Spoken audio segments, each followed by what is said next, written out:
A General Introduction to Psychoanalysis by Sigmund Freud. This is a 1920 translation by G. Stanley Hall. This book can be found on the site here. globalgraybooks.com/General Introduction to Psychoanalysis ebook. .html Global Gray 2025 globalgraybooks.com. Contents. Preface Part 1. The Psychology of Errors First Lecture. Introduction Second Lecture. The Psychology of Errors Third Lecture. The Psychology of Errors. Continued. Fourth Lecture. The Psychology of Errors. Conclusion. Part 2. The Dream. Fifth Lecture. The Dream. Difficulties and Preliminary Approach. Sixth Lecture. The Dream. Hypothesis and Technique of Interpretation. Seventh Lecture. The Dream. Manifest Dream Content and Latent Dream Thought. Eighth Lecture. The Dream. Dreams of Childhood. Ninth Lecture. The Dream. The Dream Censor. 10th Lecture. The Dream. Symbolism in the Dream. 11th Lecture. The Dream. The Dream Work. 12th Lecture. The Dream. Analysis of Sample Dreams. 13th Lecture. The Dream. Archaic Remnants and Infantilism in the Dream. 14th Lecture. The Dream. Wish Fulfillment. 15th Lecture. The Dream. Doubtful Points and Criticism. Part 3. General Theory of the Neuroses. 16th Lecture. General Theory of the Neuroses, Psychoanalysis and Psychiatry. 17th Lecture. General Theory of the Neuroses, The Meaning of the Symptoms. 18th Lecture. General Theory of the Neuroses, Traumatic Fixation, The Unconscious. 19th Lecture. General Theory of the Neuroses, Resistance and Suppression. 20th Lecture. General Theory of the Neuroses, The Sexual Life of Man. 21st Lecture. General Theory of the Neuroses, Development of the Libido and Sexual Organizations. 22nd Lecture. General Theory of the Neuroses, Theories of Development and Regression, Etiology. 23rd Lecture. General Theory of the Neuroses, The Development of the Symptoms. 24th Lecture. General Theory of the Neuroses, Ordinary Nervousness. 25th Lecture. General Theory of the Neuroses, Fear and Anxiety. 26th Lecture. General Theory of the Neuroses, The Libido Theory and Narcissism. 27th Lecture. General Theory of the Neuroses, Transference. 28th Lecture. General Theory of the Neuroses, Analytical Therapy. Preface. Few, especially in this country, realize that while Freudian themes have rarely found a place on the programs of the American Psychological Association, they have attracted great and growing attention and found frequent elaboration by students of literature, history, biography, sociology, morals and aesthetics, anthropology, education, and religion. They have given the world a new conception of both infancy and adolescence, and shed much new light upon characterology, given us a new and clearer view of sleep, dreams, reveries, and revealed hitherto unknown mental mechanisms common to normal and pathological states and processes, showing that the law of causation extends to the most incoherent acts and even verbigerations in insanity, gone far to clear up the terra incognita of hysteria, taught us to recognize morbid symptoms, often neurotic and psychotic in their germ, revealed the operations of the primitive mind so overlaid and repressed that we had almost lost sight of them,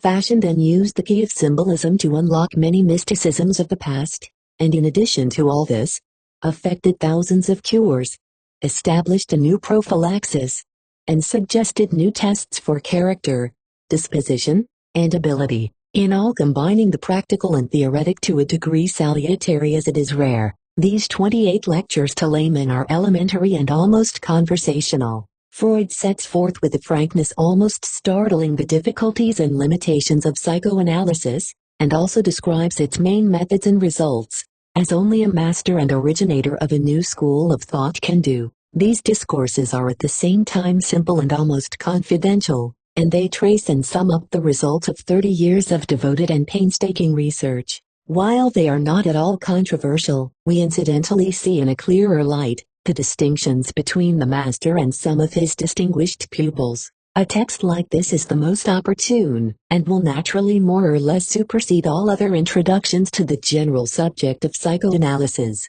It presents the author in a new light, as an effective and successful popularizer, and is certain to be welcomed not only by the large and growing number of students of psychoanalysis in this country, but by the yet larger number of those who wish to begin its study here and elsewhere. The impartial student of Sigmund Freud need not agree with all his conclusions, and indeed, like the present writer, may be unable to make sex so all-dominating a factor in the psychic life of the past and present as Freud deems it to be. To recognize the fact that he is the most original and creative mind in psychology of our generation, despite the frightful handicap of the odium sexicum, far more formidable today than the odium theologicum, involving as it has done for him lack of academic recognition and even more or less social ostracism. His views have attracted and inspired a brilliant group of minds not only in psychiatry, but in many other fields, who have altogether given the world of culture more new and pregnant a purpose than those which have come from any other source within the wide domain of humanism. A former student and disciple of Wundt, who recognizes to the full his inestimable services to our science, cannot avoid making certain comparisons. Wundt has had for decades the prestige of a most advantageous academic chair. He founded the first laboratory for experimental psychology, which attracted many of the most gifted and mature students from all lands. By his development of the doctrine of apperception, he took psychology forever beyond the old associationism, which had ceased to be fruitful. He also established the independence of psychology from physiology, and by his encyclopedic and always thronged lectures, to say nothing of his more or less esoteric seminary, he materially advanced every branch of mental science, and extended its influence over the whole wide domain of folklore, mores, language, and primitive religion. His best texts will long constitute a thesaurus which every psychologist must know. Again, like Freud, he inspired students who went beyond him, the Wurzburgers and introspectionists whose method and results he could not follow. His limitations have grown more and more manifest. He has little use for the unconscious or the abnormal, and for the most part he has lived and wrought in a pre-evolutionary age,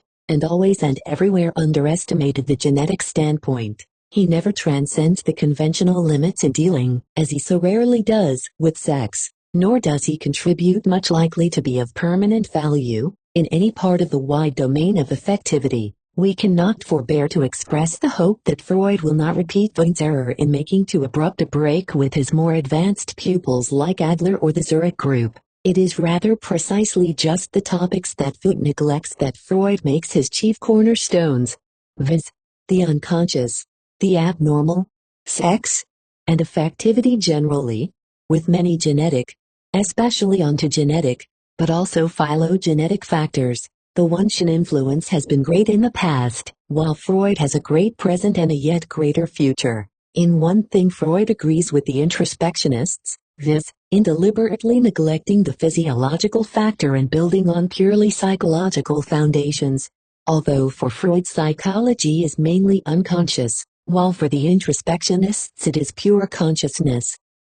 Neither he nor his disciples have yet recognized the aid proffered them by students of the autonomic system, or by the distinctions between the epicritic and protopathic functions and organs of the cerebrum, although these will doubtless come to have their due place as we know more of the nature and processes of the unconscious mind. If psychologists of the normal have hitherto been too little disposed to recognize the precious contributions to psychology made by the cruel experiments of nature in mental diseases, we think that the psychoanalysts, who work predominantly in this field, have been somewhat too ready to apply their findings to the operations of the normal mind, but we are optimistic enough to believe that in the end both these errors will vanish, and that in the great synthesis of the future, that now seems to impend our science, will be made vastly richer and deeper on the theoretical side, and also far more practical than it has ever been before. G. Stanley Hall, Clark University, April, 1920.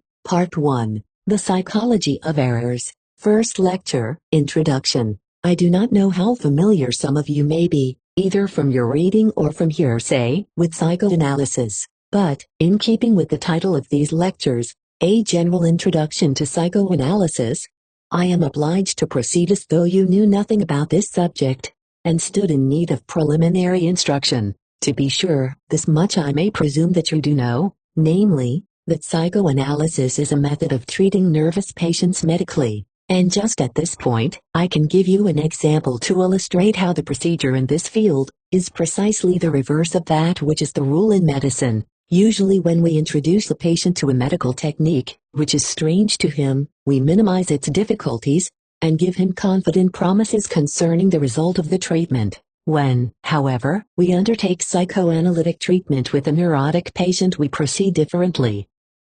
We hold before him the difficulties of the method, its length, the exertions and the sacrifices which it will cost him, and, as to the result, we tell him that we make no definite promises, that the result depends on his conduct, on his understanding, on his adaptability, on his perseverance. We have, of course, excellent motives for conduct which seems so perverse, and into which you will perhaps gain insight at a later point in these lectures. Do not be offended, therefore, if, for the present, I treat you as I treat these neurotic patients. Frankly, I shall dissuade you from coming to hear me a second time. With this intention, I shall show what imperfections are necessarily involved in the teaching of psychoanalysis, and what difficulties stand in the way of gaining a personal judgment. I shall show you how the whole trend of your previous training, and all your accustomed mental habits must unavoidably have made you opponents of psychoanalysis, and how much you must overcome in yourselves in order to master this instinctive opposition. Of course, I cannot predict how much psychoanalytic understanding you will gain from my lectures, but I can promise this, that by listening to them you will not learn how to undertake a psychoanalytic treatment, or how to carry one to completion. Furthermore, should I find anyone among you who does not feel satisfied with a cursory acquaintance with psychoanalysis, but who would like to enter into a more enduring relationship with it, I shall not only dissuade him, but I shall actually warn him against it. As things now stand, a person would, by such a choice of profession, ruin his every chance of success at a university, and if he goes out into the world as a practicing physician, he will find himself in a society which does not understand his aims, which regards him with suspicion and hostility, and which turns loose upon him all the malicious spirits which lurk within it. However, there are always enough individuals who are interested in anything which may be added to the sum total of knowledge, despite such inconveniences. Should there be any of this type among you, and should they ignore my dissuasion and return to the next of these lectures, they will be welcome, but all of you have the right to know what these difficulties of psychoanalysis are to which I have alluded. First of all, we encounter the difficulties inherent in the teaching and exposition of psychoanalysis. In your medical instruction you have been accustomed to visual demonstration. You see the anatomical specimen, the precipitate in the chemical reaction, the contraction of the muscle as the result of the stimulation of its nerves. Later the patient is presented to your senses, the symptoms of his malady, the products of the pathological processes, in many cases even the cause of the disease is shown in isolated state. In the surgical department you are made to witness the steps by which one brings relief to the patient, and are permitted to attempt to practice them. Even in psychiatry, the demonstration affords you, by the patient's changed facial play, his manner of speech and his behavior, a wealth of observations which leave far-reaching impressions. Thus the medical teacher preponderantly plays the role of a guide and instructor, who accompanies you through a museum, in which you contract an immediate relationship to the exhibits, and in which you believe yourself to have been convinced through your own observation of the existence of the new things you see. Unfortunately, everything is different in psychoanalysis. In psychoanalysis nothing occurs but the interchange of words between the patient and the physician. The patient talks, tells of his past experiences and present impressions, complains, confesses his wishes and emotions. The physician listens, tries to direct the thought processes of the patient, reminds him of things, forces his attention into certain channels, gives him explanations, and observes the reactions of understanding or denial, which he calls forth in the patient. The uneducated relatives of our patients, persons who are impressed only by the visible and tangible, preferably by such procedure as one sees in the moving picture theaters, never miss an opportunity of voicing their skepticism as to how one can do anything for the malady through mere talk. Such thinking, of course, is as short-sighted as it is inconsistent, for these are the very persons who know with such certainty that the patients merely imagine their symptoms. Words were originally magic, and the word retains much of its old magical power even today. With words one man can make another blessed, or drive him to despair. By words the teacher transfers his knowledge to the pupil. By words the speaker sweeps his audience with him and determines its judgments and decisions.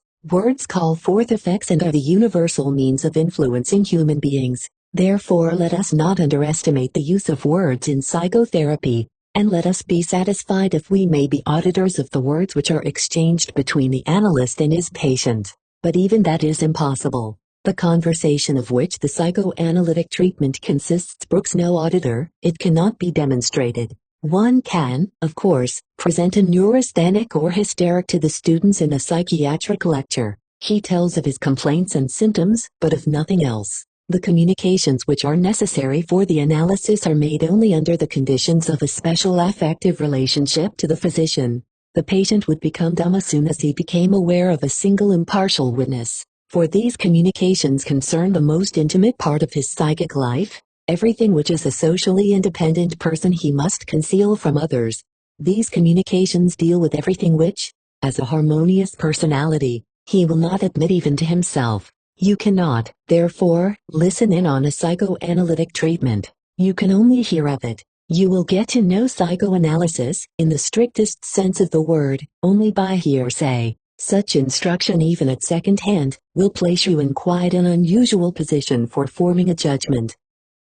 For it is obvious that everything depends on the faith you are able to put in the instructor. Imagine that you are not attending a psychiatric, but an historical lecture, and that the lecturer is telling you about the life and martial deeds of Alexander the Great. What would be your reasons for believing in the authenticity of his statements? At first sight, the condition of affairs seems even more unfavorable than in the case of psychoanalysis, for the history professor was as little a participant in Alexander's campaigns as you were. The psychoanalyst at least tells you of things in connection with which he himself has played some role. But then the question turns on this: what set of facts can the historian marshal in support of his position? He can refer you to the accounts of ancient authors, who were either contemporaries themselves, or who were at least closer to the events in question.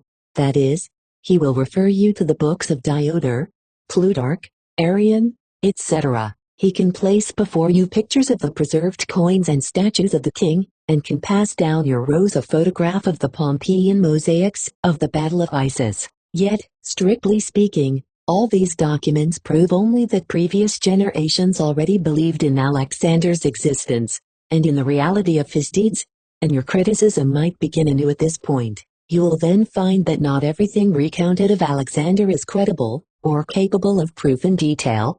Yet even then I cannot believe that you will leave the lecture hall a disbeliever in the reality of Alexander the Great. Your decision will be determined chiefly by two considerations. Firstly, that the lecturer has no conceivable motive for presenting as truth something which he does not himself believe to be true, and secondly, that all available histories present the events in approximately the same manner. If you then proceed to the verification of the older sources, you will consider the same data, the possible motives of the writers and the consistency of the various parts of the evidence. The result of the examination will surely be convincing in the case of Alexander. It will probably turn out differently when applied to individuals like Moses and Nimrod.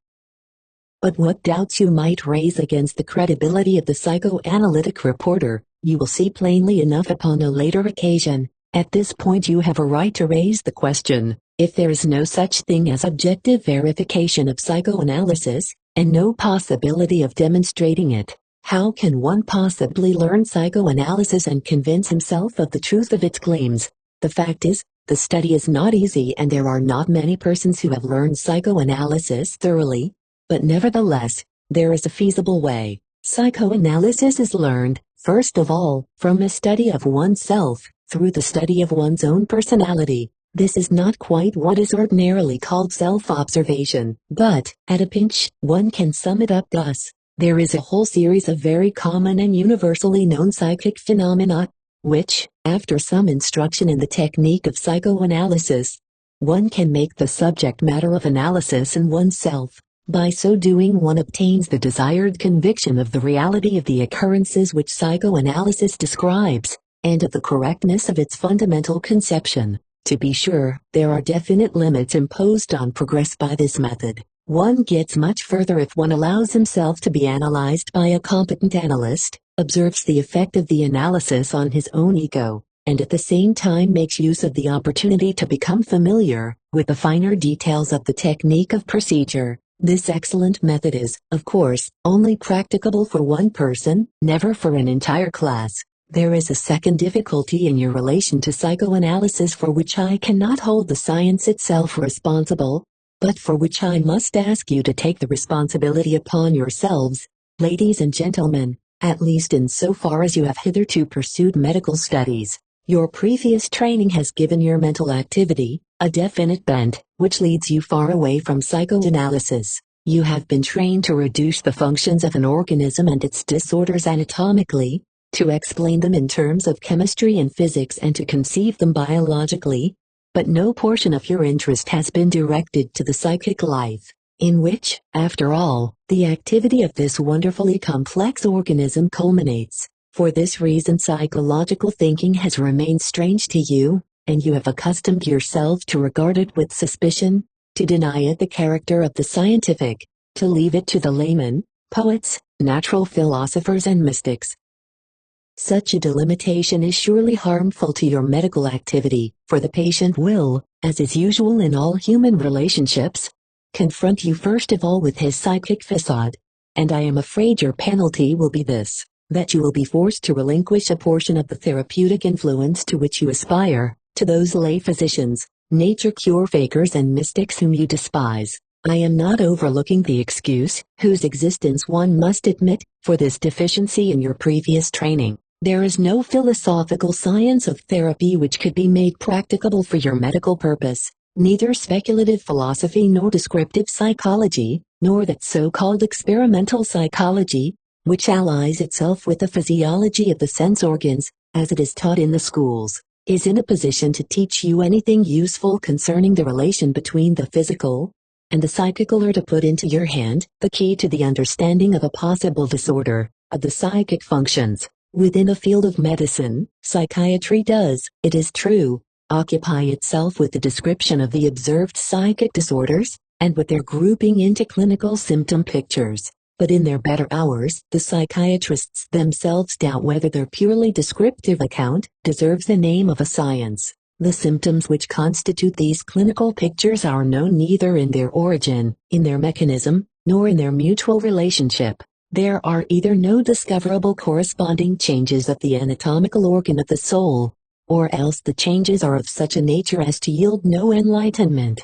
Such psychic disturbances are open to therapeutic influence only when they can be identified as secondary phenomena of an otherwise organic affection. Here is the gap which psychoanalysis aims to fill. It prepares to give psychiatry the omitted psychological foundation. It hopes to reveal the common basis from which, as a starting point, constant correlation of bodily and psychic disturbances becomes comprehensible. To this end, it must divorce itself from every anatomical, chemical or physiological supposition which is alien to it. It must work throughout with purely psychological therapeutic concepts, and just for that reason I fear that it will at first seem strange to you. I will not make you, your previous training, or your mental bias share the guilt of the next difficulty. With two of its assertions, psychoanalysis offends the whole world and draws aversion upon itself. One of these assertions offends an intellectual prejudice, the other an aesthetic moral one. Let us not think too lightly of these prejudices. They are powerful things, remnants of useful, even necessary, developments of mankind. They are retained through powerful affects, and the battle against them is a hard one. The first of these displeasing assertions of psychoanalysis is this, that the psychic processes are in themselves unconscious, and that those which are conscious are merely isolated acts and parts of the total psychic life. Recollect that we are, on the contrary, accustomed to identify the psychic with the conscious. Consciousness actually means for us the distinguishing characteristic of the psychic life, and psychology is the science of the content of consciousness. Indeed, so obvious does this identification seem to us that we consider its slightest contradiction obvious nonsense. And yet psychoanalysis cannot avoid raising this contradiction.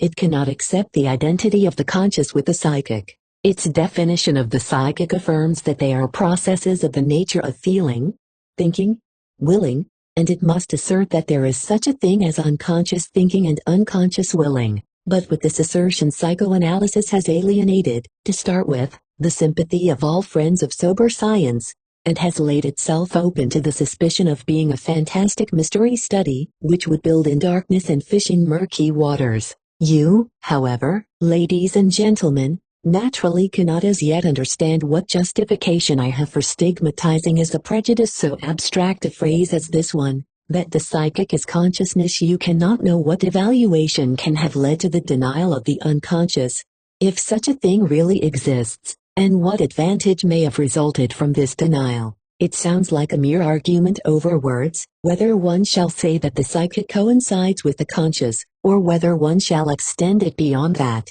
And yet, I can assure you that by the acceptance of unconscious processes, you have paved the way for a decisively new orientation in the world and in science. Just as little can you guess how intimate a connection this initial boldness of psychoanalysis has with the one which follows. The next assertion, which psychoanalysis proclaims as one of its discoveries, affirms that those instinctive impulses, which one can only call sexual in the narrower as well as in the wider sense, play an uncommonly large role in the causation of nervous and mental diseases, and that those impulses are a causation which has never been adequately appreciated. Nay, indeed, psychoanalysis claims that these same sexual impulses have made contributions whose value cannot be overestimated to the highest cultural, artistic and social achievements of the human mind. According to my experience, the aversion to this conclusion of psychoanalysis is the most significant source of the opposition which it encounters. Would you like to know how we explain this fact? We believe that civilization was forged by the driving force of vital necessity, at the cost of instinct satisfaction, and that the process is to a large extent constantly repeated anew. Since each individual who newly enters the human community repeats the sacrifices of his instinct satisfaction, for the sake of the common good,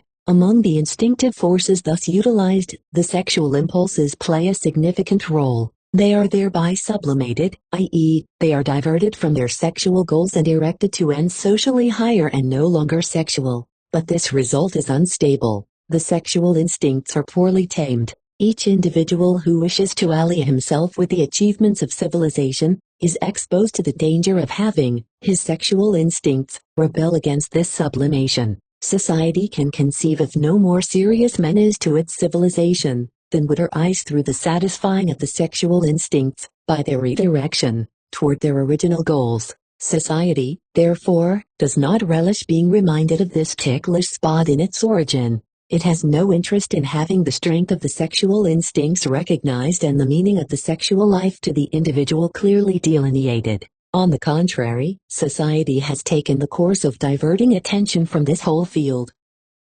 This is the reason why society will not tolerate the above-mentioned results of psychoanalytic research, and would prefer to brand it as aesthetically offensive and morally objectionable or dangerous. Since, however, one cannot attack an ostensibly objective result of scientific inquiry with such objections, the criticism must be translated to an intellectual level if it is to be voiced. But it is a predisposition of human nature to consider an unpleasant idea untrue, and then it is easy to find arguments against it. Society thus brands what is unpleasant as untrue, denying the conclusions of psychoanalysis with logical and pertinent arguments. These arguments originate from affective sources, however, and society holds to these prejudices against all attempts at refutation. However, we may claim, ladies and gentlemen, that we have followed no bias of any sort in making any of these contested statements. We merely wished to state facts which we believe to have been discovered by toilsome labor,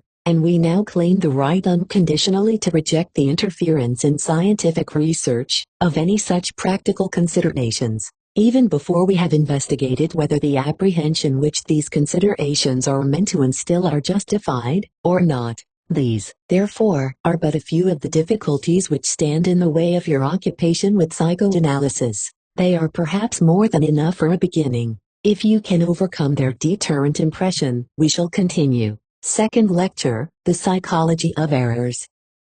We begin with an investigation, not with hypotheses. To this end we choose certain phenomena which are very frequent, very familiar and very little heeded, and which have nothing to do with the pathological, inasmuch as they can be observed in every normal person. I refer to the errors which an individual commits, as for example, errors of speech in which he wishes to say something and uses the wrong word, or those which happen to him in writing, in which he may or may not notice, or the case of misreading, in which one reads in the print or writing something different from what is actually there. A similar phenomenon occurs in those cases of mishearing what is said to one, where there is no question of an organic disturbance of the auditory function. Another series of such occurrences is based on forgetfulness, but on a forgetfulness which is not permanent, but temporary.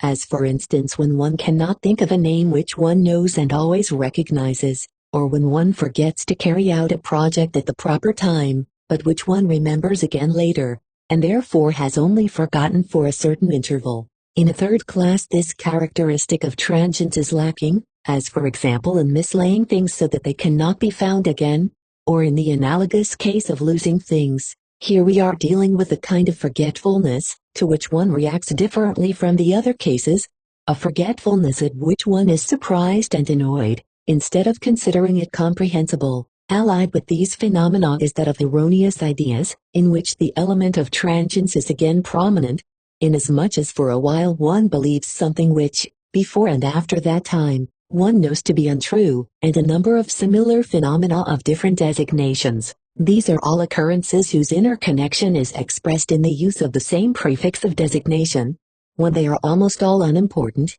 generally temporary and without much significance in the life of the individual. It is only rarely that one of them, such as the phenomenon of losing things, attains to a certain practical importance. For that reason also they do not attract much attention, they arouse only weak affects. It is, therefore, to these phenomena that I would now direct your attention. But you will object, with annoyance, there are so many sublime riddles in the external world, just as there are in the narrower world of the psychic life, and so many wonders in the field of psychic disturbances which demand and deserve elucidation, that it really seems frivolous to waste labor and interest on such trifles. If you can explain to us how an individual with sound eyes and ears can, in broad daylight, see and hear things that do not exist, or why another individual suddenly believes himself persecuted by those whom up to that time he loved best, or defend, with the most ingenious arguments, delusions which must seem nonsense to any child, then we will be willing to consider psychoanalysis seriously. But if psychoanalysis can do nothing better than to occupy us with the question of why a speaker used the wrong word, or why a housekeeper mislaid her keys, or such trifles, then we know something better to do with our time and interest. My reply is, patience, ladies and gentlemen. I think your criticism is not on the right track. It is true that psychoanalysis cannot boast that it has never occupied itself with trifles. On the contrary, the objects of its observations are generally those simple occurrences which the other sciences have thrown aside as much too insignificant, the waste products of the phenomenal world. But are you not confounding, in your criticism, the sublimity of the problems with the conspicuousness of their manifestations? Are there not very important things which under certain circumstances, and at certain times, can betray themselves only by very faint signs? I could easily cite a great many instances of this kind. From what vague signs, for instance, do the young gentlemen of this audience conclude that they have won the favor of a lady? Do you await an explicit declaration, an ardent embrace, or does not a glance, scarcely perceptible to others, a fleeting gesture, the prolonging of a handshake by 1 second, suffice? And if you are a criminal lawyer, and engaged in the investigation of a murder, do you actually expect the murderer to leave his photograph and address on the scene of the crime? Or would you, of necessity, content yourself with fainter and less certain traces of that individual? Therefore, let us not undervalue small signs. Perhaps by means of them we will succeed in getting on the track of greater things. I agree with you that the larger problems of the world, and of science, have the first claim on our interest. But it is generally of little avail to form the definite resolution to devote oneself to the investigation of this or that problem. Often one does not know in which direction to take the next step. In scientific research, it is more fruitful to attempt what happens to be before one at the moment and for whose investigation there is a discoverable method. If one does that thoroughly without prejudice or predisposition, one may, with good fortune, and by virtue of the connection which links each thing to every other, hence also the small to the great, discover even from such modest research a point of approach to the study of the big problems. Thus would I answer. In order to secure your attention for the consideration of these apparently insignificant errors made by normal people, at this point, we will question a stranger to psychoanalysis and ask him how he explains these occurrences. His first answer is sure to be, "Oh, they are not worth an explanation. They are merely slight accidents." What does he mean by this? Does he mean to assert that there are any occurrences so insignificant that they fall out of the causal sequence of things, or that they might just as well be something different from what they are? If anyone thus denies the determination of natural phenomena at one such point, he has vitiated the entire scientific viewpoint. One can then point out to him how much more consistent is the religious point of view, when it explicitly asserts that no sparrow falls from the roof without God's special wish. I imagine our friend will not be willing to follow his first answer to its logical conclusion. He will interrupt and say that if he were to study these things, he would probably find an explanation for them. He will say that this is a case of slight functional disturbance, of an inaccurate psychic act whose causal factors can be outlined. A man who otherwise speaks correctly may make a slip of the tongue, when he is slightly ill or fatigued, when he is excited, when his attention is concentrated on something else. It is easy to prove these statements. Slips of the tongue do really occur with special frequency when one is tired, when one has a headache, or when one is indisposed. Forgetting proper names is a very frequent occurrence under these circumstances. Many persons even recognize the imminence of an indisposition by the inability to recall proper names. Often also one mixes up words or objects during excitement, one picks up the wrong things, and the forgetting of projects, as well as the doing of any number of other unintentional acts, becomes conspicuous when one is distracted. In other words, when one's attention is concentrated on other things. A familiar instance of such distraction is the professor in Fleege and Blotter, who takes the wrong hat because he is thinking of the problems which he wishes to treat in his next book. Each of us knows from experience some examples of how one can forget projects which one has planned and promises which one has made, because an experience has intervened which has preoccupied one deeply. This seems both comprehensible and irrefutable. It is perhaps not very interesting, not as we expected it to be, but let us consider this explanation of errors. The conditions which have been cited as necessary for the occurrence of these phenomena are not all identical. Illness and disorders of circulation afford a physiological basis. Excitement, fatigue, and distraction are conditions of a different sort, which one could designate as psychophysiological. About these latter it is easy to theorize. Fatigue, as well as distraction, and perhaps also general excitement, cause a scattering of the attention which can result in the act in progress not receiving sufficient attention. This act can then be more easily interrupted than usual, and may be inexactly carried out. A slight illness, or a change in the distribution of blood in the central organ of the nervous system, can have the same effect, inasmuch as it influences the determining factor, the distribution of attention, in a similar way. In all cases, therefore, it is a question of the effects of a distraction of the attention, caused either by organic or psychic factors, but this does not seem to yield much of interest for our psychoanalytic investigation. We might even feel tempted to give up the subject. To be sure, when we look more closely we find that not everything squares with this attention theory of psychological errors, or that at any rate not everything can be directly deduced from it. We find that such errors and such forgetting occur even when people are not fatigued, distracted, or excited, but are in every way in their normal state, unless, in consequence of these errors, one were to attribute to them an excitement which they themselves do not acknowledge. Nor is the mechanism so simple that the success of an act is assured by an intensification of the attention bestowed upon it, and endangered by its diminution. There are many acts which one performs in a purely automatic way and with very little attention, but which are yet carried out quite successfully. The pedestrian who scarcely knows where he is going, nevertheless keeps to the right road and stops at his destination without having gone astray. At least, this is the rule. The practiced pianist touches the right keys without thinking of them. He may, of course, also make an occasional mistake, but if automatic playing increased the likelihood of errors, it would be just the virtuoso whose playing has, through practice, become most automatic, who would be the most exposed to this danger. Yet we see, on the contrary, that many acts are most successfully carried out when they are not the objects of particularly concentrated attention, and that the mistakes occur just at the point where one is most anxious to be accurate, where a distraction of the necessary attention is therefore surely least permissible. One could then say that this is the effect of the excitement, but we do not understand why the excitement does not intensify the concentration of attention on the goal that is so much desired. If in an important speech or discussion anyone says the opposite of what he means, then that can hardly be explained according to the psychophysiological or the attention theories. There are also many other small phenomena accompanying these errors,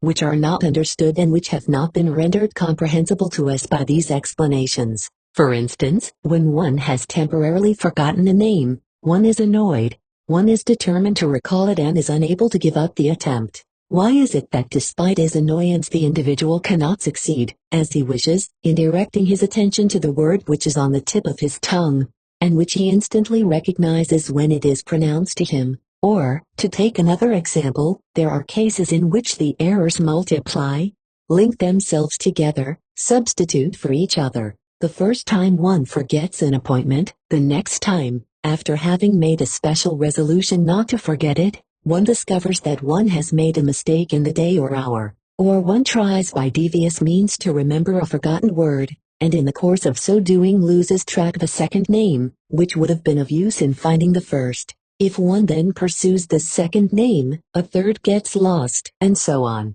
It is notorious that the same thing can happen in the case of misprints, which are of course to be considered as errors of the typesetter. A stubborn error of this sort is said to have crept into a social democratic paper, where, in the account of a certain festivity was printed, among those present was His Highness, the Clown Prince. The next day a correction was attempted. The paper apologized and said, the sentence should, of course, have read the Clown Prince. One likes to attribute these occurrences to the printer's devil, to the goblin of the typesetting machine, and the like, figurative expressions which at least go beyond a psychophysiological theory of the misprint. I do not know if you are acquainted with the fact that one can provoke slips of the tongue, can call them forth by suggestion, as it were. An anecdote will serve to illustrate this. Once when a novice on the stage was entrusted with the important role in the Maid of Orleans of announcing to the king, "Constable sheathes his sword," the star played the joke of repeating to the frightened beginner during the rehearsal, instead of the text, the following, "Comfortable sends back his steed, to when he attained his end." In the performance the unfortunate actor actually made his debut with this distorted announcement, even after he had been amply warned against so doing, or perhaps just for that reason. These little characteristics of errors are not exactly illuminated by the theory of diverted attention, but that does not necessarily prove the whole theory wrong. There is perhaps something missing, a complement by the addition of which the theory would be made completely satisfactory, but many of the errors themselves can be regarded from another aspect. Let us select slips of the tongue, as best suited to our purposes. We might equally well choose slips of the pen or of reading. But at this point, we must make clear to ourselves the fact that so far we have inquired only as to when and under what conditions one's tongue slips, and have received an answer on this point only. One can, however, direct one's interest elsewhere and ask why one makes just this particular slip and no other. One can consider what the slip results in. You must realize that as long as one does not answer this question, does not explain the effect produced by the slip, the phenomenon in its psychological aspect remains an accident, even if its physiological explanation has been found. When it happens that I commit a slip of the tongue, I could obviously make any one of an infinite number of slips, and in place of the one right word say any one of 1,000 others, make innumerable distortions of the right word. Now, is there anything which forces upon me in a specific instance just this one special slip out of all those which are possible? Or does that remain accidental and arbitrary? And can nothing rational be found in answer to this question? Two authors, Maringer and Mayer, a philologist and a psychiatrist, did indeed in 1895 make the attempt to approach the problem of slips of the tongue from this side. They collected examples and first treated them from a purely descriptive standpoint. That, of course, does not yet furnish any explanation, but may open the way to one. They differentiated the distortions which the intended phrase suffered through the slip into interchanges of positions of words, interchanges of parts of words, perseverations, compoundings and substitutions. I will give you examples of these authors' main categories. It is a case of interchange of the first sort, if someone says the Milo of Venus instead of the Venus of Milo. An example of the second type of interchange: I had a blush of rude to the head instead of rush of blood. A perseveration would be the familiar misplaced toast: I ask you to join me in hiccuping the health of our chief. These three forms of slips are not very frequent. You will find those cases much more frequent in which the slip results from a drawing together or compounding of syllables. For example, a gentleman on the street addresses a lady with the words, "If you will allow me, madam, I should be very glad to escort you," for in the compounded word there is obviously, besides the word escort, also the word insult. And parenthetically we may remark that the young man will not find much favor with the lady. As an example of the substitution, Maringer and Mayer cite the following: a man says, "I put the specimens in the letter box, instead of in the hotbed," and the like. 5. The explanation which the two authors attempt to formulate on the basis of this collection of examples is peculiarly inadequate. They hold that the sounds and syllables of words have different values, and that the production and perception of more highly valued syllables can interfere with those of lower values. They obviously base this conclusion on the cases of foresounding and perseveration, which are not at all frequent. In other cases of slips of the tongue, the question of such sound priorities, if any exist, does not enter at all. The most frequent cases of slips of the tongue are those in which instead of a certain word one says another which resembles it, and one may consider this resemblance sufficient explanation. For example, a professor says in his initial lecture, "I am not inclined to evaluate the merits of my predecessor."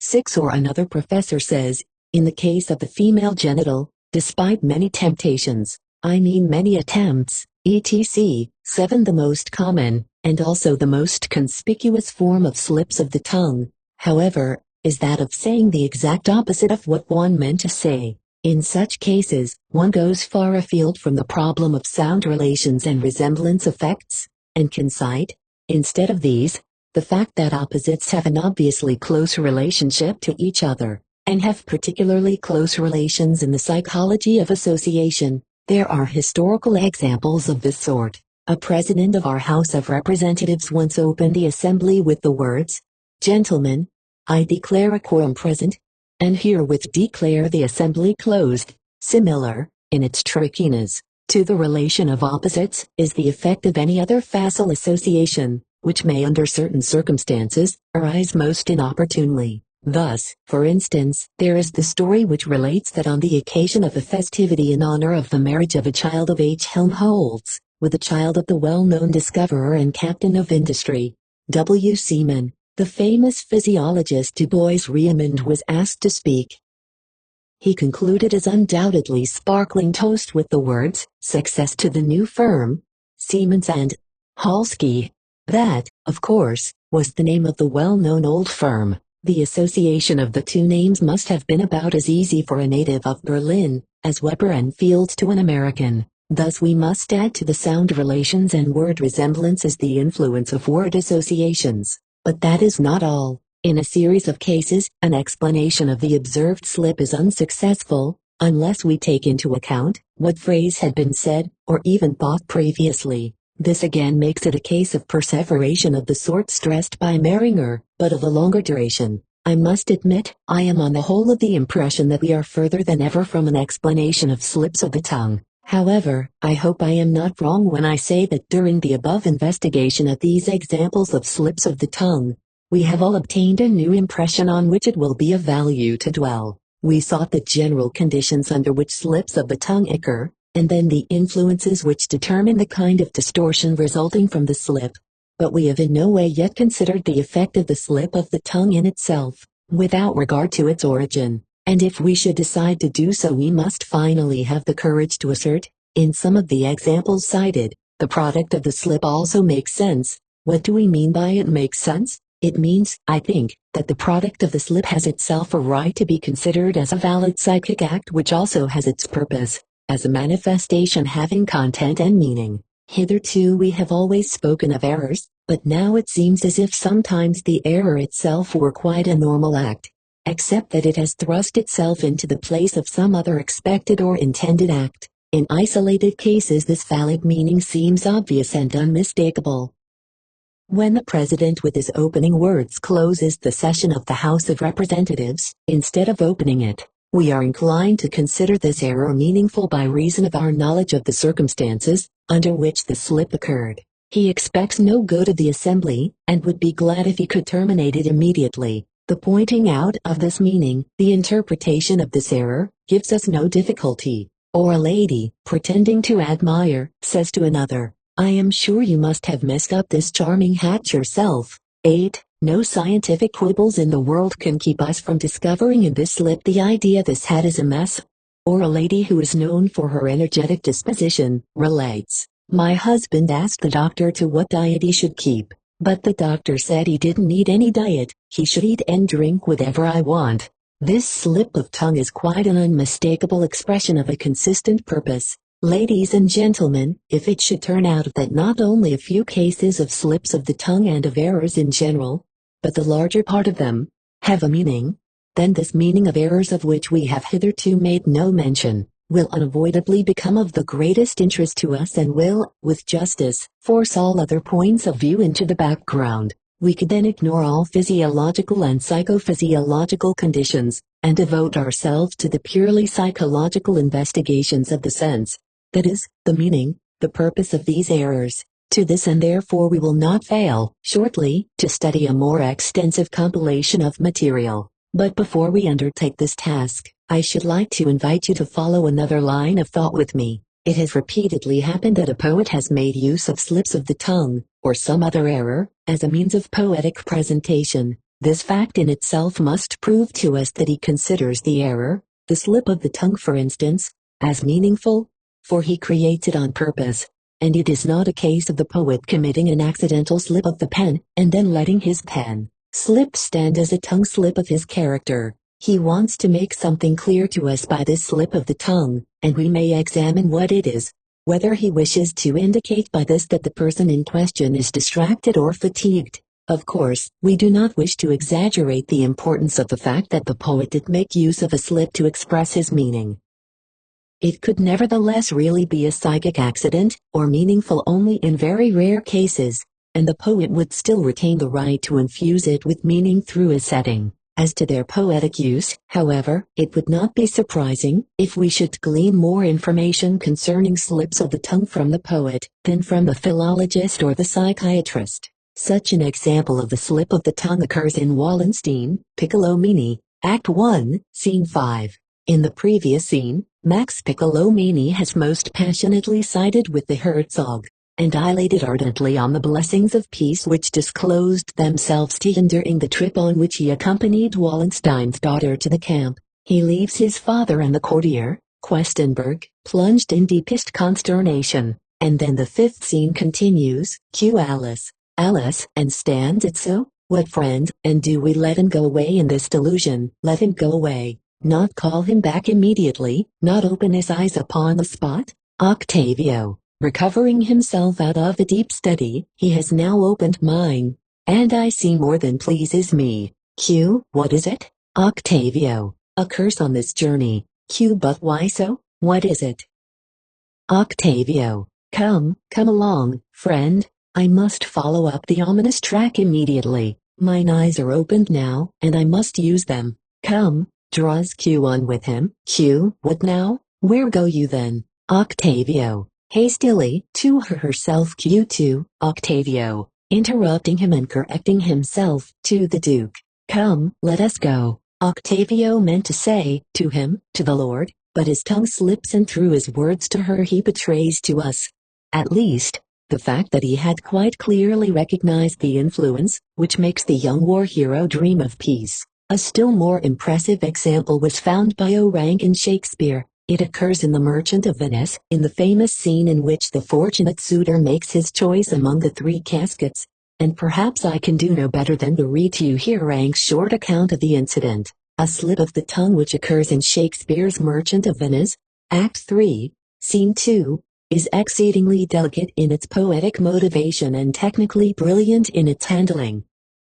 Like the slip in Wallenstein quoted by Freud, Psychopathology of Everyday Life, 2d ed., page 48, it shows that the poets well know the meaning of these errors, and assume their comprehensibility to the audience. Portia, who by her father's wish has been bound to the choice of a husband's by lot, has so far escaped all her unfavored suitors through the fortunes of chance. Since she has finally found in Bassanio the suitor to whom she is attached, she fears that he, too, will choose the wrong casket. She would like to tell him that even in that event he may rest assured of her love, but is prevented from so doing by her oath. In this inner conflict the poet makes her say to the welcome suitor, "Portia, I pray you tarry, pause a day or two, before you hazard. For, in choosing wrong I lose your company. Therefore, forbear a while. There's something tells me, but it is not love, I would not lose you. I could teach you how to choose right, but then I am forsworn. So will I never be. So may you miss me. But if you do, you'll make me wish a sin that I had been forsworn. Beshrew your eyes, they have overlooked me and divided me. One half of me is yours, the other half yours, mine own, I would say, but if mine, then yours, and so all yours. Just that, therefore, which she meant merely to indicate faintly to him or really to conceal from him entirely, namely that even before the choice of the lot she was his and loved him. This the poet, with admirable psychological delicacy of feeling, makes apparent by her slip, and is able, by this artistic device, to quiet the unbearable uncertainty of the lover, as well as the equal suspense of the audience as to the issue of the choice. Notice, at the end, how subtly Portia reconciles the two declarations which are contained in the slip, how she resolves the contradiction between them and finally still manages to keep her promise, but if mine, then yours, and so all yours. Another thinker, alien to the field of medicine, accidentally disclosed the meaning of errors by an observation which has anticipated our attempts at explanation. You all know the clever satires of Lichtenberg, 1742 to 1749, of which Goethe said, "Where he jokes, there lurks a problem concealed." Not infrequently the joke also brings to light the solution of the problem. Lichtenberg mentions in his jokes and satiric comments the remark that he always read Agamemnon for Angenomon, 9 so intently that he read Homer. Herein is really contained the whole theory of misreadings. At the next session, we will see whether we can agree with the poets in their conception of the meaning of psychological errors. Third lecture, The Psychology of Errors, continued. At the last session we conceived the idea of considering the error, not in its relation to the intended act which it distorted, but by itself alone, and we received the impression that in isolated instances, it seems to betray a meaning of its own. We declared that if this fact could be established on a larger scale, then the meaning of the error itself would soon come to interest us more than an investigation of the circumstances under which the error occurs. Let us agree once more on what we understand by the meaning of a psychic process. A psychic process is nothing more than the purpose which it serves and the position which it holds in a psychic sequence. We can also substitute the word purpose or intention for meaning in most of our investigations. Was it then only a deceptive appearance or a poetic exaggeration of the importance of an error, which made us believe that we recognized a purpose in it? Let us adhere faithfully to the illustrative example of slips of the tongue, and let us examine a larger number of such observations. We then find whole categories of cases in which the intention, the meaning of the slip itself, is clearly manifest. This is the case above all in those examples in which one says the opposite of what one intended. The president said, in his opening address, "I declare the meeting closed." His intention is certainly not ambiguous. The meaning and purpose of his slip is that he wants to terminate the meeting. One might point the conclusion with the remark, "He said so himself, we have only taken him at his word." Do not interrupt me at this point by remarking that this is not possible, that we know he did not want to terminate the meeting but to open it, and that he himself, whom we have just recognized as the best judge of his intention, will affirm that he meant to open it. In so doing, you forget that we have agreed to consider the error entirely by itself. Its relation to the intention which it distorts is to be discussed later. Otherwise you convict yourself of an error in logic, by which you smoothly conjure away the problem under discussion, or beg the question, as it is called in English. In other cases in which the speaker has not said the exact opposite of what he intended, the slip may nevertheless express an antithetical meaning. I am not inclined to appreciate the merits of my predecessor. Inclined is not the opposite of in a position to, but it is an open betrayal of intent in sharpest contradiction to the attempt to cope gracefully with the situation which the speaker is supposed to meet. In still other cases the slip simply adds a second meaning to the one intended. The sentence then sounds like a contradiction, an abbreviation, a condensation of several sentences. Thus the lady of energetic disposition, "He may eat and drink whatever I please." The real meaning of this abbreviation is as though the lady had said, "He may eat and drink whatever he pleases." But what does it matter what he pleases? It is I who do the pleasing. Slips of the tongue often give the impression of such an abbreviation. For example, the anatomy professor, after his lecture on the human nostril, asks whether the class has thoroughly understood, and after a unanimous answer in the affirmative, goes on to say, "I can hardly believe that is so, since the people who understand the human nostril can, even in a city of millions, be counted on one finger. I mean, on the fingers of one hand."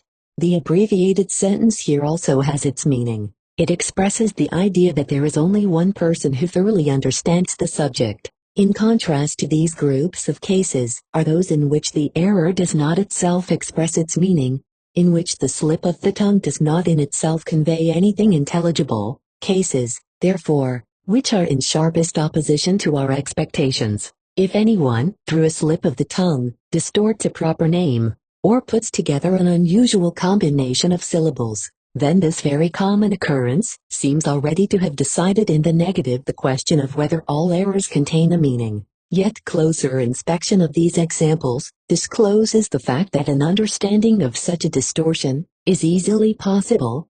Indeed, that the difference between these unintelligible cases and the previous comprehensible ones is not so very great. A man who was asked how his horse was, answered, "Oh, it may stake, it may take another month." When asked what he really meant to say, he explained that he had been thinking that it was a sorry business, and the coming together of take and sorry gave rise to stake, Meringer and Mayer. Another man was telling of some incidents to which he had objected, and went on, and then certain facts were reviled. Upon being questioned, he explained that he meant to stigmatize these facts as filthy. Revealed and filthy together produce the peculiar refilled, Meringer and Mayer. You will recall the case of the young man who wished to escort an unknown lady. We took the liberty of resolving this word construction into the two words escort and insult, and felt convinced of this interpretation without demanding proof of it. You see from these examples that even slips can be explained through the concurrence, the interference, of two speeches of different intentions. The difference arises only from the fact that in the one type of slip, the intended speech completely crowds out the other, as happens in those slips where the opposite is said, while in the other type the intended speech must rest content with so distorting or modifying the other as to result in mixtures, which seem more or less intelligible in themselves. We believe that we have now grasped the secret of a large number of slips of the tongue. If we keep this explanation in mind, we will be able to understand still other hitherto mysterious groups. In the case of the distortion of names, for instance, we cannot assume that it is always an instance of competition between two similar, yet different names. Still, the second intention is not difficult to guess. The distorting of names occurs frequently enough not as a slip of the tongue, but as an attempt to give the name an ill-sounding or debasing character. It is a familiar device or trick of insult, which persons of culture early learn to do without, though they do not give it up readily. They often clothe it in the form of a joke, though, to be sure, the joke is of a very low order. Just to cite a gross and ugly example of such a distortion of a name, I mention the fact that the name of the President of the French Republic, Poincaré, has been at times, lately, transformed into Schweinscaré. It is therefore easy to assume that there is also such an intention to insult in the case of other slips of the tongue, which result in the distortion of a name.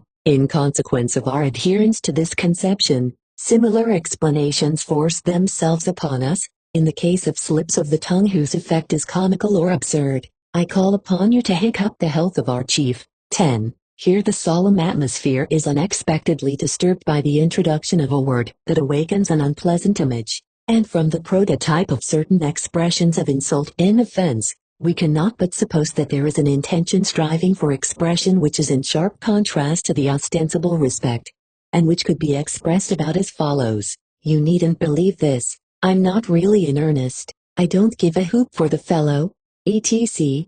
A similar trick which passes for a slip of the tongue is that which transforms a harmless word into one which is indecent and obscene. 11. We know that many persons have this tendency of intentionally making harmless words obscene for the sake of a certain lascivious pleasure it gives them. It passes as wit, and we always have to ask about a person of whom we hear such a thing, whether he intended it as a joke or whether it occurred as a slip of the tongue. Well, here we have solved the riddle of errors with relatively little trouble. They are not accidents, but valid psychic acts. They have their meaning, they arise through the collaboration, or better, the mutual interference, of two different intentions. I can well understand that at this point, you want to swamp me with a deluge of questions and doubts to be answered, and resolved before we can rejoice over this first result of our labors. I truly do not wish to push you to premature conclusions. Let us dispassionately weigh each thing in turn, one after the other. What would you like to say? Whether I think this explanation is valid for all cases of slips of the tongue, or only for a certain number? Whether one can extend this same conception to all the many other errors, to misreading, slips of the pen, forgetting, picking up the wrong object,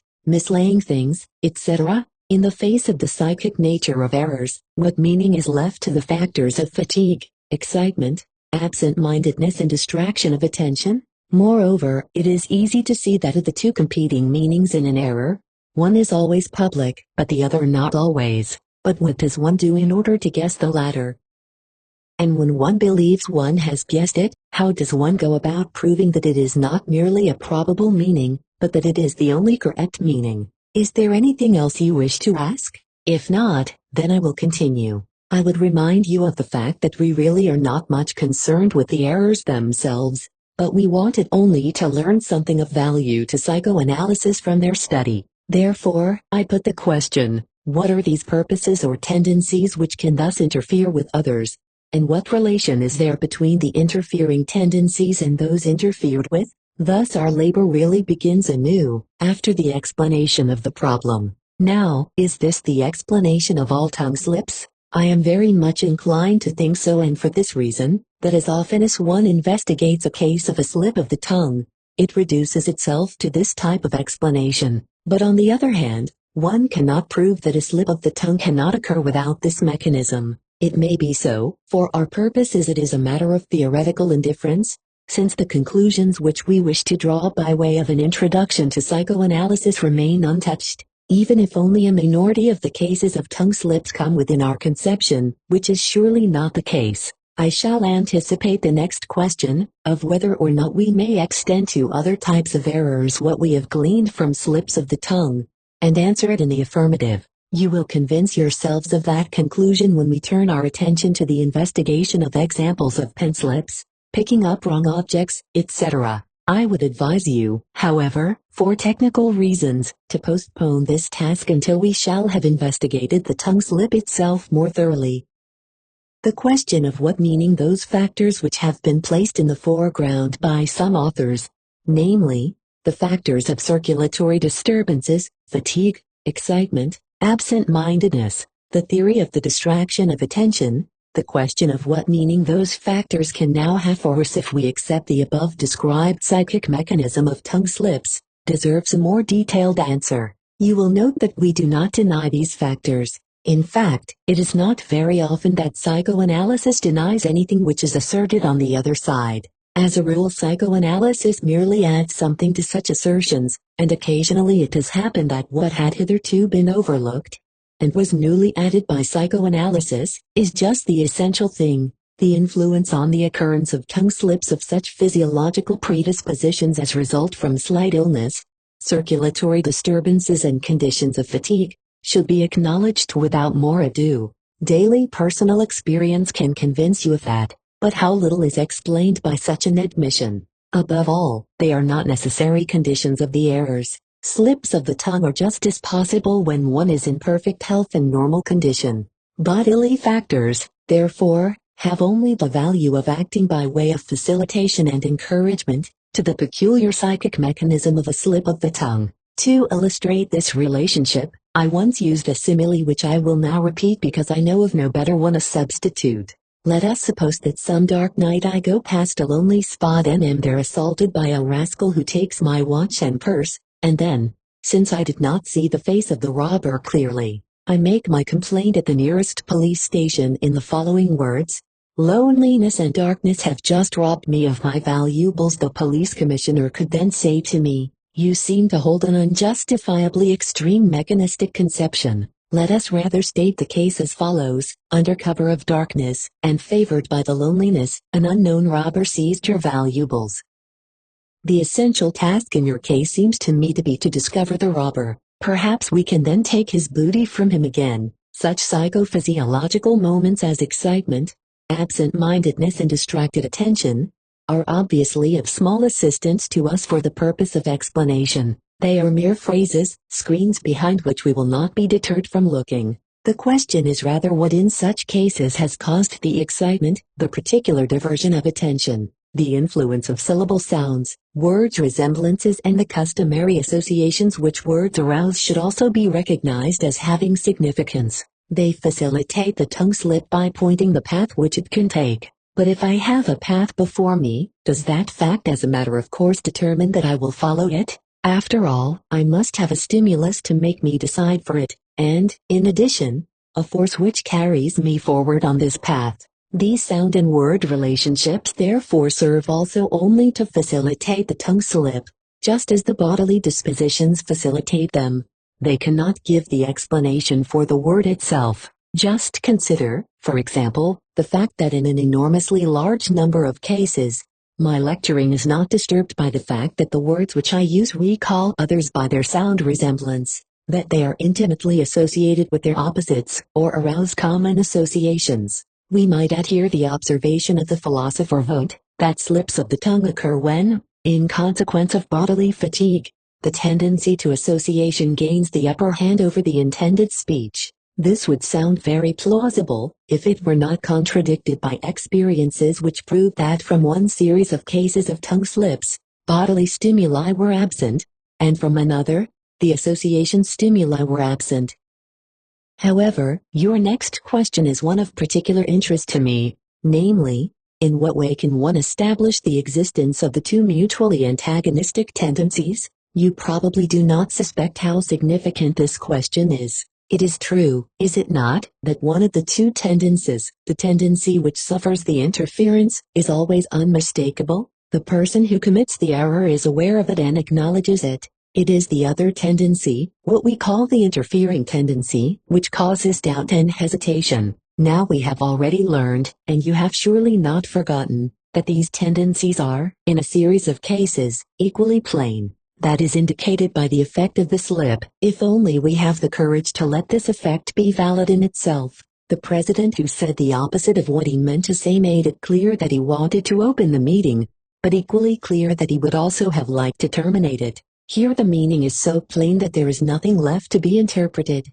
But the other cases in which the interfering tendency merely distorts the original, without bringing itself to full expression, how can one guess the interfering meaning from the distortion? By a very sure and simple method, in the first series of cases, namely, by the same method by which one establishes the existence of the meaning interfered with. The latter is immediately supplied by the speaker, who instantly adds the originally intended expression. It may take another month, Now we likewise ask him to express the interfering meaning. We ask him, "Now, why did you first say steak?" He answers, "I meant to say, this is a sorry business," and in the other case of the tongue slip, refiled, the subject also affirms that he meant to say it is a filthy business, but then moderated his expression and turned it into something else. Thus the discovery of the interfering meaning was here as successful as the discovery of the one interfered with. Nor did I unintentionally select as examples cases which were neither related nor explained by me or by a supporter of my theories. Yet a certain investigation was necessary in both cases in order to obtain the solution. One had to ask the speaker why he made this slip, what he had to say about it.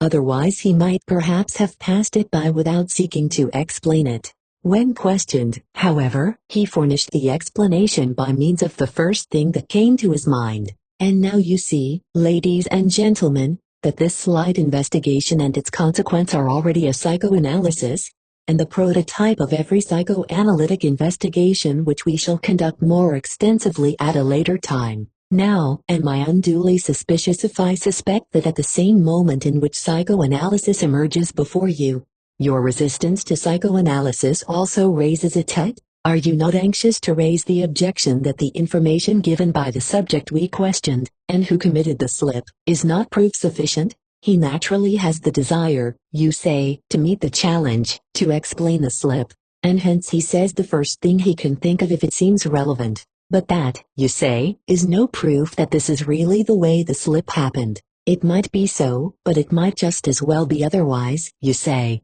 Something else might have occurred to him, which might have fitted the case just as well and better.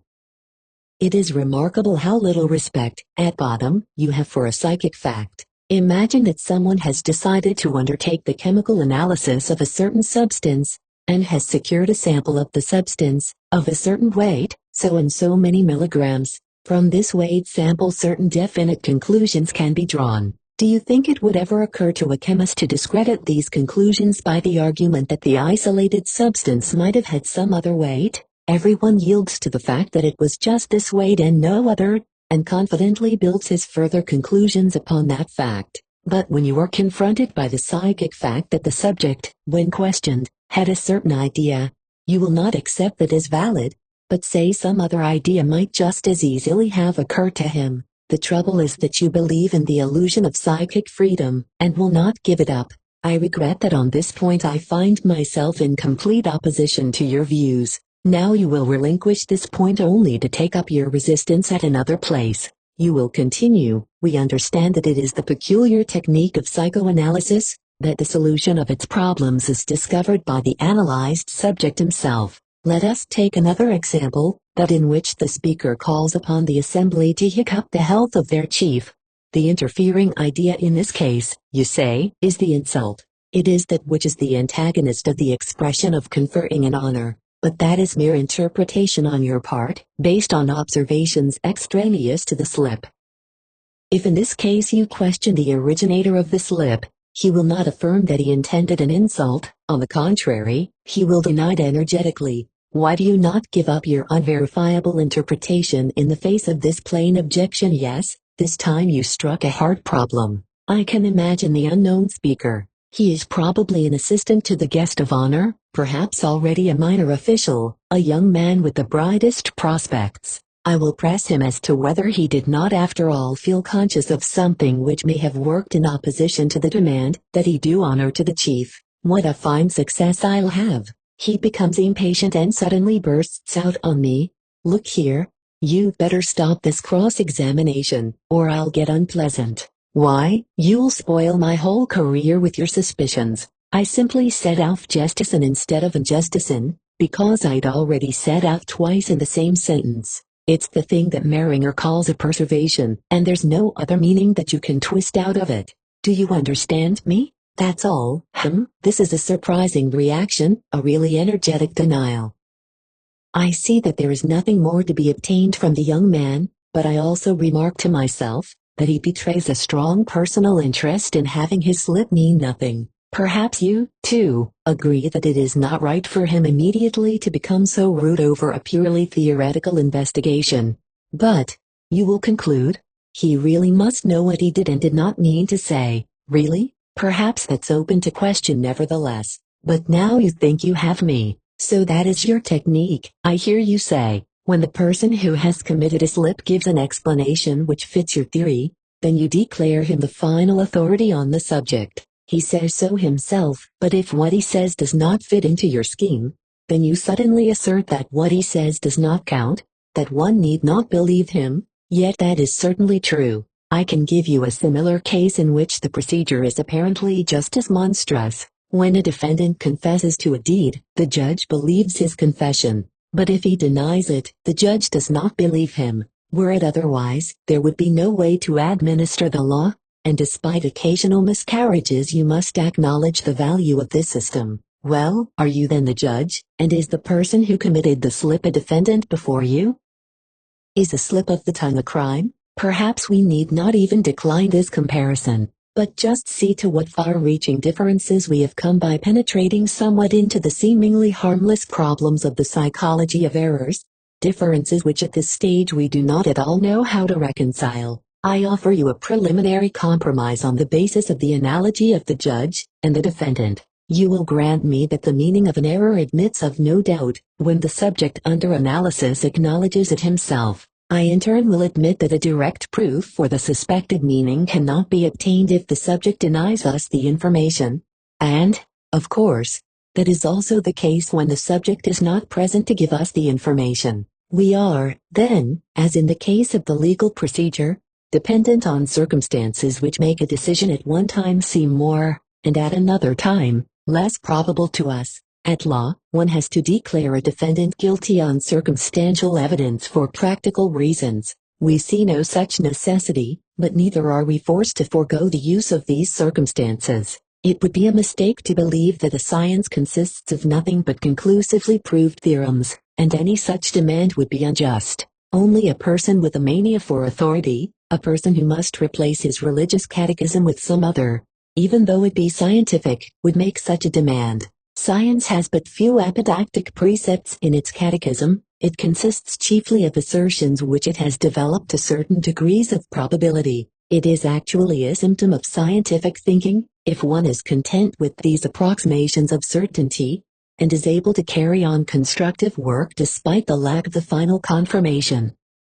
But where do we get the facts for our interpretations, the circumstances for our proof, when the further remarks of the subject under analysis do not themselves elucidate the meaning of the error? From many sources. First of all, from the analogy with phenomena extraneous to the psychology of errors, as, for example, when we assert that the distortion of a name as a slip of the tongue has the same insulting significance as an intentional name distortion. We get them also from the psychic situation in which the error occurred, from our knowledge of the character of the person who committed the error, from the impressions which that person received before making the error, and to which he may possibly have reacted with this error. As a rule, what happens is that we find the meaning of the error according to general principles. It is then only a conjecture, a suggestion as to what the meaning may be, and we then obtain our proof from examination of the psychic situation. Sometimes, too, it happens that we have to wait for subsequent developments,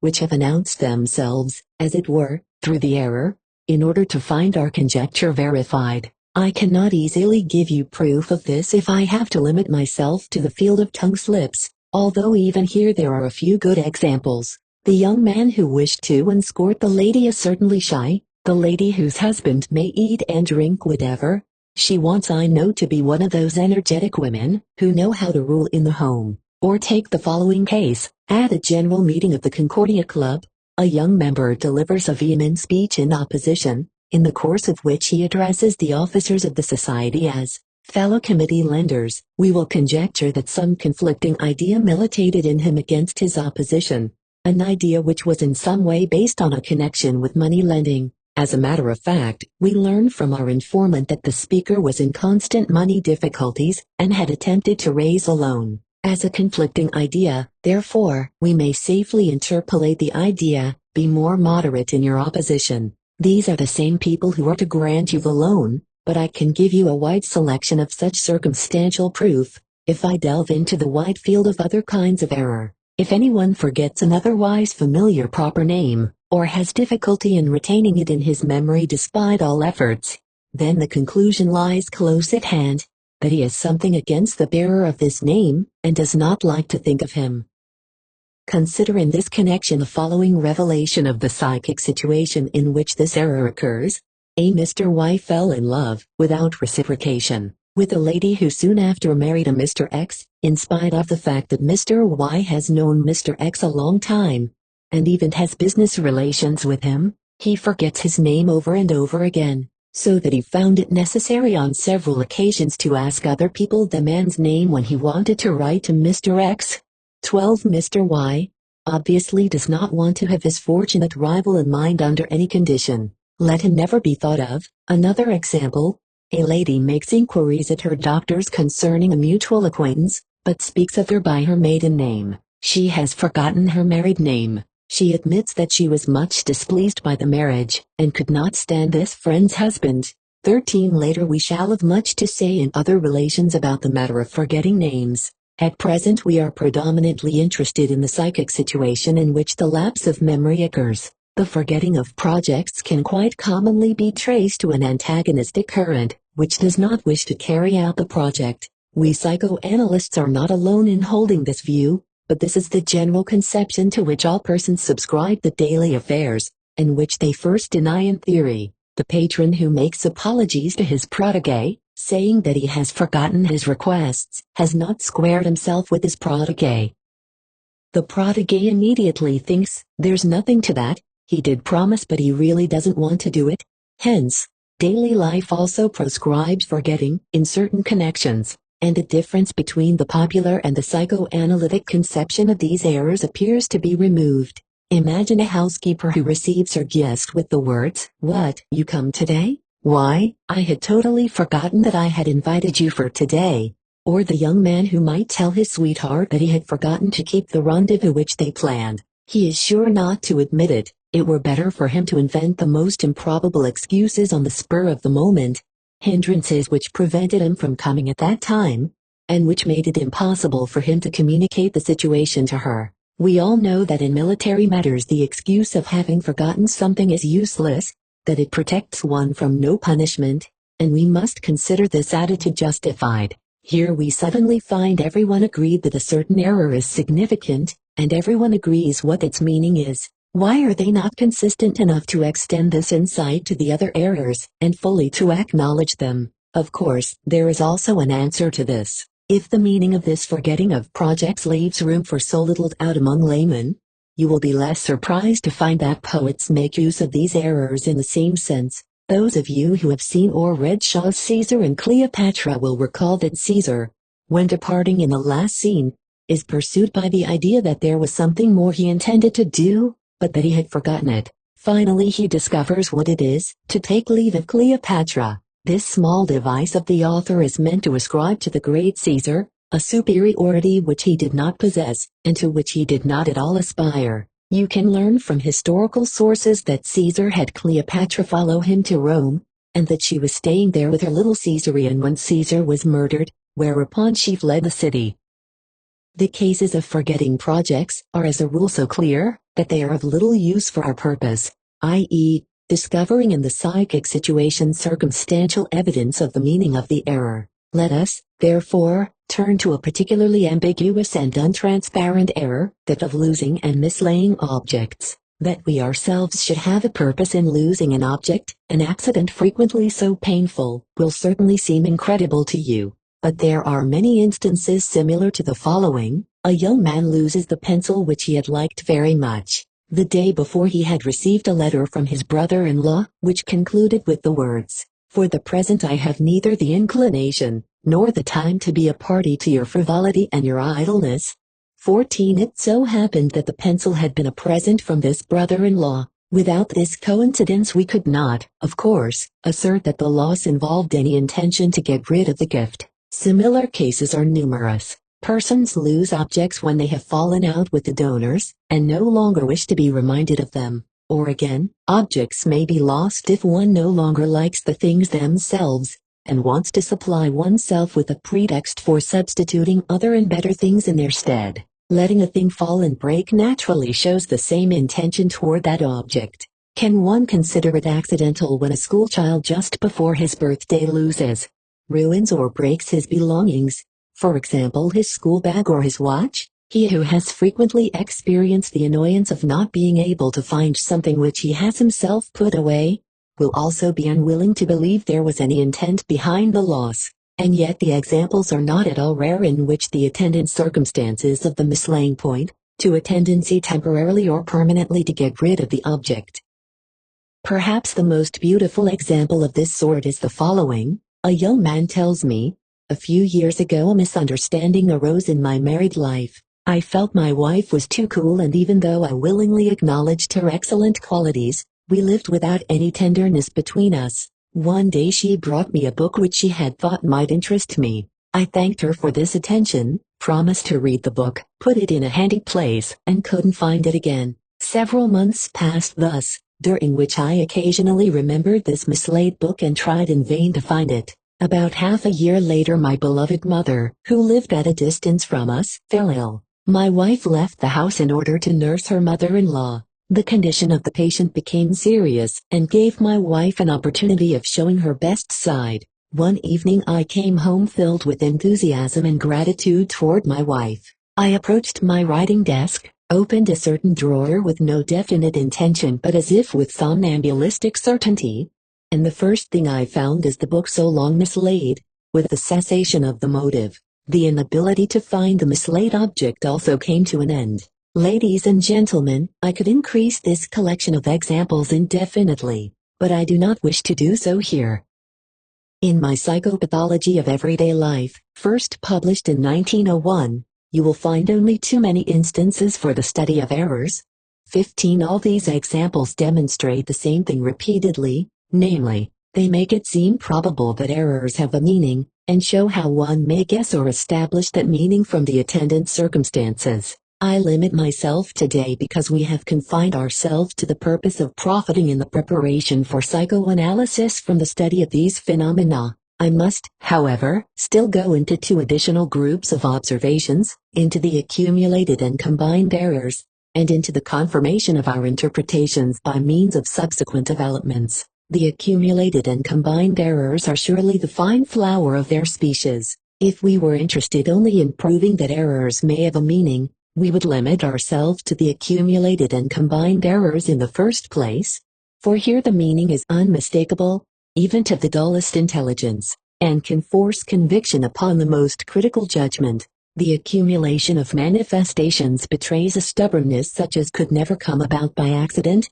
but which fits closely the idea of design. Finally, the interchange of certain kinds of error with each other shows us what is the important and essential element of the error, not its form or the means of which it avails itself, but the purpose which it serves and which is to be achieved by the most various paths. Thus I will give you a case of repeated forgetting. Jones recounts that he once allowed a letter to lie on his writing desk several days for reasons quite unknown. Finally he made up his mind to mail it, but it was returned from the dead letter office, for he had forgotten to address it. After he had addressed it he took it to the post office, but this time without a stamp. At this point, he finally had to admit to himself his aversion against sending the letter at all. In another case a mistake is combined with mislaying an object. A lady is traveling to Rome with her brother-in-law, a famous artist. The visitor is much fêted by the Germans living in Rome, and receives as a gift, among other things, a gold medal of ancient origin. The lady is vexed by the fact that her brother-in-law does not sufficiently appreciate the beautiful object. After she leaves her sister and reaches her home, she discovers when unpacking that she has brought with her, how, she does not know, the medal. She immediately informs her brother-in-law of this fact by letter, and gives him notice that she will send the medal back to Rome the next day. But on the following day, the medal has been so cleverly mislaid that it can neither be found nor sent, and at this point it begins to dawn upon the lady that her absent-mindedness means, namely, that she wants to keep the object for herself. 16. I have already given you an example of a combination of forgetfulness and error in which someone first forgot a rendezvous and then, with the firm intention of not forgetting it a second time, appeared at the wrong hour. A quite analogous case was told me from his own experience, by a friend who pursues literary interests in addition to his scientific ones. He said, "A few years ago I accepted the election to the board of a certain literary society, because I hoped that the society could at some time be of use to me in helping obtain the production of my drama. And, despite my lack of interest, I took part in the meetings every Friday. A few months ago I received the assurance of a production in the theater in F, and since that time it happens regularly that I forget the meetings of that society. When I read your article on these things, I was ashamed of my forgetfulness, reproached myself with the meanness of staying away now that I no longer need these people, and determined to be sure not to forget next Friday. I kept reminding myself of this resolution, until I carried it out and stood before the door of the meeting room. To my astonishment, it was closed. The meeting was already over, for I had mistaken the day. It was already Saturday. It would be tempting enough to collect similar observations, but I will go no further.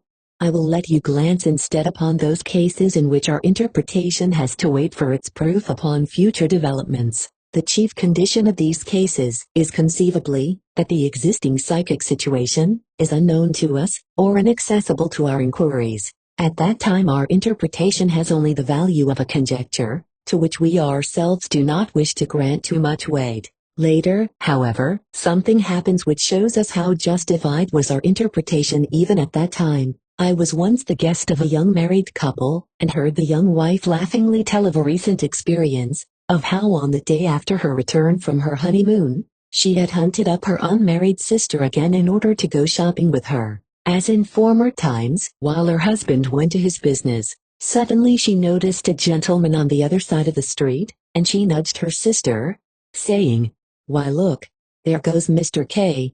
She had forgotten that this gentleman was her husband of some weeks' standing. I shuddered at this tale but did not dare to draw the inference. The little anecdote did not occur to me again until a year later, after this marriage had come to a most unhappy end. A meter tells of a lady who, the day before her wedding, forgot to try on her wedding dress, and to the despair of the dressmaker only remembered it later in the evening. He adds in connection with this forgetfulness the fact that she divorced her husband soon after. I know a lady now divorced from her husband, who, in managing her fortune, frequently signed documents with her maiden name, and this many years before she really resumed it.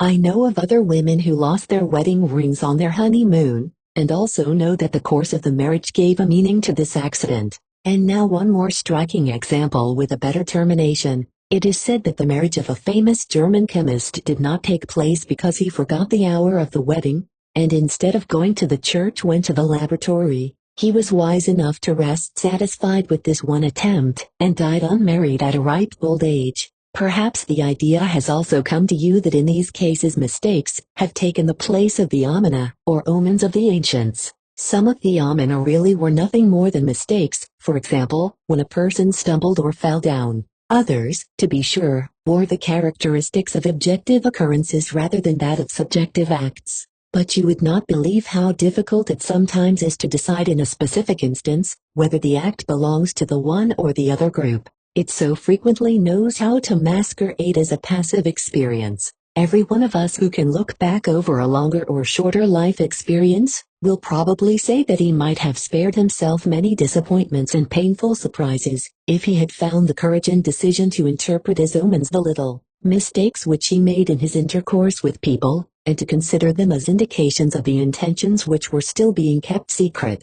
As a rule, one does not dare do this. One would feel as though he were again becoming superstitious via a detour through science. But not all omens come true, and you will understand from our theories that they need not all come true.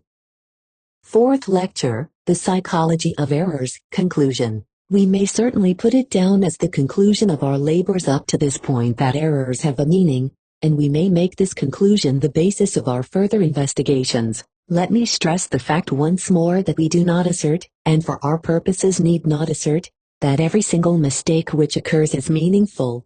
Although I consider that probable, it will suffice us if we prove the presence of such a meaning with relative frequency, in the various forms of errors. These various forms, by the way, behave differently in this respect. In the cases of tongue slips, pen slips, etc., the occurrences may take place on a purely physiological basis. In the group based on forgetfulness, forgetting names or projects, mislaying objects, etc., I cannot believe in such a basis. There does very probably exist a type of case in which the loss of objects should be recognized as unintentional. Of the mistakes which occur in daily life, only a certain portion can in any way be brought within our conception. You must keep this limitation in mind when we start henceforth from the assumption that mistakes are psychic acts and arise through the mutual interference of two intentions. Herein we have the first result of psychoanalysis. Psychology hitherto knew nothing of the occurrence of such interferences, and the possibility that they might have such manifestations as a consequence. We have widened the province of the world of psychic phenomena quite considerably, and have brought into the province of psychology phenomena which formerly were not attributed to it. Let us tarry a moment longer over the assertion that errors are psychic acts. Does such an assertion contain more than the former declaration that they have a meaning? I do not believe so. On the contrary, it is rather more indefinite and open to greater misunderstanding. Everything which can be observed about the psychic life will on occasion be designated as a psychic phenomenon, but it will depend on whether the specific psychic manifestations resulted directly from bodily, organic, material influences, in which case their investigation will not fall within the province of psychology, or whether it was more immediately the result of other psychic occurrences back of which, somewhere, the series of organic influences then begins. We have the latter condition of affairs before us when we designate a phenomenon as a psychic manifestation,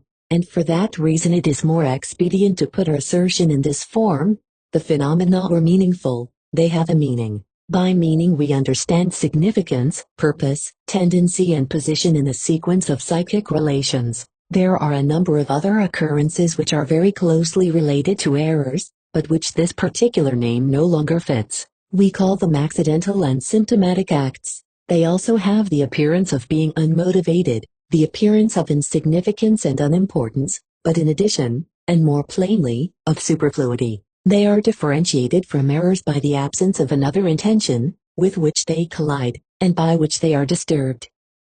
On the other side they pass over without a definite boundary line, into the gestures and movements, which we count among expressions of the emotions. Among these accidental acts belong all those apparently playful, apparently purposeless performances in connection with our clothing, parts of our body, objects within reach, as well as the omission of such performances, and the melodies which we hum to ourselves. I venture the assertion that all these phenomena are meaningful and capable of interpretation in the same way as are the errors, that they are small manifestations of other more important psychic processes, valid psychic acts. But I do not intend to linger over this new enlargement of the province of psychic phenomena, but rather to return to the topic of errors, in the consideration of which the important psychoanalytic inquiries can be worked out with far greater clarity. The most interesting questions which we formulated while considering errors, and which we have not yet answered, are, I presume,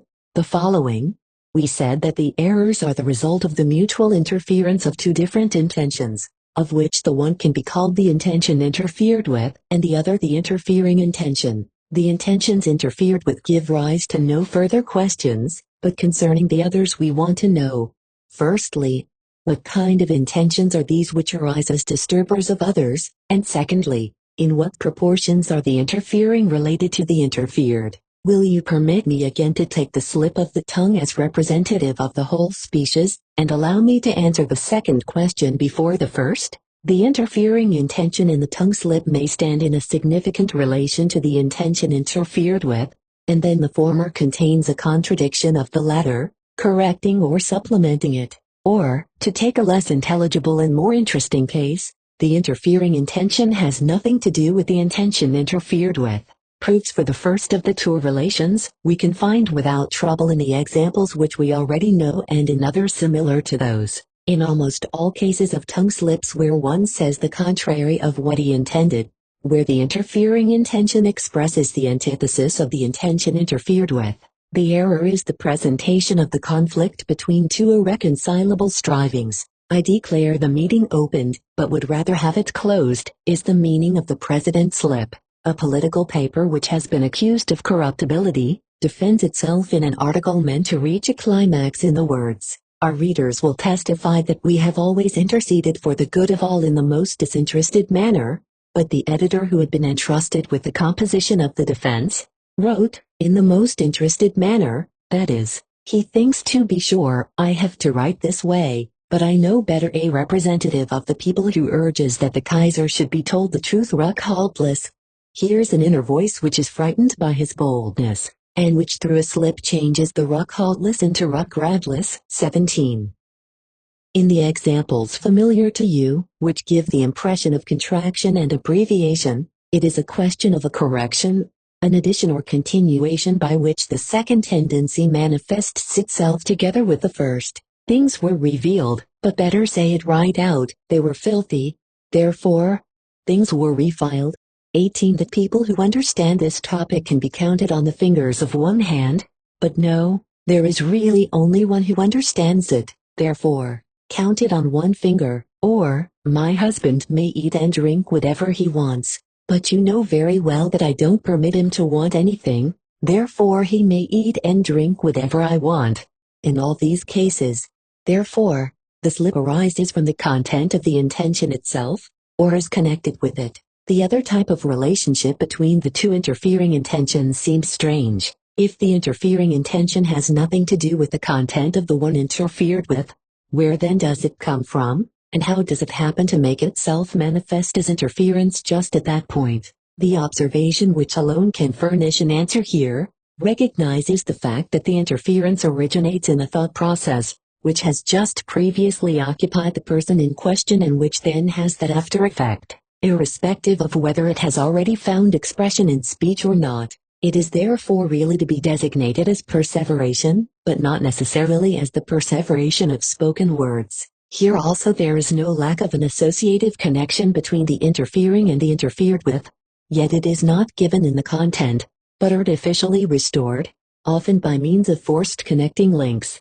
Here is a simple example of this, which I myself observed. In our beautiful Dolomites, I meet two Viennese ladies who are gotten up as tourists. I accompany them a short distance and we discuss the pleasures, but also the difficulties of the tourist's mode of life. One lady admits this way of spending the day entails much discomfort. It is true, she says, that it is not at all pleasant, when one has tramped all day in the sun, and waist and shirt are soaked through. At this point in this sentence she suddenly has to overcome a slight hesitancy. Then she continues, but then, when one gets knock hose, and can change. 19. We did not analyze this slip, but I am sure you can easily understand it. The lady wanted to make the enumeration more complete and to say, waist, shirt and drawers. From motives of propriety, the mention of the drawers, hose, was suppressed. But in the next sentence of quite independent content, the unuttered word came to light as a distortion of the similar word, house, house. Now we can turn at last to the long-delayed main question, namely, what kind of intentions are these which get themselves expressed in an unusual way as interferences of others? Intentions within whose great variety we wish nevertheless to find what is common to them all. If we examine a series of them to this end, we will soon find that they divide themselves into three groups. In the first group belong the cases in which the interfering tendency is known to the speaker, and which, moreover, was felt by him before the slip. Thus, in the case of the slip refilled, the speaker not only admits that he agreed with the judgment filthy on the incidents in question, but also that he had the intention, which he later abandoned, of giving it verbal expression. A second group is made up of those cases in which the interfering tendency is immediately recognized by the subject as his own, but in which he is ignorant of the fact that the interfering tendency was active in him just before the slip. He therefore accepts our interpretation, yet remains to a certain extent surprised by it. Examples of this situation can perhaps more easily be found among errors other than slips of the tongue. In a third group, the interpretation of the interfering intention is energetically denied by the speaker. He not only denies that the interfering tendency was active in him before the slip, but he wants to assert that it was at all times completely alien to him. Will you recall the example of hiccup, and the absolutely impolite disavowal which I received at the hands of this speaker? by my disclosure of the interfering intention, you know that so far we have no unity in our conception of these cases.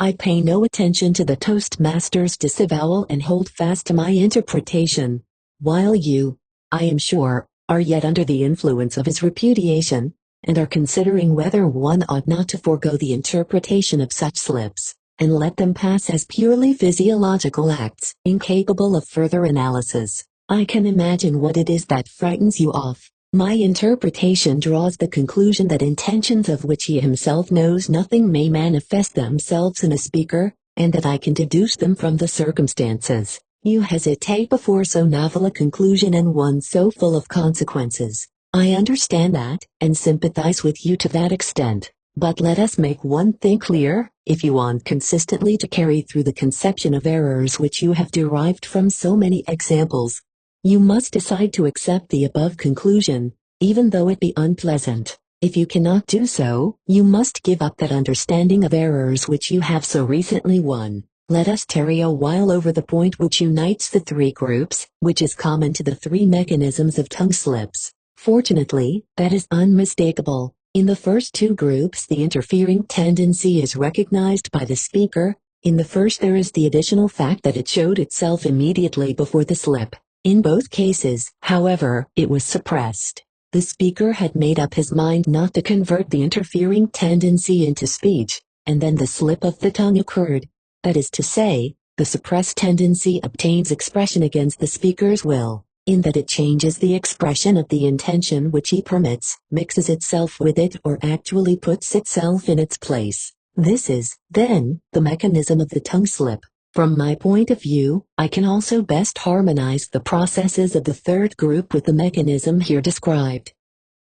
I need only assume that these three groups are differentiated by the different degrees of effectiveness attending the suppression of an intention. In the first group, the intention is present and makes itself perceptible before the utterance of the speaker. Not until then does it suffer the suppression for which it indemnifies itself in the slip. In the second group, the suppression extends farther. The intention is no longer perceptible before the subject speaks. It is remarkable that the interfering intention is in no way deterred by this from taking part in the causation of the slip.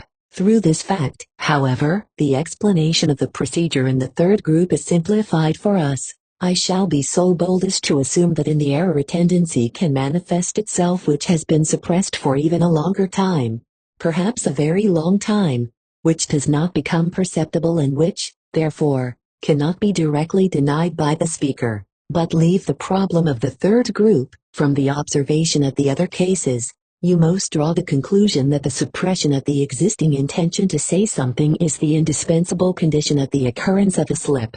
We may now claim that we have made further progress in understanding errors. We know not only that they are psychic acts, in which we can recognize meaning and purpose, and that they arise through the mutual interference of two different intentions, but, in addition, we know that one of these intentions must have undergone a certain suppression in order to be able to manifest itself through interference with the other. The interfering intention must itself first be interfered with before it can become interfering. Naturally, a complete explanation of the phenomena which we call errors is not attained by this. We immediately see further questions arising, and suspect in general that there will be more occasions for new questions as we progress further.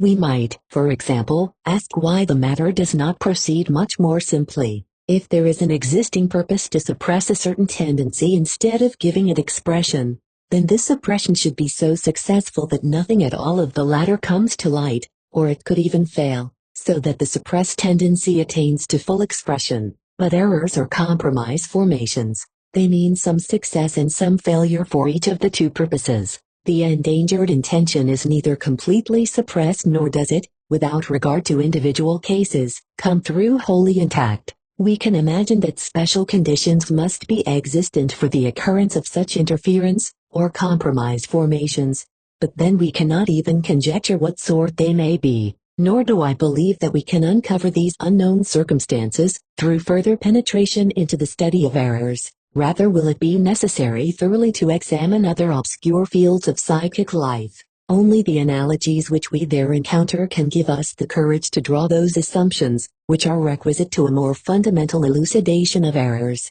And one thing more, even working with small signs, as we have constantly been in the habit of doing in this province, brings its dangers with it. There is a mental disease, combined paranoia, in which the utilization of such small signs is practiced without restriction, and I naturally would not wish to give it as my opinion that these conclusions, built up on this basis, are correct throughout. We can be protected from such dangers only by the broad basis of our observations, by the repetition of similar impressions from the most varied fields of psychic life. We will therefore leave the analysis of errors here, but may I remind you of one thing more. Keep in mind, as a prototype, the manner in which we have treated these phenomena. You can see from these examples what the purposes of our psychology are. We do not wish merely to describe the phenomena and to classify them, but to comprehend them as signs of a play of forces in the psychic, as expressions of tendencies striving to an end, tendencies which work together or against one another. We seek a dynamic conception of psychic phenomena. The perceived phenomena must, in our conception, give way to those strivings whose existence is only assumed. Hence we will not go deeper into the problem of errors, but we can still undertake an expedition through the length of this field, in which we will re-encounter things familiar to us, and will come upon the tracks of some that are new. In so doing we will keep to the division which we made in the beginning of our study, of the three groups of tongue slips, with the related forms of pen slips, misreadings, mishearings,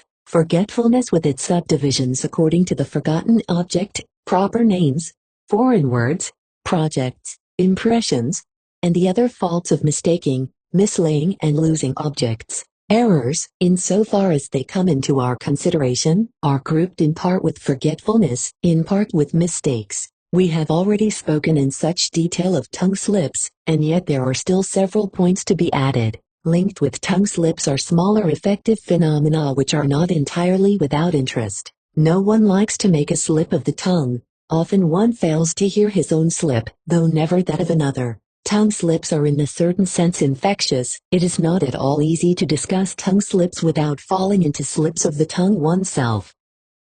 The most trifling forms of tongue slips are just the ones which have no particular illumination to throw on the hidden psychic processes, but are nevertheless not difficult to penetrate in their motivation. If, for example, anyone pronounces a long vowel as a short, in consequence of an interference no matter how motivated, he will for that reason soon after lengthen a short vowel, and commit a new slip in compensation for the earlier one. The same thing occurs when one has pronounced a double vowel unclearly and hastily, for example, an EU or an OI as EI. The speaker tries to correct it by changing a subsequent EI or EU to OI. In this conduct the determining factor seems to be a certain consideration for the hearer, who is not to think that it is immaterial to the speaker how he treats his mother tongue. The second, compensating distortion actually has the purpose of making the hearer conscious of the first, and of assuring him that it also did not escape the speaker. The most frequent and most trifling cases of slips consist in the contractions and foresoundings, which show themselves in inconspicuous parts of speech.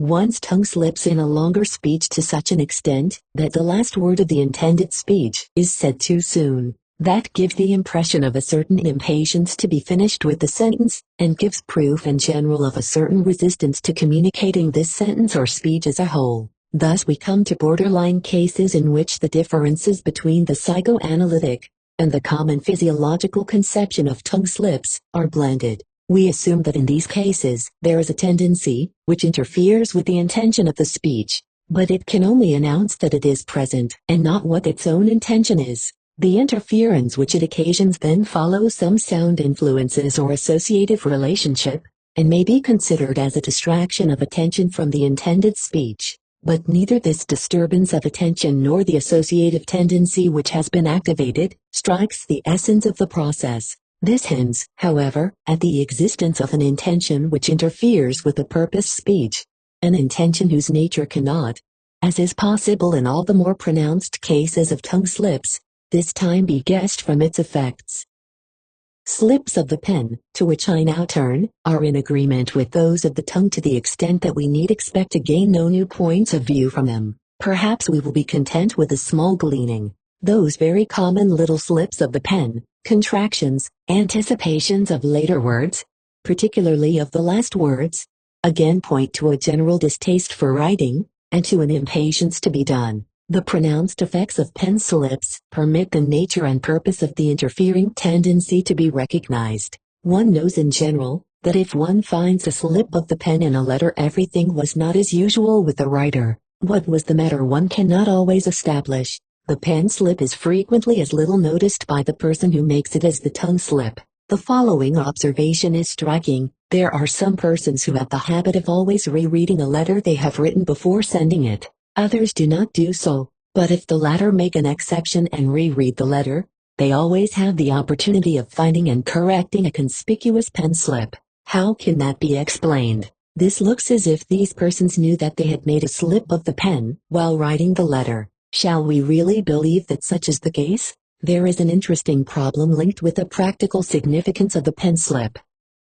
You may recall the case of the murderer H, who made a practice of obtaining cultures of the most dangerous disease germs from scientific institutions, by pretending to be a bacteriologist, and who used these cultures to get his close relatives out of the way in this most modern fashion. This man once complained to the authorities of such an institution about the ineffectiveness of the culture which had been sent to him, but committed a pen slip, and instead of the words, "In my attempts on mice and guinea pigs," was plainly written, "In my attempts on people." 20. This slip even attracted the attention of the doctors at the institution, but so far as I know, they drew no conclusion from it. Now what do you think? Might not the doctors better have accepted the slip as a confession, and instituted an investigation through which the murderer's handiwork would have been blocked in time? In this case, was not ignorance of our conception of errors to blame for an omission of practical importance? Well, I am inclined to think that such a slip would surely seem very suspicious to me,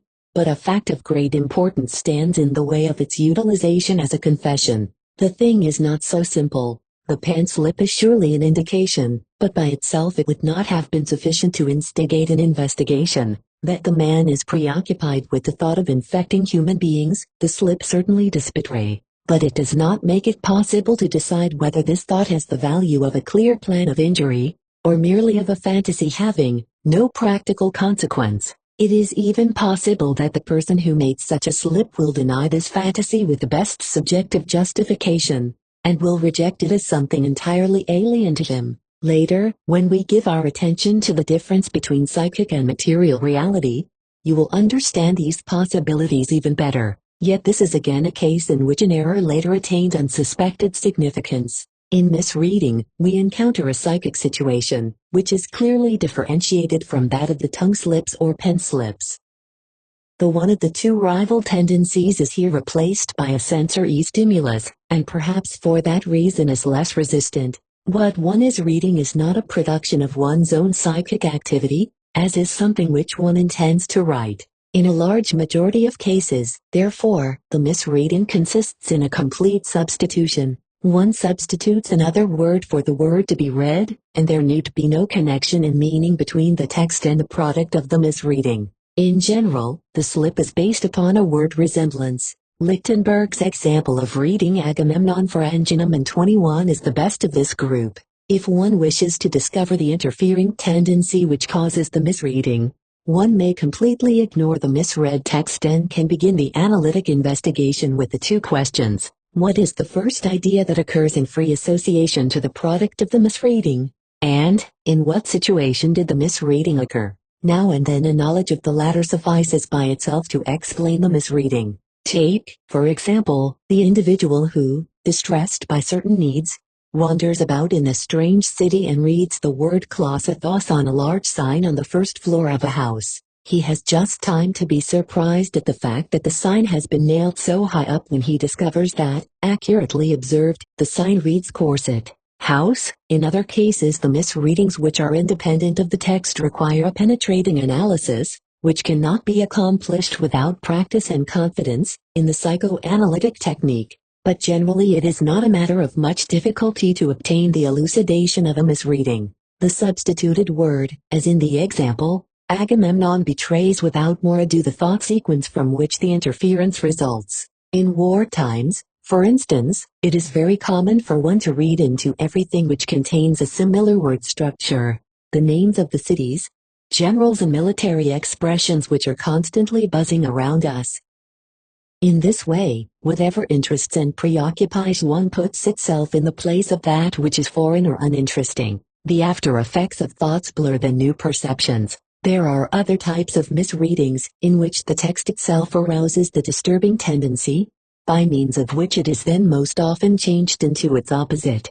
One reads something which is undesired. Analysis then convinces one that an intensive wish to reject what has been read should be made responsible for the alteration. In the first mentioned and more frequent cases of misreading, two factors are neglected to which we gave an important role in the mechanism of errors: the conflict of two tendencies and the suppression of one, which then indemnifies itself by producing the error. Not that anything like the opposite occurs in misreading, but the importunity of the idea content which leads to misreading is nevertheless much more conspicuous than the suppression to which the latter may previously have been subjected. Just these two factors are most tangibly apparent in the various situations of errors of forgetfulness. Forgetting plans is actually uniform in meaning. Its interpretation is, as we have heard, not denied even by the layman. The tendency interfering with a plan is always an antithetical intention, an unwillingness concerning which we need only discover why it does not come to expression in a different and less disguised manner. But the existence of this unwillingness is not to be doubted. Sometimes it is possible even to guess something of the motives which make it necessary for this unwillingness to disguise itself, and it always achieves its purpose by the error resulting from the concealment, while its rejection would be certain were it to present itself as open contradiction. If an important change in the psychic situation occurs between the formulation of the plan and its execution, in consequence of which the execution of the plan does not come into question, then the fact that the plan was forgotten is no longer in the class of errors. One is no longer surprised at it, and one understands that it would have been superfluous to have remembered the plan. It was then permanently or temporarily effaced. Forgetting a plan can be called an error only when we have no reason to believe there was such an interruption. The cases of forgetting plans are in general so uniform and transparent that they do not interest us in our investigation. There are 2 points, however, from which we can learn something new. We have said that forgetting, that is, the non-execution of a plan, points to an antipathy toward it. This certainly holds, but, according to the results of our investigations, the antipathy may be of 2 sorts, direct and indirect. What is meant by the latter can best be explained by 1 or 2 examples. If a patron forgets to say a good word for his protégé to a third person, it may be because the patron is not really very much interested in the protégé, therefore, has no great inclination to commend him. It is, at any rate, in this sense that the protégé will construe his patron's forgetfulness. But the matter may be more complicated. The patron's antipathy to the execution of the plan may originate in another quarter and fasten upon quite a different point. It need not have anything to do with the protégé, but may be directed toward the third person to whom the good word was to have been said. Thus, you see what doubts here confront the practical application of our interpretation. The protégé, despite a correct interpretation of the forgetfulness, stands in danger of becoming too suspicious, and of doing his patron a grave injustice. Or, if an individual forgets a rendezvous which he has made, and which he had resolved to keep, the most frequent basis will certainly be the direct aversion to encountering this person. But analysis might here supply the information that the interfering intention was not directed against that person, but against the place in which they were to have met, and which was avoided because of a painful memory associated with it. Or, if one forgets to mail a letter, the counter-intention may be directed against the content of that letter. Yet this does not in any way exclude the possibility that the letter is harmless in itself, and only subject to the counter-intention because something about it reminds the writer of another letter written previously, which, in fact, did afford a basis for the antipathy. One can say in such a case that the antipathy has here transferred itself from that former letter, where it was justified, to the present one in which it really has no meaning. Thus you see that one must always exercise restraint and caution in the application of interpretations, even though the interpretations are justified. That which is psychologically equivalent may nevertheless in practice be very ambiguous. Phenomena such as these will seem very unusual to you. Perhaps you are inclined to assume that the indirect antipathy is enough to characterize the incident as pathological, yet I can assure you that it also occurs in a normal and healthy setting. I am in no way willing to admit the unreliability of our analytic interpretation.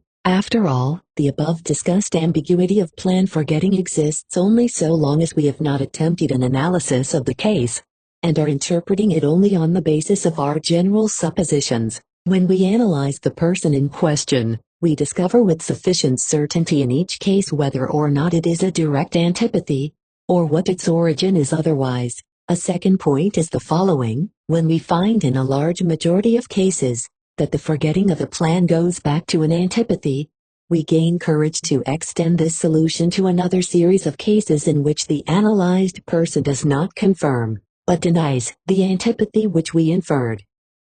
Take as an example the exceedingly frequent incidents of forgetting to return books which one has borrowed, or forgetting to pay one's bills or debts. We will be so bold as to accuse the individual in question of intending to keep the books and not to pay the debts, while he will deny such an intention, but will not be in a position to give us any other explanation of his conduct. Thereupon we insist that he has the intention, only he knows nothing about it.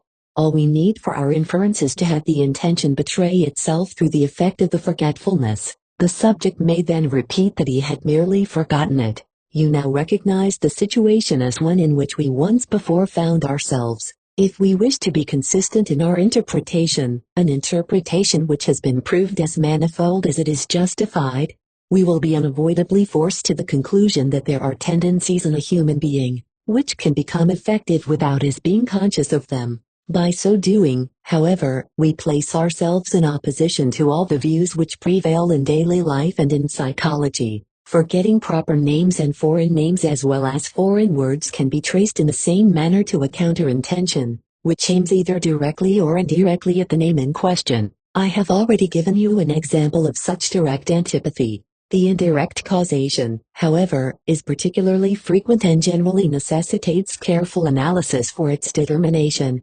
Thus, for example, in war times which force us to sacrifice so many of our former inclinations, the ability to recall proper names also suffers severely in consequence of the most peculiar connections. A short time ago it happened that I could not reproduce the name of that harmless Moravian city of Vicence, and analysis showed that no direct dislike was to blame, but rather the sound resemblance to the name of the Bicenzi Palace in Orito, in which I used to wish I might live.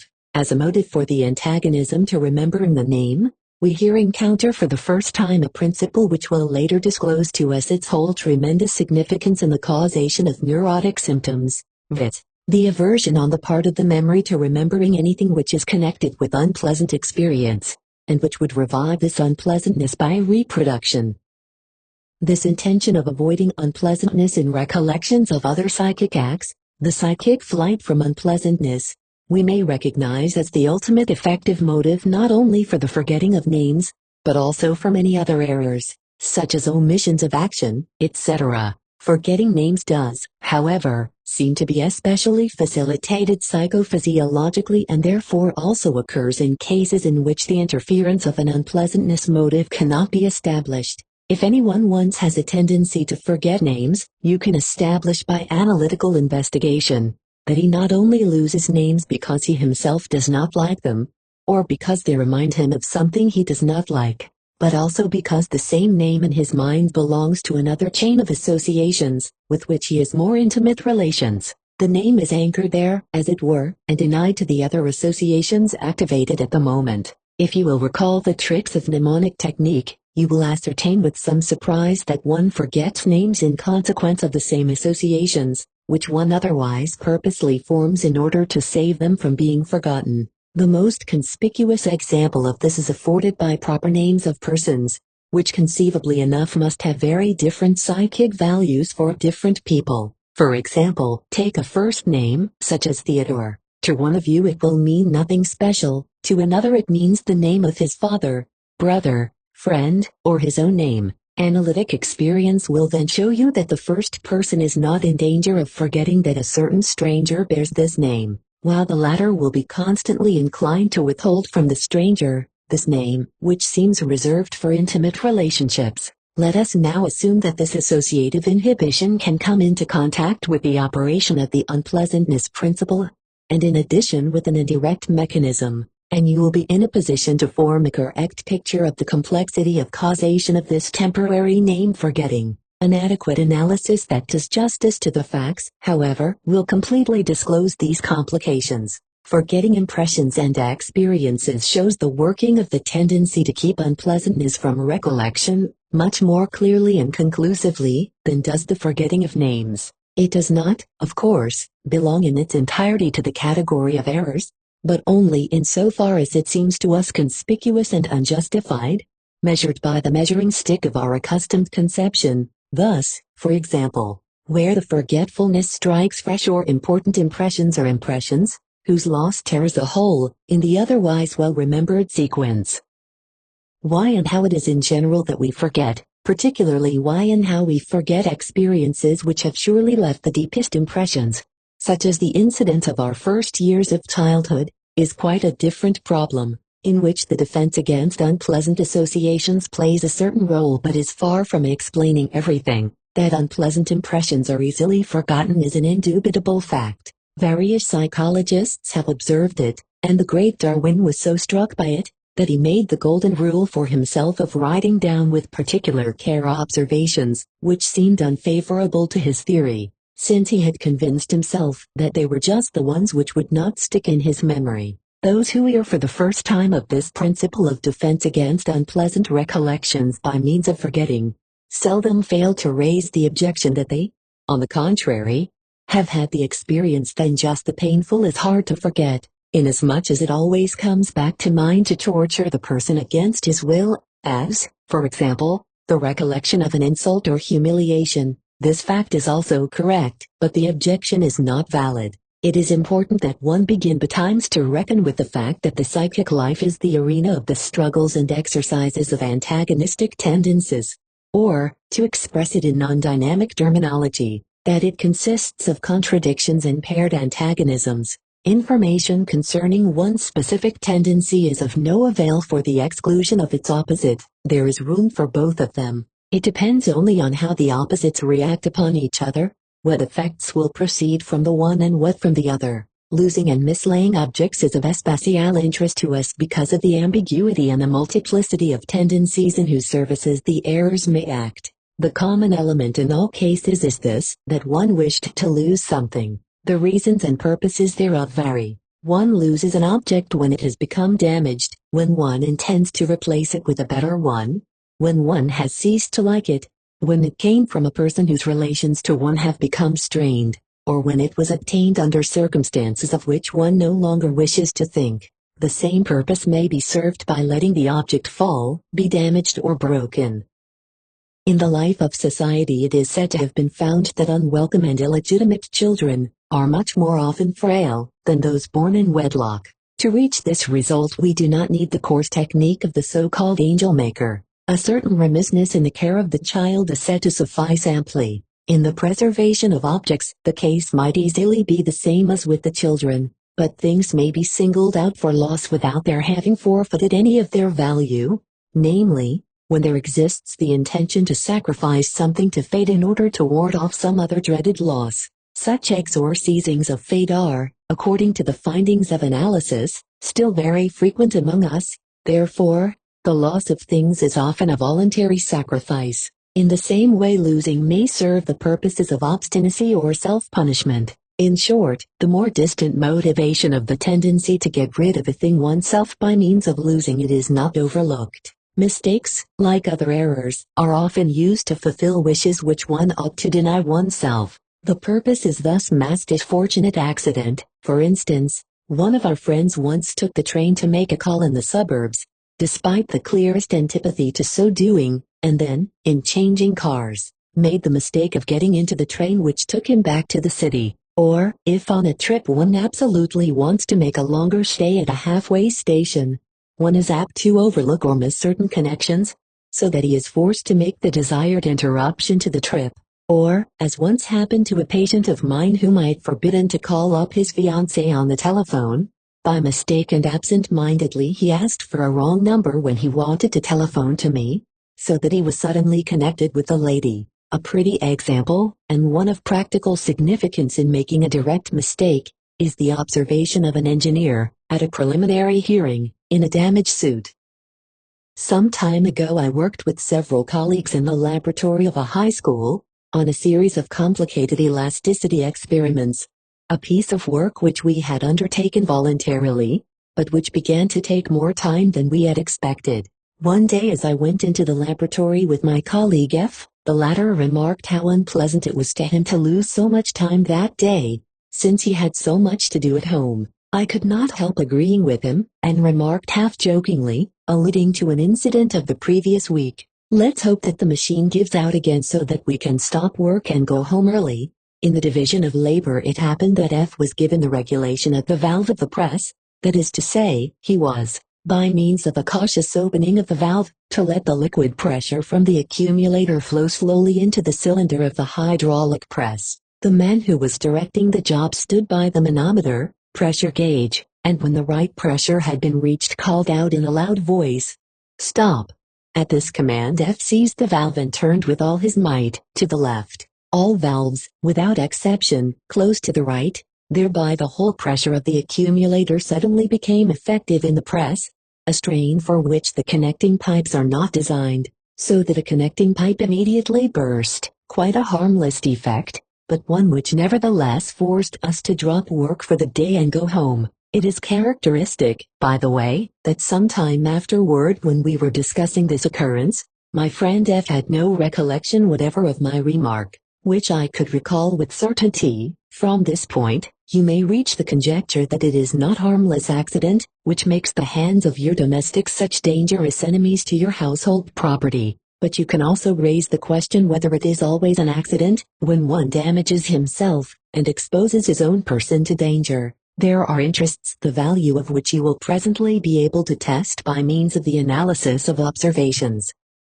Ladies and gentlemen, this is far from being all that might be said about errors. There is indeed much left to investigate and to discuss, but I am satisfied if, from our investigations to date, your previous views are somewhat shaken, and if you have acquired a certain degree of liberality in the acceptance of new ones. For the rest, I must content myself with leaving you face to face with an unclear condition of affairs. We cannot prove all our axioms by the study of errors and, indeed, are by no means solely dependent on this material. The great value of errors for our purpose lies in the fact that they are very frequent phenomena, that can easily be observed on oneself, and the occurrence of which do not require a pathological condition. I should like to mention just one more of your unanswered questions before concluding. If, as we have seen in many examples, people come so close to understanding errors and so often act as though they penetrated their meaning, how is it possible that they can so generally consider them accidental, senseless and meaningless, and can so energetically oppose their psychoanalytic elucidation? You are right. That is conspicuous and demands an explanation. I shall not give this explanation to you, however, but shall guide you slowly to the connecting links from which the explanation will force itself upon you without any aid from me. Part 2. The Dream. Fifth lecture, The Dream, Difficulties and Preliminary Approach. One day the discovery was made that the disease symptoms of certain nervous patients have a meaning. 22 Thereupon the psychoanalytic method of therapy was founded. In this treatment it happened that the patients also presented dreams in place of their symptoms. Herewith originated the conjecture that these dreams also have a meaning. We will not, however, pursue this historical path, but enter upon the opposite one. We wish to discover the meaning of dreams as preparation for the study of the neuroses. This inversion is justified, for the study of dreams is not only the best preparation for that of the neuroses, but the dream itself is also a neurotic symptom, and in fact one which possesses for us the incalculable advantage of occurring in all normals. Indeed, if all human beings were well and would dream, we could gain from their dreams almost all the insight to which the study of the neuroses has led. Thus it is that the dream becomes the object of psychoanalytic research, Again an ordinary, little considered phenomenon, apparently of no practical value, like the errors with which, indeed, it shares the character of occurring in normals, but otherwise the conditions are rather less favorable for our work. Errors had been neglected only by science, which had paid little attention to them, but at least it was no disgrace to occupy oneself with them. People said there are indeed more important things, but perhaps something may come of it. Preoccupation with the dream, however, is not merely impractical and superfluous, but actually ignominious. It carries the odium of the unscientific, awakens the suspicion of a personal leaning towards mysticism. The idea of a physician busying himself with dreams, when even in neuropathology and psychiatry, there are matters so much more serious. Tumors the size of apples which incapacitate the organ of the psyche, hemorrhages, and chronic inflammations in which one can demonstrate changes in the tissues under the microscope. No, the dream is much too trifling an object and unworthy of science. And besides, it is a condition which in itself defies all the requirements of exact research. In dream investigation one is not even sure of one's object. A delusion, for example, presents itself in clear and definite outlines. I am the Emperor of China, says the patient aloud, but the dream? It generally cannot be related at all. If anyone relates a dream, has he any guarantee that he has told it correctly, and not changed it during the telling?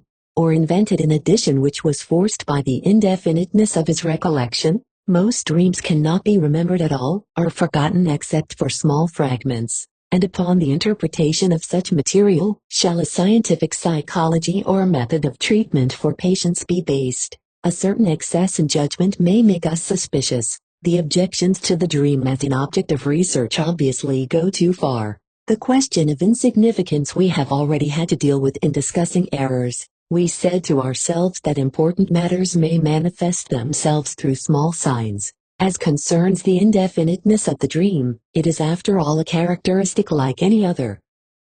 One cannot prescribe the characteristics of an object. Moreover, there are clear and definite dreams, and there are other objects of psychiatric research which suffer from the same trait of indefiniteness, e.g., many compulsion ideas, with which even respectable and esteemed psychiatrists have occupied themselves. I might recall the last case which occurred in my practice. The patient introduced himself to me with the words, "I have a certain feeling as though I had harmed or had wished to harm some living thing. A child? No. More probably a dog, perhaps pushed it off a bridge, or something else." We can overcome to some degree the difficulty of uncertain recollection in the dream, if we determine that exactly what the dreamer tells us is to be taken as his dream, without regard to anything which he has forgotten or may have changed in recollection. And finally, one cannot make so general an assertion as that the dream is an unimportant thing. We know from our own experience that the mood in which one wakes up after a dream may continue throughout the whole day.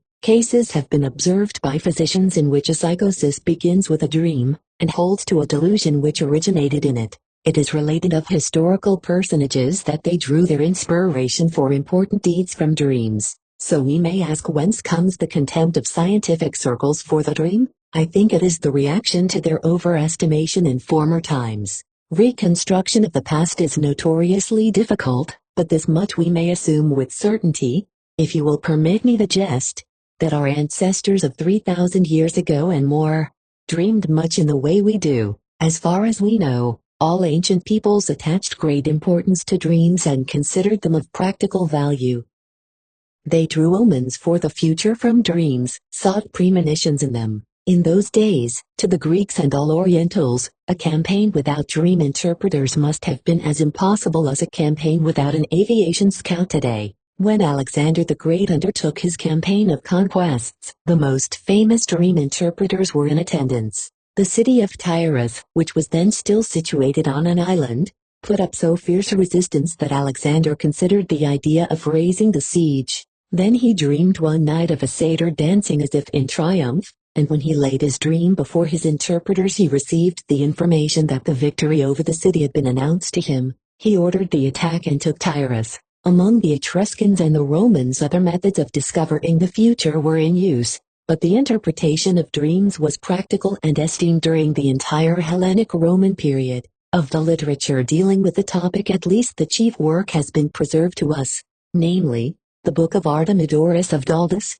who is supposed to have lived during the lifetime of the Emperor Hadrian. How it happened subsequently that the art of dream interpretation was lost and the dream fell into discredit, I cannot tell you. Enlightenment cannot have had much part in it, for the Dark Ages faithfully preserved things far more absurd than the ancient dream interpretation. The fact is, the interest in dreams gradually deteriorated into superstition, and could assert itself only among the ignorant. The latest misuse of dream interpretation in our day still tries to discover in dreams the numbers which are going to be drawn in the small lottery. On the other hand, the exact science of today has repeatedly dealt with dreams, but always only with the purpose of applying its physiological theories to the dream.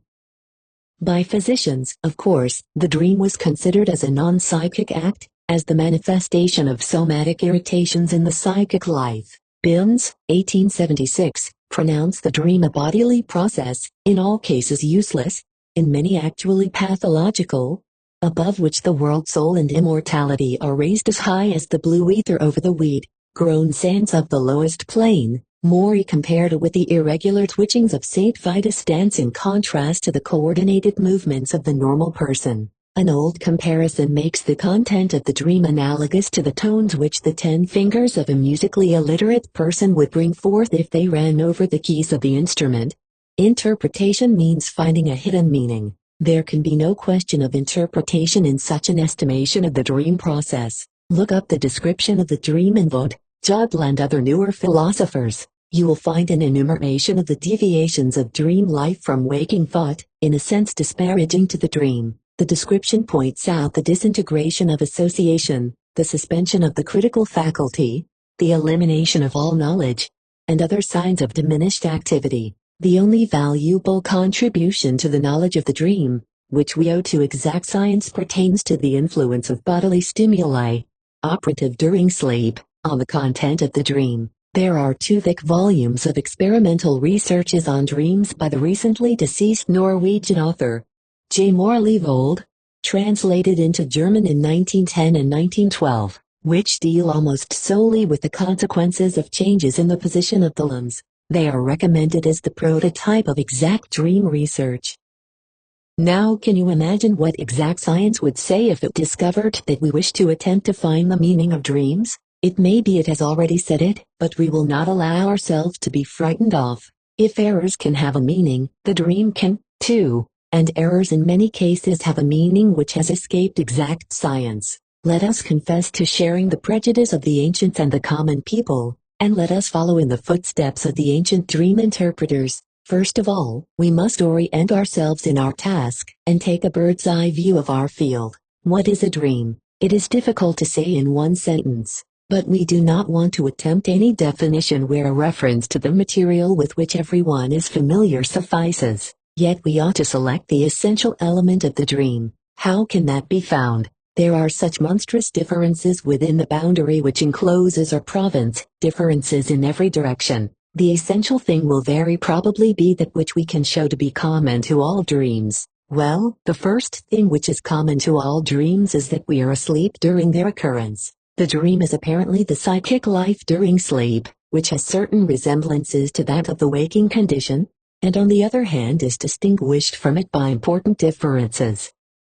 That was noted even in Aristotle's definition. Perhaps there are other connections obtained between the dream and sleep. One can be awakened by a dream. One frequently has a dream when he wakes spontaneously or is forcibly awakened from sleep. The dream then seems to be an intermediate condition between sleeping and waking. Thus we are referred to the problem of sleep. What, then, is sleep? That is a physiological or biological problem concerning which there is still much controversy. We can form no decision on the point, but I think we may attempt a psychological characterization of sleep. Sleep is a condition in which I wish to have nothing to do with the external world, and have withdrawn my interest from it. I put myself to sleep by withdrawing myself from the external world, and by holding off its stimuli. I also go to sleep when I am fatigued by the external world. Thus, by going to sleep, I say to the external world, "Leave me in peace, for I wish to sleep."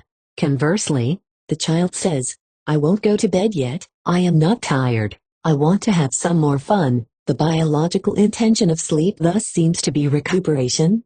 Its psychological character, the suspension of interest in the external world, our relation to the world into which we came so unwillingly, seems to include the fact that we cannot endure it without interruption. For this reason we revert from time to time to the prenatal existence, that is, to the intrauterine existence. At least we create for ourselves conditions quite similar to those obtaining at that time: warmth, darkness, and the absence of stimuli. Some of us even roll ourselves into tight packages and assume in sleep a posture very similar to the intrauterine posture. It seems as if the world did not wholly possess us adults. It has only 2/3 of our life. We are still 1/3 unborn. Each awakening in the morning is then like a new birth. We also speak of the condition after sleep with the words, "I feel as though I had been born anew," by which we probably form a very erroneous idea of the general feeling of the newly born. It may be assumed that the latter, on the contrary, feel very uncomfortable. We also speak of birth as seeing the light of day. If that be sleep, then the dream is not on its program at all, rather it seems an unwelcome addition. We think, too, that dreamless sleep is the best and only normal sleep. There should be no psychic activity in sleep. If the psyche stirs, then just to that extent have we failed to reduplicate the fetal condition. Remainders of psychic activity could not be completely avoided. These remainders are the dream. Then it really does seem that the dream need have no meaning. It was different in the case of errors, they were activities of the waking state. But when I am asleep, have quite suspended psychic activity and have suppressed all but certain of its remainders, then it is by no means inevitable that these remainders have a meaning. In fact, I cannot make use of this meaning, in view of the fact that the rest of my psyche is asleep. This must, of course, be a question only of twitching, like spasmodic reactions, a question only of psychic phenomena such as follow directly upon somatic stimulation. The dream, therefore, appears to be the sleep-disturbing remnant of the psychic activity of waking life, and we may make the resolution promptly to abandon a theme which is so ill-adapted to psychoanalysis. However, even if the dream is superfluous, it exists nevertheless, and we may try to give an account of its existence. Why does not the psyche go to sleep? Probably because there is something which gives it no rest. Stimuli act upon the psyche, and it must react to them. The dream, therefore, is the way in which the psyche reacts to the stimuli acting upon it, in the sleeping condition. We note here a point of approach to the understanding of the dream. We can now search through different dreams to discover what are the stimuli which seek to disturb the sleep, and which are reacted to with dreams. Thus far we might be said to have discovered the first common element. Are there other common elements? Yes, it is undeniable that there are, but they are much more difficult to grasp and describe. The psychic processes of sleep, for example, have a very different character from those of waking. One experiences many things in the dream, and believes in them, while one really has experienced nothing but perhaps the one disturbing stimulus. One experiences them predominantly in visual images. Feelings may also be interspersed in the dream as well as thoughts. The other senses may also have experiences, but after all the dream experiences are predominantly pictures. A part of the difficulty of dream telling comes from the fact that we have to transpose these pictures into words. I could draw it, the dreamer says frequently, but I don't know how to say it. That is not really a case of diminished psychic activity, like that of the feeble-minded in comparison with the highly gifted. It is something qualitatively different, but it is difficult to say wherein the difference lies. G.T. Fechner once hazarded the conjecture that the scene in which dreams are played is a different one from that of the waking perceptual life. To be sure, we do not understand this, do not know what we are to think of it, but the impression of strangeness which most dreams make upon us does really bear this out. The comparison of the dream activity with the effects of a hand untrained in music also fails at this point. The piano, at least, will surely answer with the same tones, even if not with melodies, as soon as by accident one brushes its keys. Let us keep the second common element of all dreams carefully in mind, even though it be not understood. Are there still further traits in common? I find none, and see only differences everywhere, differences indeed in the apparent length as well as the definiteness of the activities. participation of effects, durability, etc. All this really is not what we might expect of a compulsion-driven, irresistible, convulsive defense against a stimulus. As concerns the dimensions of dreams, there are very short ones which contain only one picture or a few. One thought. Yes, even one word only. Others which are uncommonly rich in content, seem to dramatize whole novels and to last very long. There are dreams which are as plain as an experience itself, so plain that we do not recognize them as dreams for a long time after waking. Others which are indescribably weak, shadowy and vague. Indeed, in one and the same dream, the overemphasized and the scarcely comprehensible, indefinite parts may alternate with each other. Dreams may be quite meaningful or at least coherent, yes, even witty, fantastically beautiful. Others, again, are confused, as if feeble-minded, absurd, often actually mad. There are dreams which leave us quite cold, others in which all the effects come to expression.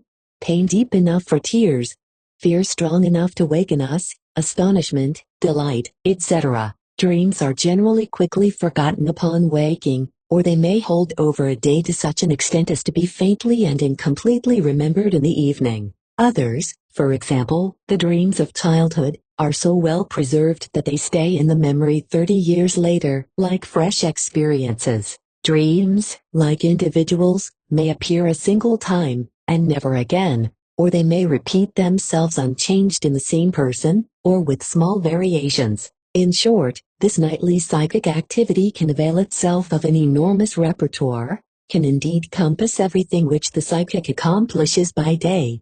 But yet the two are not the same. One might try to give an account of this many-sidedness of the dream, by assuming that it corresponds to different intermediate stages between sleeping and waking, different degrees of incomplete sleep. Yes, but in that case, as the psyche nears the waking state, the conviction that it is a dream ought to increase along with the value, content and distinctiveness of the dream product, and it would not happen that immediately beside a distinct and sensible dream fragment, a senseless and indistinct one would occur, to be followed again by a goodly piece of work. Surely the psyche could not change its degree of somnolence so quickly.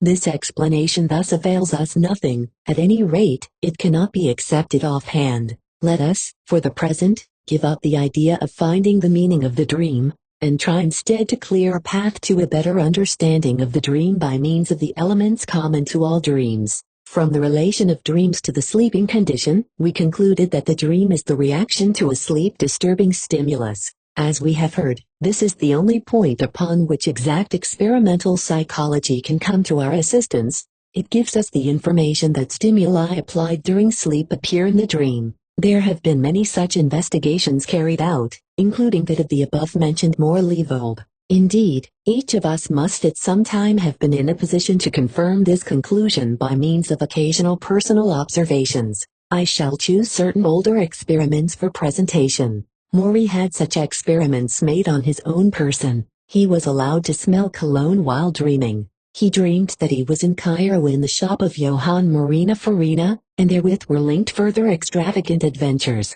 Or, he was slightly pinched in the nape of the neck. He dreamed of having a mustard plaster applied, and of a doctor who had treated him in childhood. Or, a drop of water was poured on his forehead. He was then in Italy, perspired profusely, and drank the white wine of Orvieto. What strikes us about these experimentally induced dreams, we may perhaps be able to comprehend still more clearly in another series of stimulated dreams. 3 dreams have been recounted by a witty observer, Hildebrand, all of them reactions to the sound of the alarm clock. I go walking one spring morning and saunter through the green fields to a neighboring village. There I see the inhabitants in gala attire, their hymn books under their arms, going churchward in great numbers. To be sure, this is Sunday, and the early morning service will soon begin. I decide to attend, but since I am somewhat overheated, decide to cool off in the cemetery surrounding the church. While I am there reading several inscriptions, I hear the bell ringer ascend the tower, and now see the little village church bell which is to give the signal for the beginning of the service. The bell hangs a good bit longer, then it begins to swing, and suddenly its strokes sound clear and penetrating. So clear and penetrating that they make an end of my sleep. The bell strokes, however, come from my alarm clock. A second combination. It is a clear winter day. The streets are piled high with snow. I agree to go on a sleighing party, but must wait a long time before the announcement comes that the sleigh is at the door.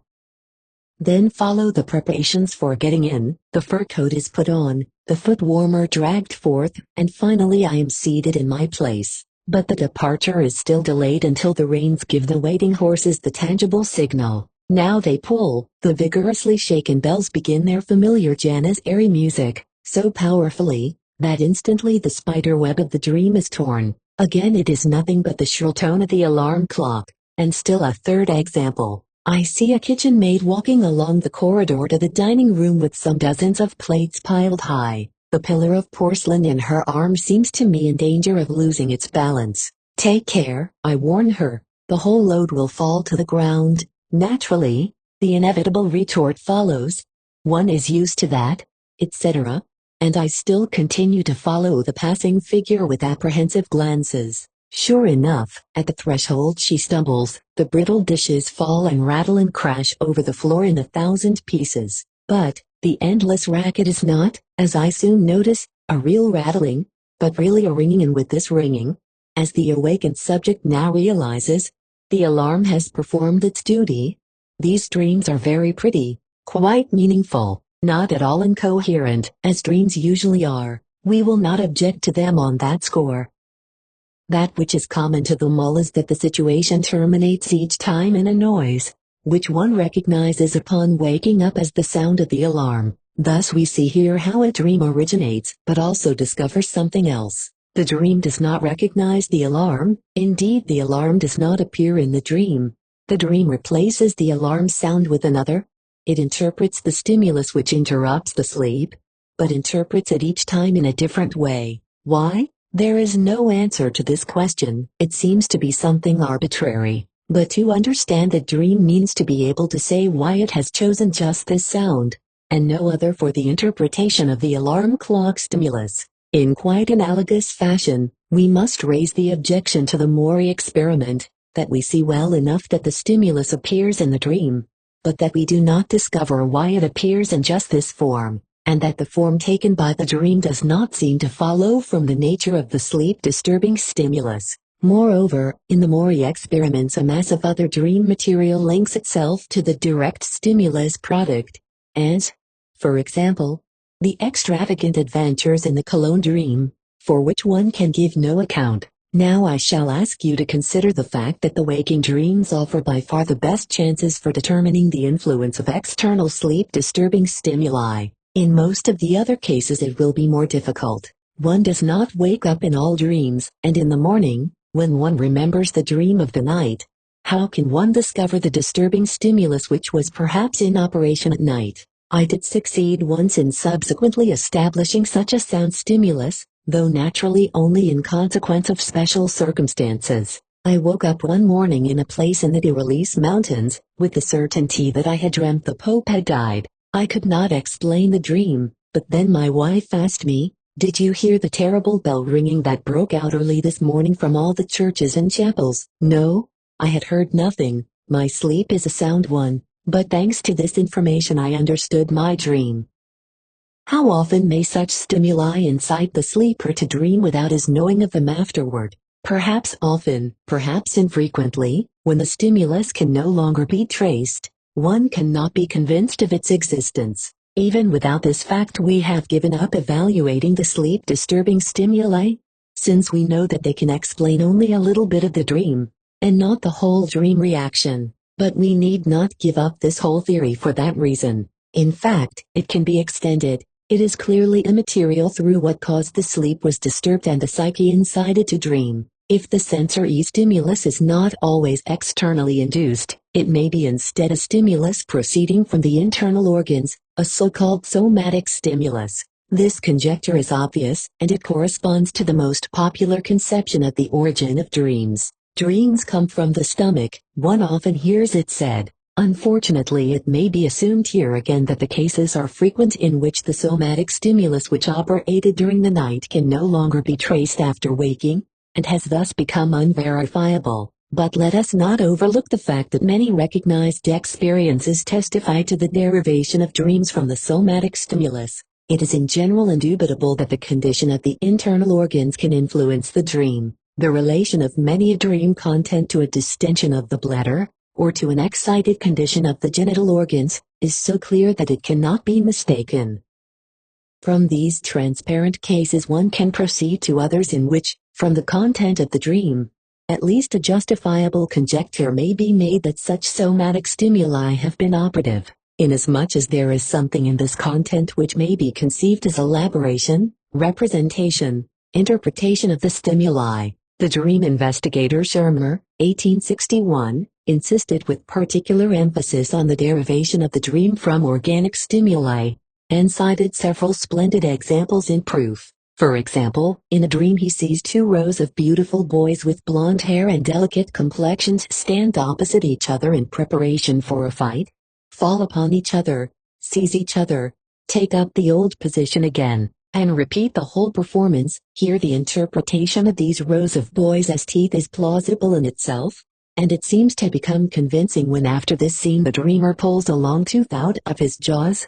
The interpretation of long, narrow, winding quarters as intestinal stimuli seems sound and confirms Schirmer's assertion that the dream above all seeks to represent the stimulus-producing organ by means of objects resembling it. Thus we must be prepared to admit that the internal stimuli may play the same role in the dream as the external. Unfortunately, their evaluation is subject to the same difficulties as those we have already encountered. In a large number of cases the interpretation of the stimuli as somatic remains uncertain and undemonstrable. Not all dreams, but only a certain portion of them, arouse the suspicion that an internal organic stimulus was concerned in their causation. And finally, the internal stimuli will be as little able as the external sensory stimuli to explain any more of the dream than pertains to the direct reaction to the stimuli. The origin, therefore, of the rest of the dream remains obscure. Let us, however, notice a peculiarity of dream life which becomes apparent in the study of these effects of stimuli.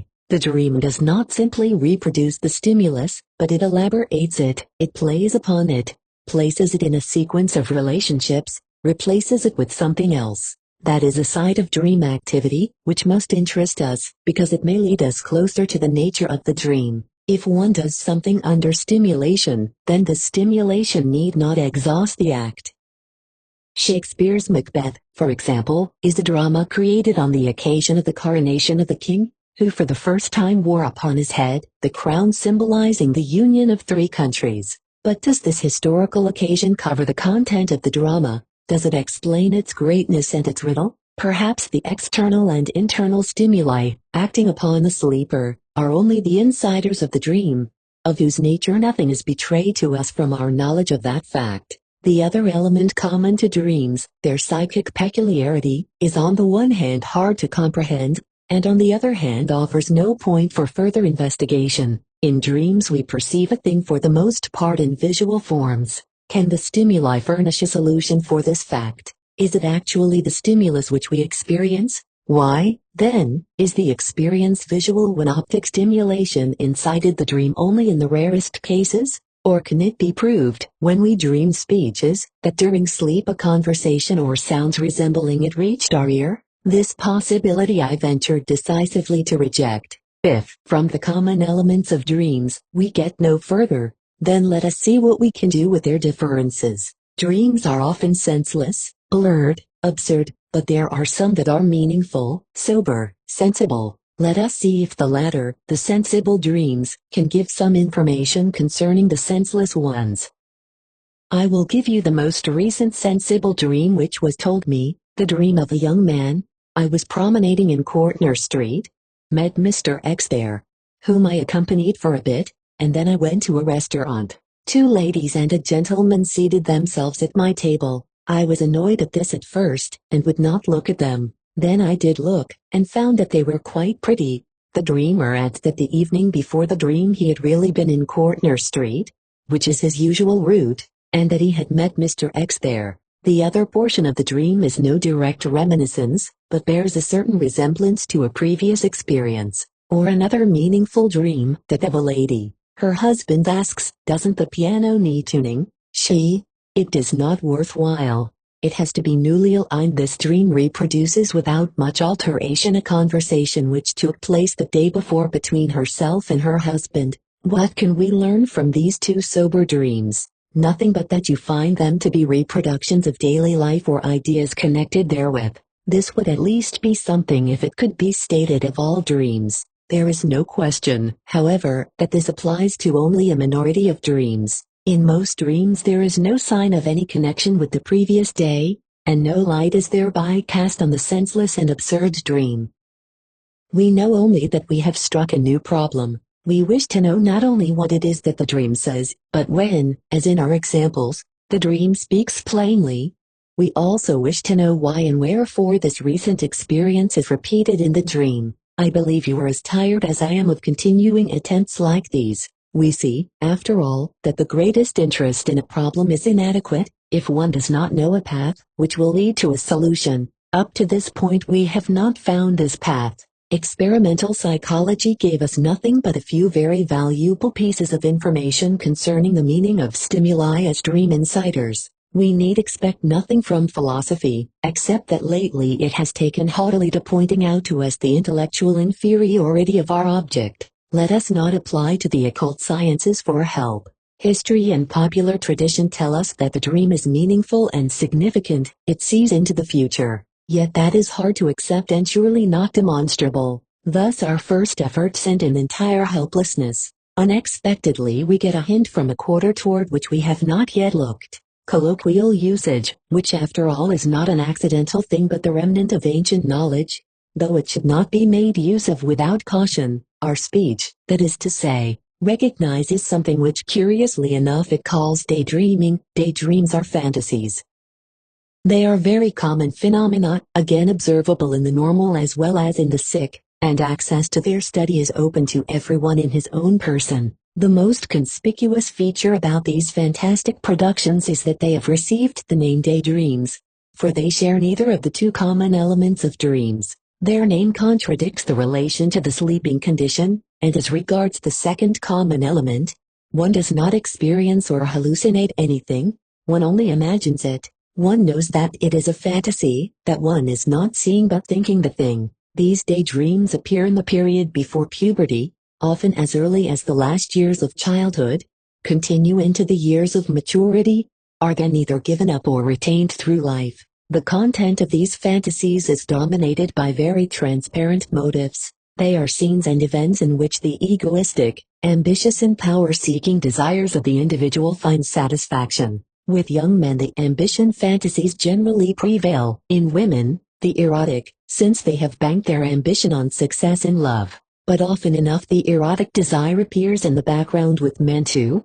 All the heroic deeds and incidents are after all meant only to win the admiration and favor of women. Otherwise these daydreams are very manifold and undergo changing fates. They are either, each in turn, abandoned after a short time and replaced by a new one, or they are retained, spun out into long stories, and adapted to changes in daily circumstances. They move with the time, so to speak, and receive from it a time mark which testifies to the influence of the new situation. They are the raw material of poetic production, for out of his daydreams the poet, with certain transformations, disguises and omissions, makes the situations which he puts into his novels, romances and dramas.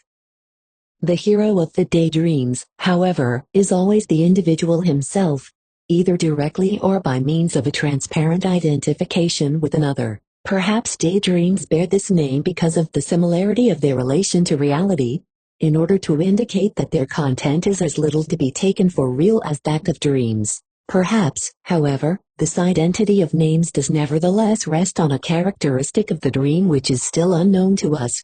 Perhaps even one of those characteristics which we are seeking. It is possible, on the other hand, that we are wrong in trying to read a meaning into this similarity of designation, yet that can only be cleared up later. Sixth lecture, The Dream, Hypothesis and Technique of Interpretation. We must find a new path, a new method, in order to proceed with the investigation of the dream. I shall now make an obvious suggestion. Let us assume as a hypothesis for everything which follows, that the dream is not a somatic but a psychic phenomenon. You appreciate the significance of that statement, but what justification have we for making it? None, but that alone need not deter us from making it. The matter stands thus: if the dream is a somatic phenomenon, it does not concern us.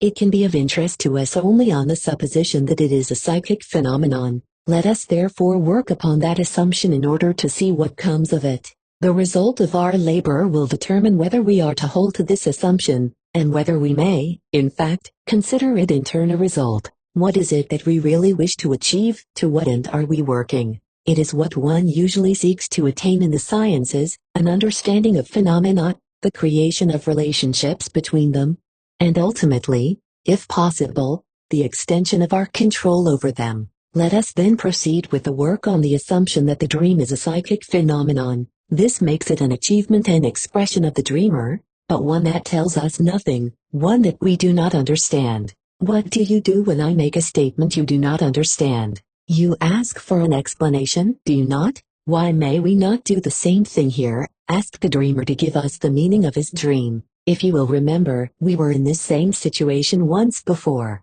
It was when we were investigating errors, a case of a slip of the tongue. Someone said, "Das sind Dinge zum Vorschwingekommen," whereupon we asked. No, luckily, not we, but others. Persons in no way associated with psychoanalysis. These persons asked him what he meant by this unintelligible talk.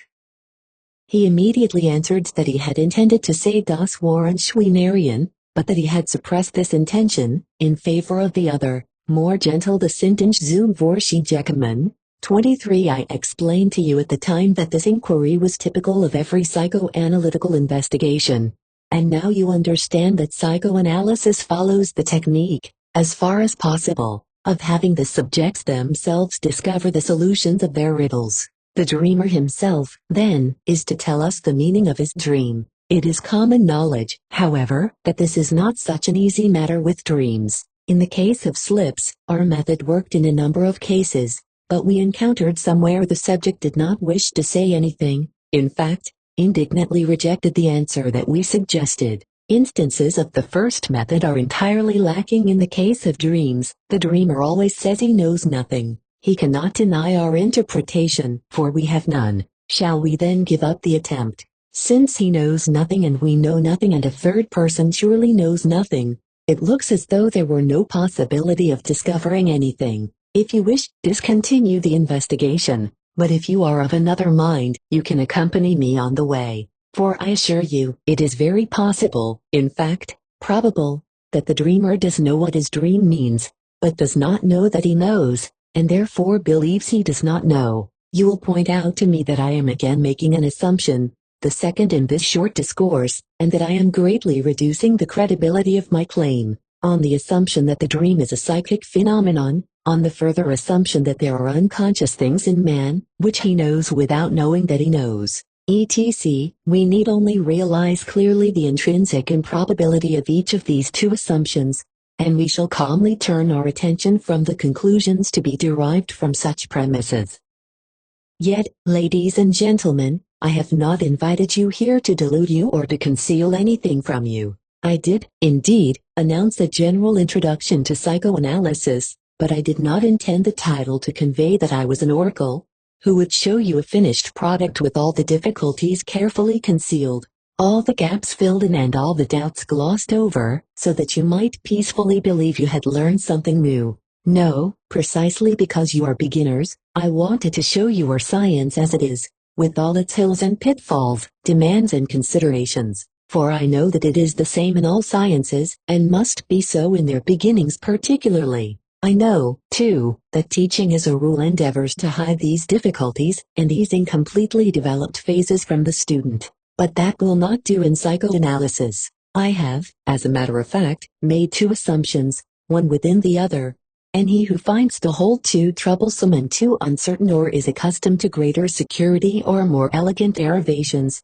need go no further with us. What I mean is, he should leave psychological problems entirely alone, for it must be apprehended that he will not find the sure and safe way he is prepared to go, traversable. Then, too, it is superfluous for a science that has something to offer to plead for auditors and adherents. Its results must create its atmosphere, and it must then bide its time until these have attracted attention to themselves. I would warn those of you, however, who care to continue, that my two assumptions are not of equal worth. The first, that the dream is a psychic phenomenon, is the assumption we wish to prove by the results of our work. The other has already been proved in another field, and I take the liberty only of transferring it from that field to our problem. Where, in what field of observation shall we seek the proof that there is in man a knowledge of which he is not conscious, as we here wish to assume in the case of the dreamer? That would be a remarkable, a surprising fact, one which would change our understanding of the psychic life, and which would have no need to hide itself. To name it would be to destroy it, and yet it pretends to be something real, a contradiction in terms. Nor does it hide itself. It is no result of the fact itself that we are ignorant of its existence, and have not troubled sufficiently about it. That is just as little our fault as the fact that all these psychological problems are condemned by persons who have kept away from all observations and experiments, which are decisive in this respect. The proof appeared in the field of hypnotic phenomena, when, in the year 1889, I was a witness to the extraordinarily enlightening demonstrations of Sebald and Bernheim in Nancy. I witnessed also the following experiment. If one placed a man in the somnambulistic state, allowed him to have all manner of hallucinatory experience, and then woke him up, it appeared in the first instance that he knew nothing about what had happened during his hypnotic sleep. Bernheim then directly invited him to relate what had happened to him during the hypnosis. He maintained he was unable to recall anything, but Bernheim insisted, he persisted, he assured him he did know, that he must recall. And, incredible though it may seem, the man wavered, began to rack his memory, recalled in a shadowy way first one of the suggested experiences, then another. The recollection became more and more complete and finally was brought forth without a gap. The fact that he had this knowledge finally, and that he had had no experiences from any other source in the meantime, permits the conclusion that he knew of these recollections in the beginning. They were merely inaccessible. He did not know that he knew them. He believed he did not know them.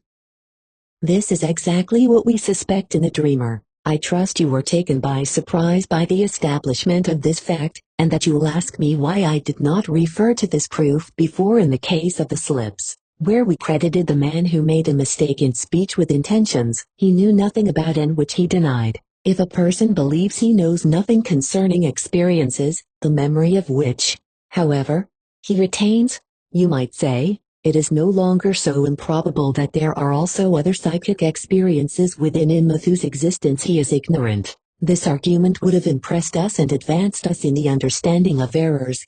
To be sure, I might then have referred to this, but I reserved it for another place, where it was more necessary. Errors have in a measure explained themselves, have, in part, furnished us with the warning that we must assume the existence of psychic processes of which we know nothing, for the sake of the connection of the phenomena. In dreams we are compelled to look to other sources for explanations, and besides, I count on the fact that you will permit the inference I draw from hypnotism more readily in this instance. The condition in which we make mistakes most seem to you to be the normal one. It has no similarity to the hypnotic. On the other hand, there is a clear relationship between the hypnotic state and sleep, which is the essential condition of dreams. Hypnotism is known as artificial sleep. We say to the person whom we hypnotize, sleep, and the suggestions which we throw out are comparable to the dreams of natural sleep.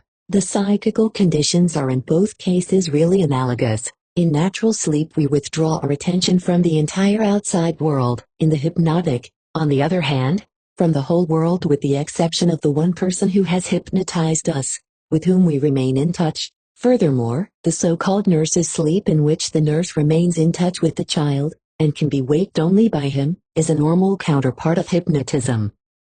The transference of one of the conditions of hypnotism to natural sleep does not appear to be such a daring proceeding. The inferential assumption that there is also present in the case of the dreamer a knowledge of his dream, a knowledge which is so inaccessible that he does not believe it himself, does not seem to be made out of whole cloth.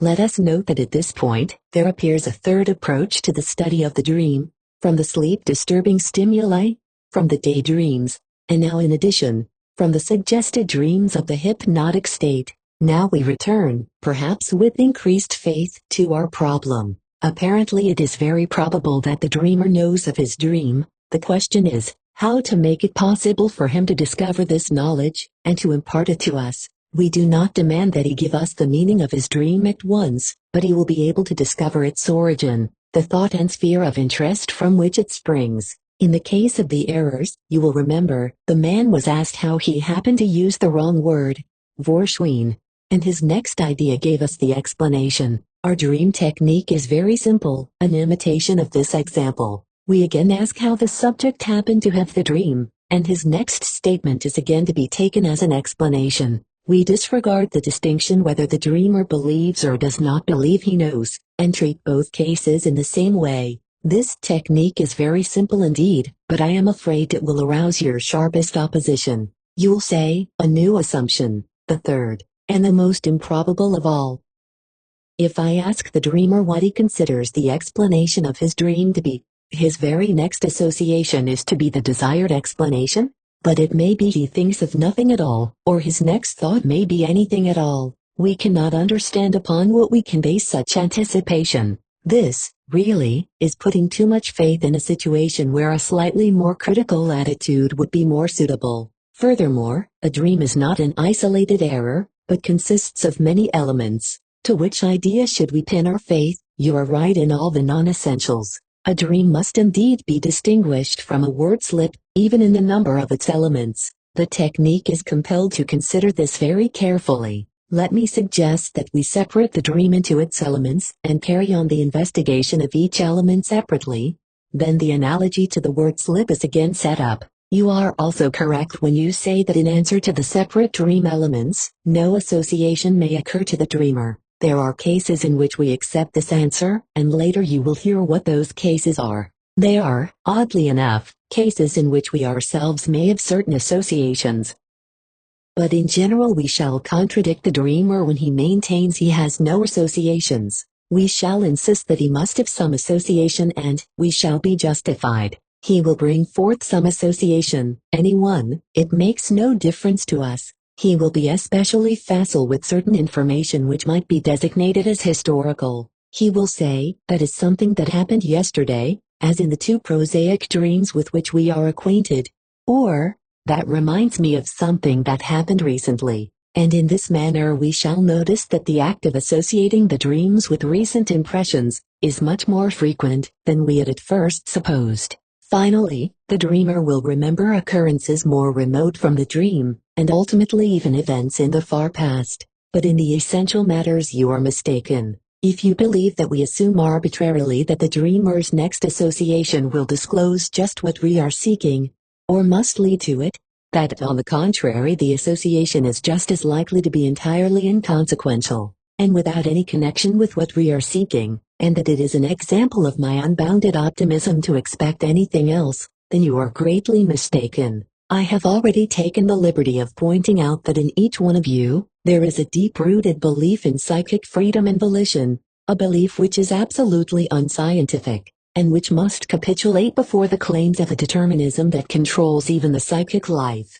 I beg of you to accept it as a fact that only this one association will occur to the person questioned. But I do not put one belief in opposition to another. It can be proved that the association, which the subject produces, is not voluntary, is not indeterminable, not unconnected with what we seek. Indeed, I discovered long ago, without, however, laying too much stress on the discovery, that even experimental psychology has brought forth this evidence. I ask you to give your particular attention to the significance of this subject. If I invite a person to tell me what occurs to him in relation to some certain element of his dream, I am asking him to abandon himself to free association, controlled by a given premise. This demands a special delimitation of the attention, quite different from cogitation, in fact, exclusive of cogitation. Many persons put themselves into such a state easily, others show an extraordinarily high degree of clumsiness. There is a higher level of free association again, where I omit this original premise and designate only the manner of the association, e.g., Rule that the subject freely give a proper name or a number. Such an association would be more voluntary, more indeterminable, than the one called forth by our technique, but it can be shown that it is strongly determined each time by an important inner mental set which, at the moment at which it is active, is unknown to us, just as unknown as the disturbing tendencies in the case of errors, and the provocative tendencies in the case of accidental occurrences. I, and many others after me, have again and again instigated such investigations for names and numbers which occur to the subject without any restraint, and have published some results. The method is the following: proceeding from the disclosed names, we awaken continuous associations which then are no longer entirely free, but rather are limited as are the associations to the dream elements, and this is true until the impulse is exhausted. By that time, however, the motivation and significance of the free name associations is explained. The investigations always yield the same results. The information often covers a wealth of material and necessitates lengthy elaboration. The associations to freely appearing numbers are perhaps the most significant. They follow one another so quickly and approach a hidden goal with such inconceivable certainty that it is really startling. I want to give you an example of such a name analysis, one that, happily, involves very little material. In the course of my treatment of a young man, I referred to this subject and mentioned the fact that despite the apparent volition, it is impossible to have a name occur which does not appear to be limited by the immediate conditions, the peculiarities of the subject, and the momentary situation. He was doubtful, and I proposed that he make such an attempt immediately. I know he has especially numerous relations of every sort with women and girls, and so am of the opinion that he will have an unusually wide choice. If he happens to think of a woman's name, he agrees. To my astonishment, and perhaps even more to his, no avalanche of women's names descends upon my head, but he is silent for a time, and then admits that a single name has occurred to him, and no other: albino. How extraordinary! But what associations have you with this name? How many albinos do you know? Strangely enough, he knew no albinos, and there were no further associations with the name. One might conclude the analysis had proved a failure, but no, it was already complete. No further association was necessary. The man himself had unusually light coloring. In our talks during the cure I had frequently called him an albino in fun. We were at the time occupied in determining the feminine characteristics of his nature. He himself was the albino, who at that moment was to him the most interesting feminine person. In like manner, melodies, which come for no reason, show themselves conditioned by and associated with a train of thought which has a right to occupy one, yet of whose activity one is unconscious. It is easily demonstrable that the attraction to the melody is associated with the text, or its origin. But I must take the precaution not to include in this assertion really musical people, with whom, as it happens, I have had no experience. In their cases the musical meaning of the melody may have occasioned its occurrence. More often the first reason holds. I know of a young man who for a time was actually haunted by the really charming melody of the Song of Paris, from the beautiful Helen, until the analysis brought to his attention the fact that at that time, his interest was divided between an Ida and a Helen. If then the entirely unrestrained associations are conditioned in such a manner, and are arranged in a distinct order, we are justified in concluding that associations with a single condition,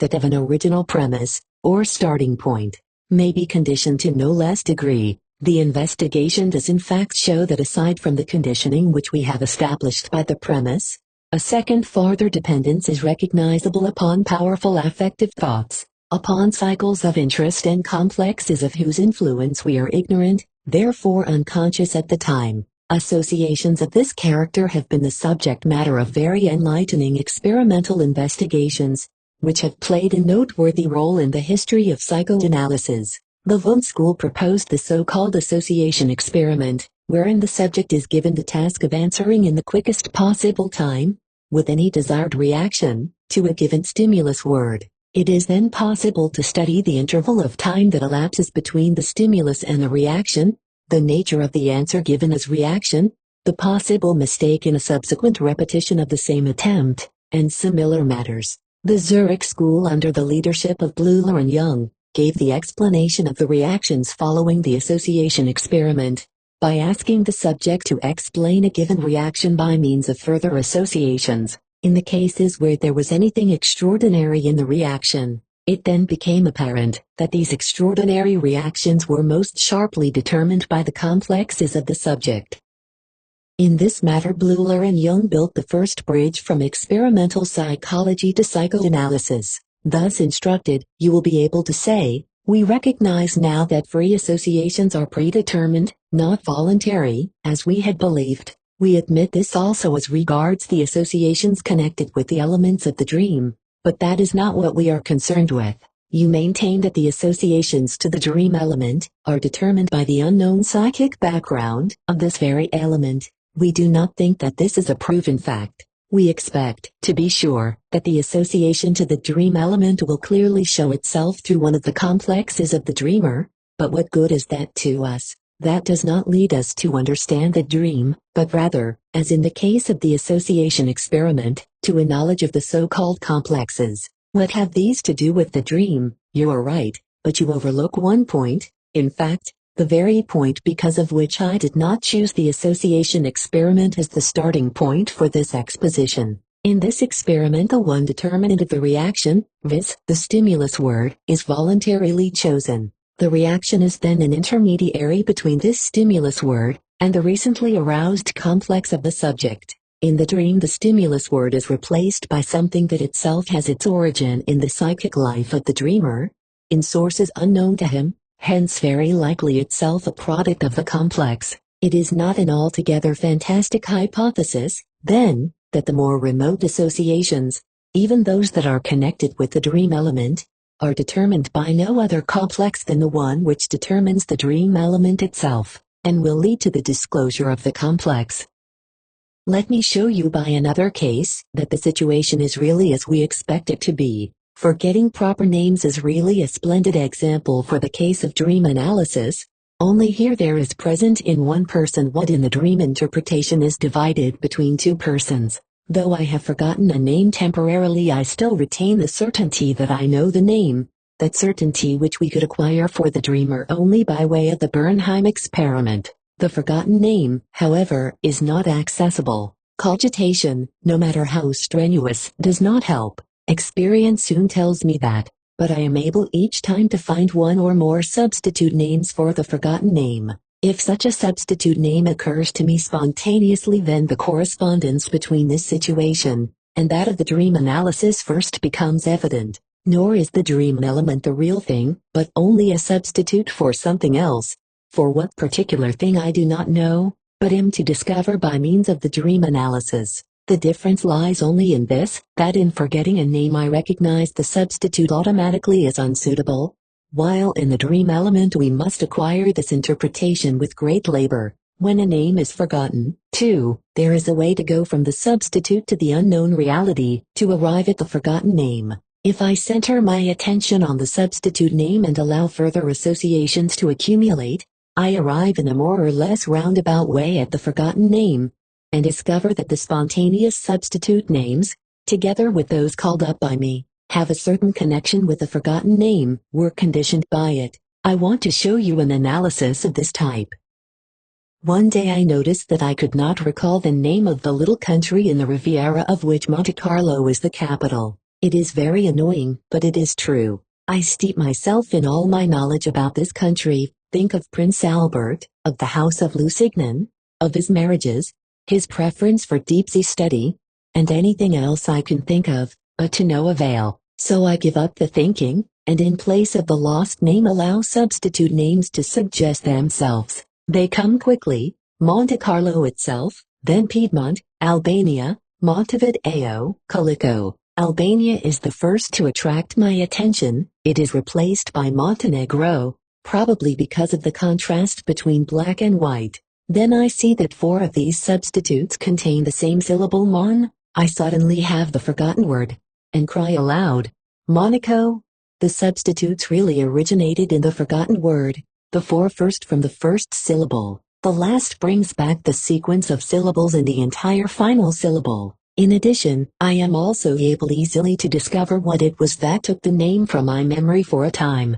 Monaco is also the Italian name of Munich. This latter town exerted the inhibiting influence. The example is pretty enough, but too simple. In other cases we must add to the first substitute names a long line of associations, and then the analogy to the dream interpretation becomes clearer. I have also had such experiences. Once when a stranger invited me to drink Italian wine with him, it so happened in the hostelry that he forgot the name of the wine he had intended to order just because he had retained a most pleasant memory of it, out of a profusion of dissimilar substitute associations, which came to him in the place of the forgotten name. I was able to conclude that the memory of someone named Hedwig had deprived him of the name of the wine, and he actually confirmed not only that he had first tasted this wine in the company of a Hedwig, but he also, as a result of this declaration, recollected the name again. He was at the time happily married, and this Hedwig belonged to former times, not now recalled with pleasure. What is possible in forgetting names must work also in dream interpretation, viz., making the withheld actuality accessible by means of substitutions and through connecting associations. As exemplified by name forgetting, we may conclude that in the case of the associations to the dream element, they will be determined as well by the dream element as by its unknown essential. Accordingly, we have advanced a few steps in the formulation of our dream technique. 7th lecture, The Dream, Manifest Dream Content and Latent Dream Thought. We have not studied the problem of errors in vain. Thanks to our efforts in this field, under the conditions known to you,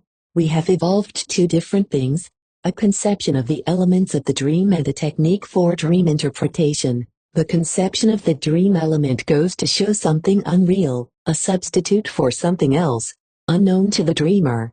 Similar to the tendency of errors, a substitute for something the dreamer knows but cannot approach. We hope to transfer the same conception to the whole dream, which consists of just such elements. Our method consists of calling up, by means of free associations, other substitute formations in addition to these elements, from which we divine what is hidden. Let me ask you to permit a slight change in our nomenclature, which will greatly increase the flexibility of our vocabulary. Instead of hidden, unapproachable, unreal, let us give a truer description and say inaccessible or unknown to the consciousness of the dreamer. By this we mean only what the connection with the lost word, or with the interfering intention of the error can suggest to you, namely, unconscious for the time being. Naturally, in contrast to this, we may term conscious the elements of the dream itself, and the substitute formations just gained by association. As yet there is absolutely no theoretical construction implied in this nomenclature. The use of the word unconscious is a suitable and intelligible descriptive epithet that is above criticism. If we transfer our conception from a single element to the entire dream, we find that the dream as a whole is a distorted substitute for something else, something unconscious. To discover this unconscious thing is the task of dream interpretation. From this, three important rules, which we must observe in the work of dream interpretation, are straightway derived. 1. What the dream seems to say, whether it be sensible or absurd, clear or confused, is not our concern, since it can under no condition be that unconscious content we are seeking. Later we shall have to observe an obvious limitation of this rule too. The awakening of substitute formations for each element shall be the sole object of our work. We shall not reflect on these, test their suitability, or trouble how far they'll lead away from the element of the dream. 3. We shall wait until the hidden unconscious we are seeking appears of itself, as the missing word Monaco in the experiment which we have described. Now we can understand, too, how unimportant it is how much, how little, above all, how accurately or how indifferently the dream is remembered. For the dream which is remembered is not the real one, but a distorted substitute, which is to help us approach the real dream by awakening other substitute formations, and by making the unconscious in the dream conscious. Therefore, if our recollection of the dream was faulty, it has simply brought about a further distortion of this substitute, a distortion which cannot, however, be unmotivated. One can interpret one's own dreams as well as those of others. One learns even more from these, for the process yields more proof. If we try this, we observe that something impedes the work. Haphazard ideas arise, but we do not let them have their way. Tendencies to test and to choose make themselves felt. As an idea occurs, we say to ourselves, no, that does not fit, that does not belong here. Of a second, that is too senseless. Of a third, this is entirely beside the point. And one can easily observe how the ideas are stifled and suppressed by these objections, even before they have become entirely clear. On the one hand, therefore, too much importance is attached to the dream elements themselves. On the other, the result of free association is vitiated by the process of selection. If you are not interpreting the dream alone, if you allow someone else to interpret it for you, you will soon discover another motive which induces you to make this forbidden choice. At times you say to yourself, no, this idea is too unpleasant, I either will not or cannot divulge this. Clearly these objections are a menace to the success of our work. We must guard against them, in our own case by the firm resolve not to give way to them, and in the interpretation of the dreams of others by making the hard and fast rule for them, never to omit any idea from their account, even if one of the following 4 objections should arise. That is, if it should seem too unimportant, absurd, too irrelevant or too embarrassing to relate. The dreamer promises to obey this rule, but it is annoying to see how poorly he keeps his promise at times. At first we account for this by supposing that in spite of the authoritative assurance which has been given to the dreamer, he is not impressed with the importance of free association, and plan perhaps to win his theoretic approval by giving him papers to read or by sending him to lectures, which are to make him a disciple of our views concerning free association. But we are deterred from such blunders by the observation that, in one's own case, where convictions may certainly be trusted, the same critical objections arise against certain ideas, and can only be suppressed subsequently, upon second thought. As it were, instead of becoming vexed at the disobedience of the dreamer, these experiences can be turned to account in teaching something new, something which is the more important the less we are prepared for it. We understand that the task of interpreting dreams is carried on against a certain resistance, which manifests itself by these critical objections. This resistance is independent of the theoretical conviction of the dreamer. Even more is apparent. We discover that such a critical objection is never justified. On the contrary, those ideas which we are so anxious to suppress, prove without exception to be the most important, the most decisive, in the search for the unconscious. It is even a mark of distinction if an idea is accompanied by such an objection. This resistance is something entirely new, a phenomenon which we have found as a result of our hypothesis, although it was not originally included in them.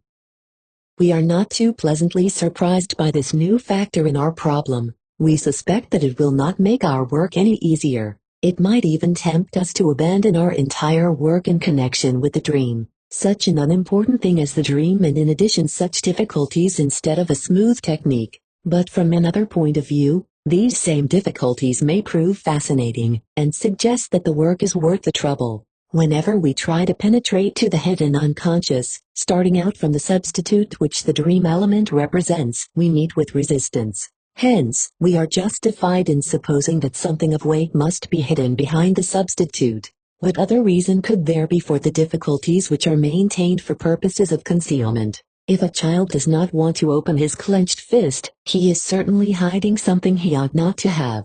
Just as soon as we bring the dynamic representation of resistance into our consideration of the case, we must realize that this factor is something quantitatively variable. There may be greater or lesser resistances, and we are prepared to see these differences in the course of our work. We may perhaps connect this with another experience found in the work of dream interpretation, for sometimes only 1 or 2 ideas serve to carry us from the dream element to its unconscious aspect, while at other times long chains of associations and the suppression of many critical objections are necessary.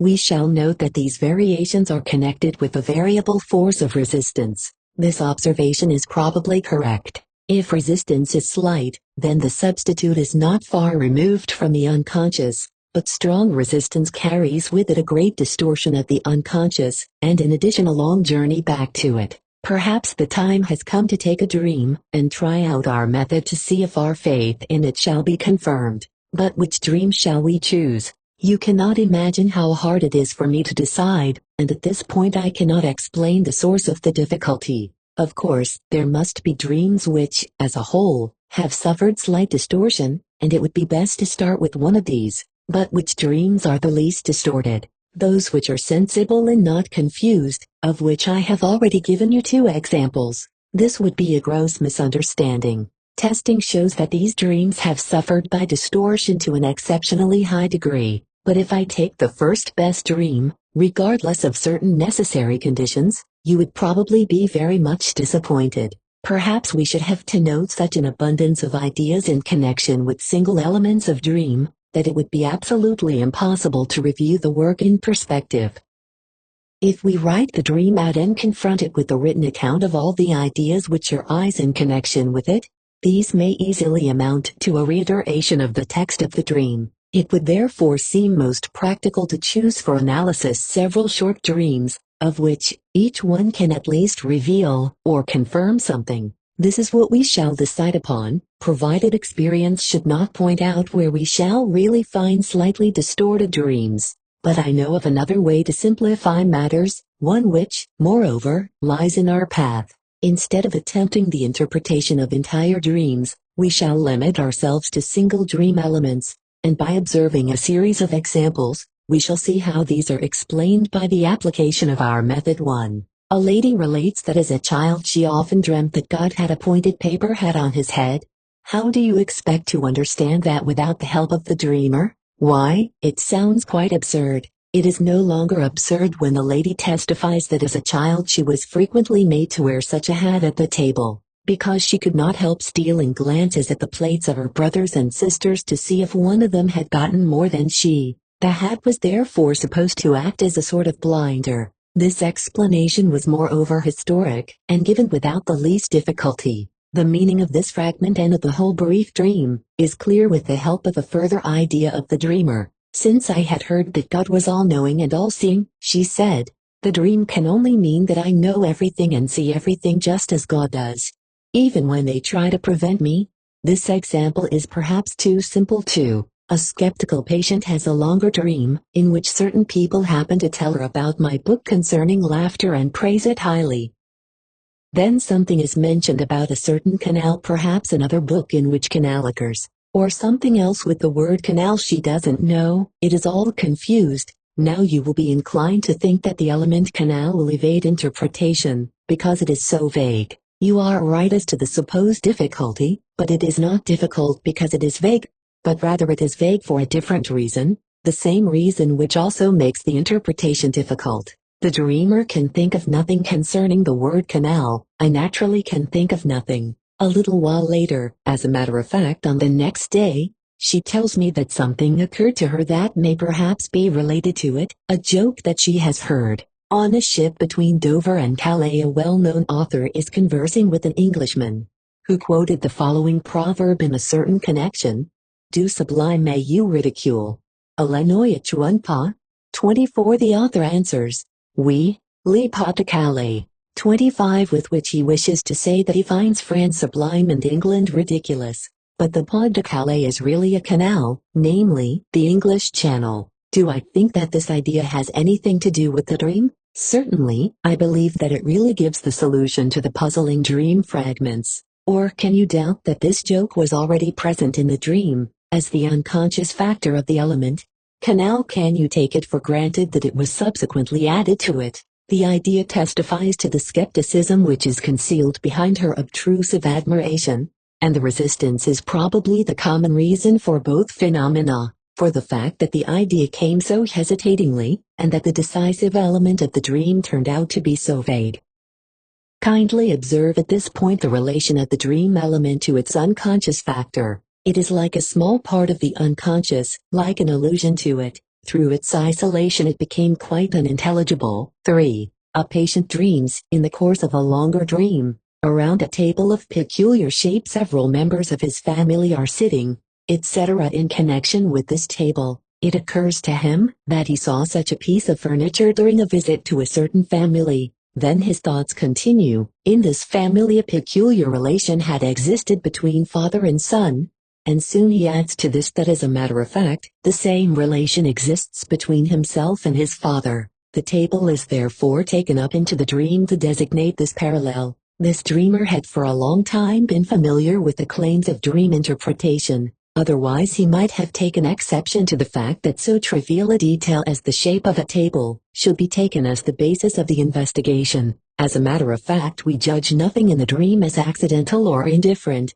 and we expect to reach our conclusion by the explanation of just such trivial and unmotivated details. Perhaps you will be surprised that the dream work should arouse the thought we are in exactly the same position as they are, just by the choice of the table. But even this becomes clear when you learn that the name of the family in question is Tischler. By permitting his own family to sit at such a table, he intends to express that they too are Tischler. Please note how, in relating such a dream interpretation, one must of necessity become indiscreet. Here you have arrived at one of the difficulties in the choice of examples that I indicated before.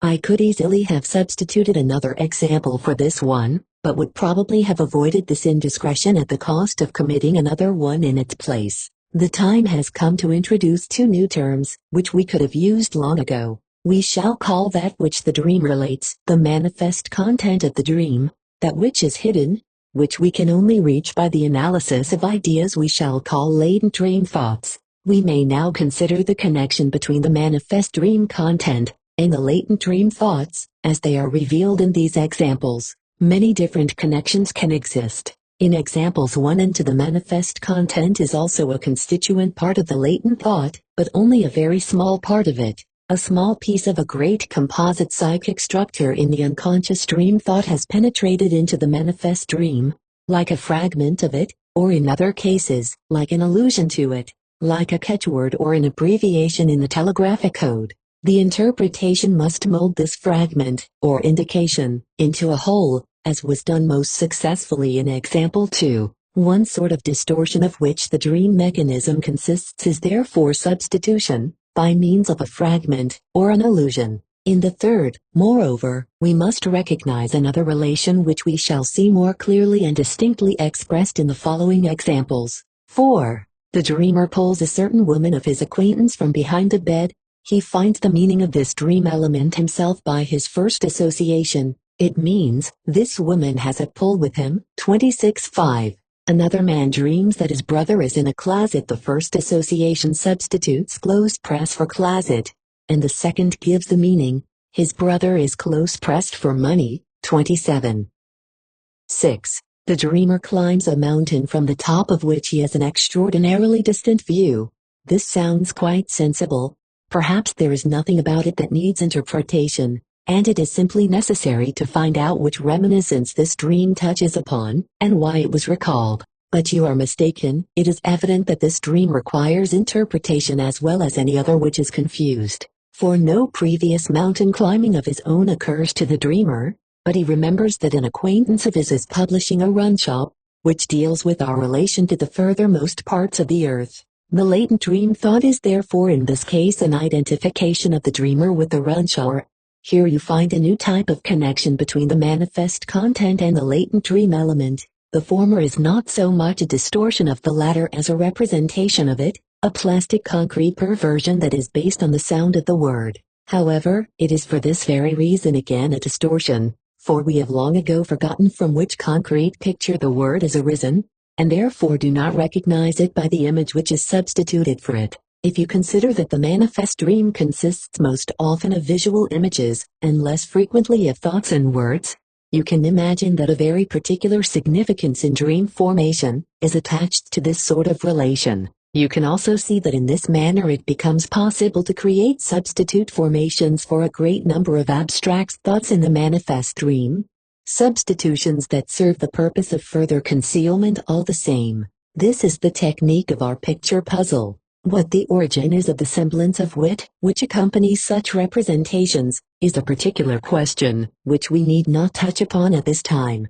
A fourth type of relation between the manifest and the latent dream cannot be dealt with until its cue in the technique has been given. Even then I shall not have given you a complete enumeration, but it will be sufficient for our purpose. Have you the courage to venture upon the interpretation of an entire dream? Let us see if we are well enough equipped for this undertaking. Of course, I shall not choose one of the most obscure, but one nevertheless that shows in clear outline the general characteristics of a dream. A young woman who has been married for many years dreams she is sitting in the theater with her husband. One side of the orchestra is entirely unoccupied. Her husband tells her that Elise and her bridegroom had also wished to come, but had only been able to procure poor seats, 3 for 1 FL, 50 KR, and those of course they could not take. She thinks this is no misfortune for them. The first thing that the dreamer has to testify is that the occasion for the dream is touched upon in its manifest content. Her husband had really told her that Elise, an acquaintance of about her age, had become engaged. The dream is the reaction to this news. We already know that in the case of many dreams it is easy to trace such a cause to the preceding day, and that the dreamer often gives these deductions without any difficulty. The dreamer also places at our disposal further information for other parts of the manifest dream content. Whence the detail that one side of the orchestra is unoccupied? It is an allusion to an actual occurrence of the previous week. She had made up her mind to go to a certain performance, and had procured tickets in advance, so much in advance that she had been forced to pay a preference tax. 28 When she arrived at the theater, she saw how needless had been her anxiety, for one side of the orchestra was almost empty. She could have bought the tickets on the day of the performance itself. Her husband would not stop teasing her about her excessive haste. Whence the 1 FL 50 KR? From a very different connection that has nothing to do with the former, but which also alludes to an occurrence of the previous day. Her sister-in-law had received 150 florins as a present from her husband, and knew no better, the poor goose, than to hasten to the jeweler and spend the money on a piece of jewelry. Whence the number 3? She can think of nothing in connection with this unless one stresses the association that the bride, Elise, is only 3 months younger than she herself, who has been married for almost 10 years, and the absurdity of buying 3 tickets for 2 people. She says nothing of this, and indeed denies all further associations or information, but she has given us so much material and her few associations, that it becomes possible to derive the latent dream thought from it. It must strike us that in her remarks concerning the dream, time elements which constitute a common element in the various parts of this material appear at several points. She attended to the tickets too soon, took them too hastily, so that she had to pay more than usual for them. Her sister-in-law likewise hastened to carry her money to the jeweler's to buy a piece of jewelry, just as if she might miss it. Let us add to the expressions too early, precipitately, which are emphasized so strongly, the occasion for the dream, namely, that her friend only 3 months younger than herself had even now gotten a good husband, and the criticism expressed in the condemnation of her sister-in-law, that it was foolish to hurry so. Then the following construction of the latent dream thought, for which the manifest dream is a badly distorted substitute, comes to us almost spontaneously.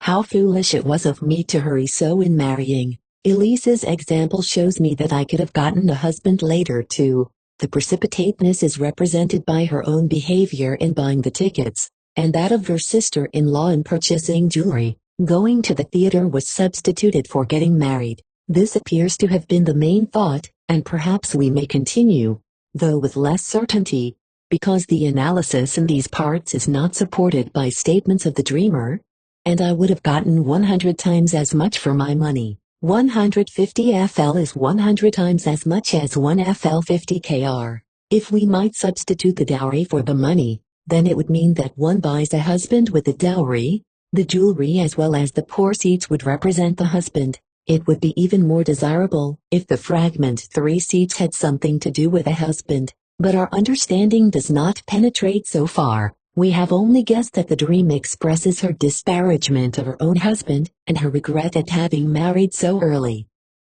It is my opinion that we are more surprised and confused than satisfied by the result of this first dream interpretation. We are swamped by more impressions than we can master. We see that the teachings of dream interpretation are not easily exhausted. Let us hasten to select those points that we recognize as giving us new, sound insight. In the first place, it is remarkable that in the latent thought the main emphasis falls on the element of haste. In the manifest dream there is absolutely no mention of this to be found. Without the analysis we should not have had any idea that this element was of any importance at all. So it seems possible then just the main thing, the central point of the unconscious thoughts, may be absent in the manifest dream. Because of this, the original impression in the dream must of necessity be entirely changed. Secondly, in the dream there is a senseless combination.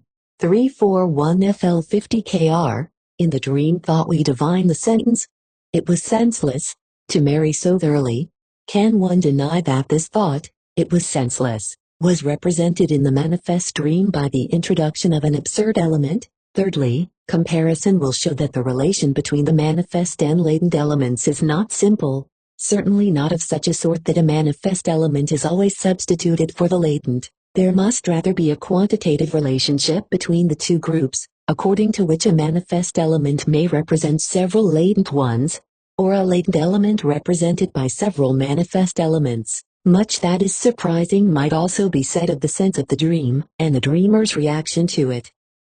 She acknowledges the interpretation but wonders at it. She did not know that she disparaged her husband so, and she did not know why she should disparage him to such a degree. There is still much that is incomprehensible. I really believe that we are not yet fully equipped for dream interpretation, and that we must first receive further instruction and preparation. 8th lecture, The Dream, Dreams of Childhood. We think we have advanced too rapidly. Let us go back a little. Before our last attempt to overcome the difficulties of dream distortion through our technique, we had decided that it would be best to avoid them by limiting ourselves only to those dreams in which distortion is either entirely absent, or of trifling importance, if there are such. But here again we digress from the history of the evolution of our knowledge, for as a matter of fact, we become aware of dreams entirely free of distortion, only after the consistent application of our method of interpretation, and after complete analysis of the distorted dream. The dreams we are looking for are found in children. They are short, clear, coherent, easy to understand, unambiguous, and yet unquestionable dreams. But do not think that all children's dreams are like this. Dream distortion makes its appearance very early in childhood, and dreams of children from 5 to 8 years of age have been recorded that showed all the characteristics of later dreams. But if you will limit yourself to the age beginning with conscious psychic activity, up to the 4th or 5th year, you will discover a series of dreams that are of a so-called infantile character. In a later period of childhood, you will be able to find some dreams of this nature occasionally. Even among adults, dreams that closely resemble the typically infantile ones occur under certain conditions. From these children's dreams we gain information concerning the nature of dreams with great ease and certainty, and we hope it will prove decisive and of universal application. 1. For the understanding of these dreams we need no analysis, no technical methods. We need not question the child that is giving an account of his dream, but one must add to this a story taken from the life of the child. An experience of the previous day will always explain the dream to us. The dream is a sleep reaction of psychic life upon these experiences of the day. We shall now consider a few examples, so that we may base our further deductions upon them. A boy of 22 months is to present a basket of cherries as a birthday gift. He plainly does so very unwillingly, although they promise him that he will get some of them himself. The next morning he relates as his dream, Herman eat all cherries. B. A little girl of 3¼ years makes her first trip across a lake. At the landing she does not want to leave the boat and cries bitterly. The time of the trip seems to her to have passed entirely too rapidly. The next morning she says, "Last night I rode on the lake." We may add the supplementary fact that this trip lasted longer. C. A boy of 5¼ years is taken on an excursion into the Ischerntal near Hallstatt. He had heard that Hallstatt lay at the foot of the Dachstein, and had shown great interest in this mountain. From his home in Ossi there was a beautiful view of the Dachstein, and with a telescope one could discern the Simonihid upon it. The child had tried again and again to see it through the telescope, with what result no one knew. He started on the excursion in a joyously expectant mood. Whenever a new mountain came in sight the boy asked, "Is that the Dachstein?" The oftener this question was answered in the negative, the more moody he became. Later he became entirely silent and would not take part in the small climb to a waterfall. They thought he was overtired, but the next morning, he said quite happily, "Last night I dreamed that we were in the Simonihet." It was with this expectation, therefore, that he had taken part in the excursion. The only detail he gave was one he had heard before: you had to climb steps for 6 hours. These 3 dreams will suffice for all the information we desire to. We see that children's dreams are not meaningless, they are intelligible, significant, psychic acts. You will recall what I represented to you as the medical opinion concerning the dream, the simile of untrained fingers wandering aimlessly over the keys of the piano. You cannot fail to see how decidedly these dreams of childhood are opposed to this conception, but it would be strange indeed if the child brought forth complete psychic products in sleep, while the adult in the same condition contents himself with spasmodic reactions. Indeed, we have every reason to attribute the more normal and deeper sleep to the child. 3. Dream distortion is lacking in these dreams, therefore they need no interpretation. The manifest and latent dreams are merged. Dream distortion is therefore not inherent in the dream. I may assume that this relieves you of a great burden, but upon closer consideration we shall have to admit of a tiny bit of distortion, a certain differentiation between manifest dream content and latent dream thought, even in these dreams. For the child's dream is a reaction to an experience of the day, which has left behind it a regret, a longing or an unfulfilled desire. The dream brings about the direct unconcealed fulfillment of this wish. Now recall our discussions concerning the importance of the role of external or internal bodily stimuli, as disturbers of sleep, or as dream producers. We learned definite facts about this, but could only explain a very small number of dreams in this way. In these children's dreams nothing points to the influence of such somatic stimuli. We cannot be mistaken, for the dreams are entirely intelligible and easy to survey. But we need not give up the theory of physical causation entirely on this account. We can only ask why at the outset we forgot that besides the physical stimuli, there are also psychic sleep-disturbing stimuli, for we know that it is these stimuli that commonly cause the disturbed sleep of adults by preventing them from producing the ideal condition of sleep, the withdrawal of interest from the world. The dreamer does not wish to interrupt his life, but would rather continue his work with the things that occupy him, and for this reason he does not sleep. The unfulfilled wish, to which he reacts by means of the dream, is the psychic sleep-disturbing stimulus for the child. 5. From this point we easily arrive at an explanation of the function of the dream. The dream, as a reaction to the psychic stimulus, must have the value of a release of this stimulus, which results in its elimination, and in the continuation of sleep.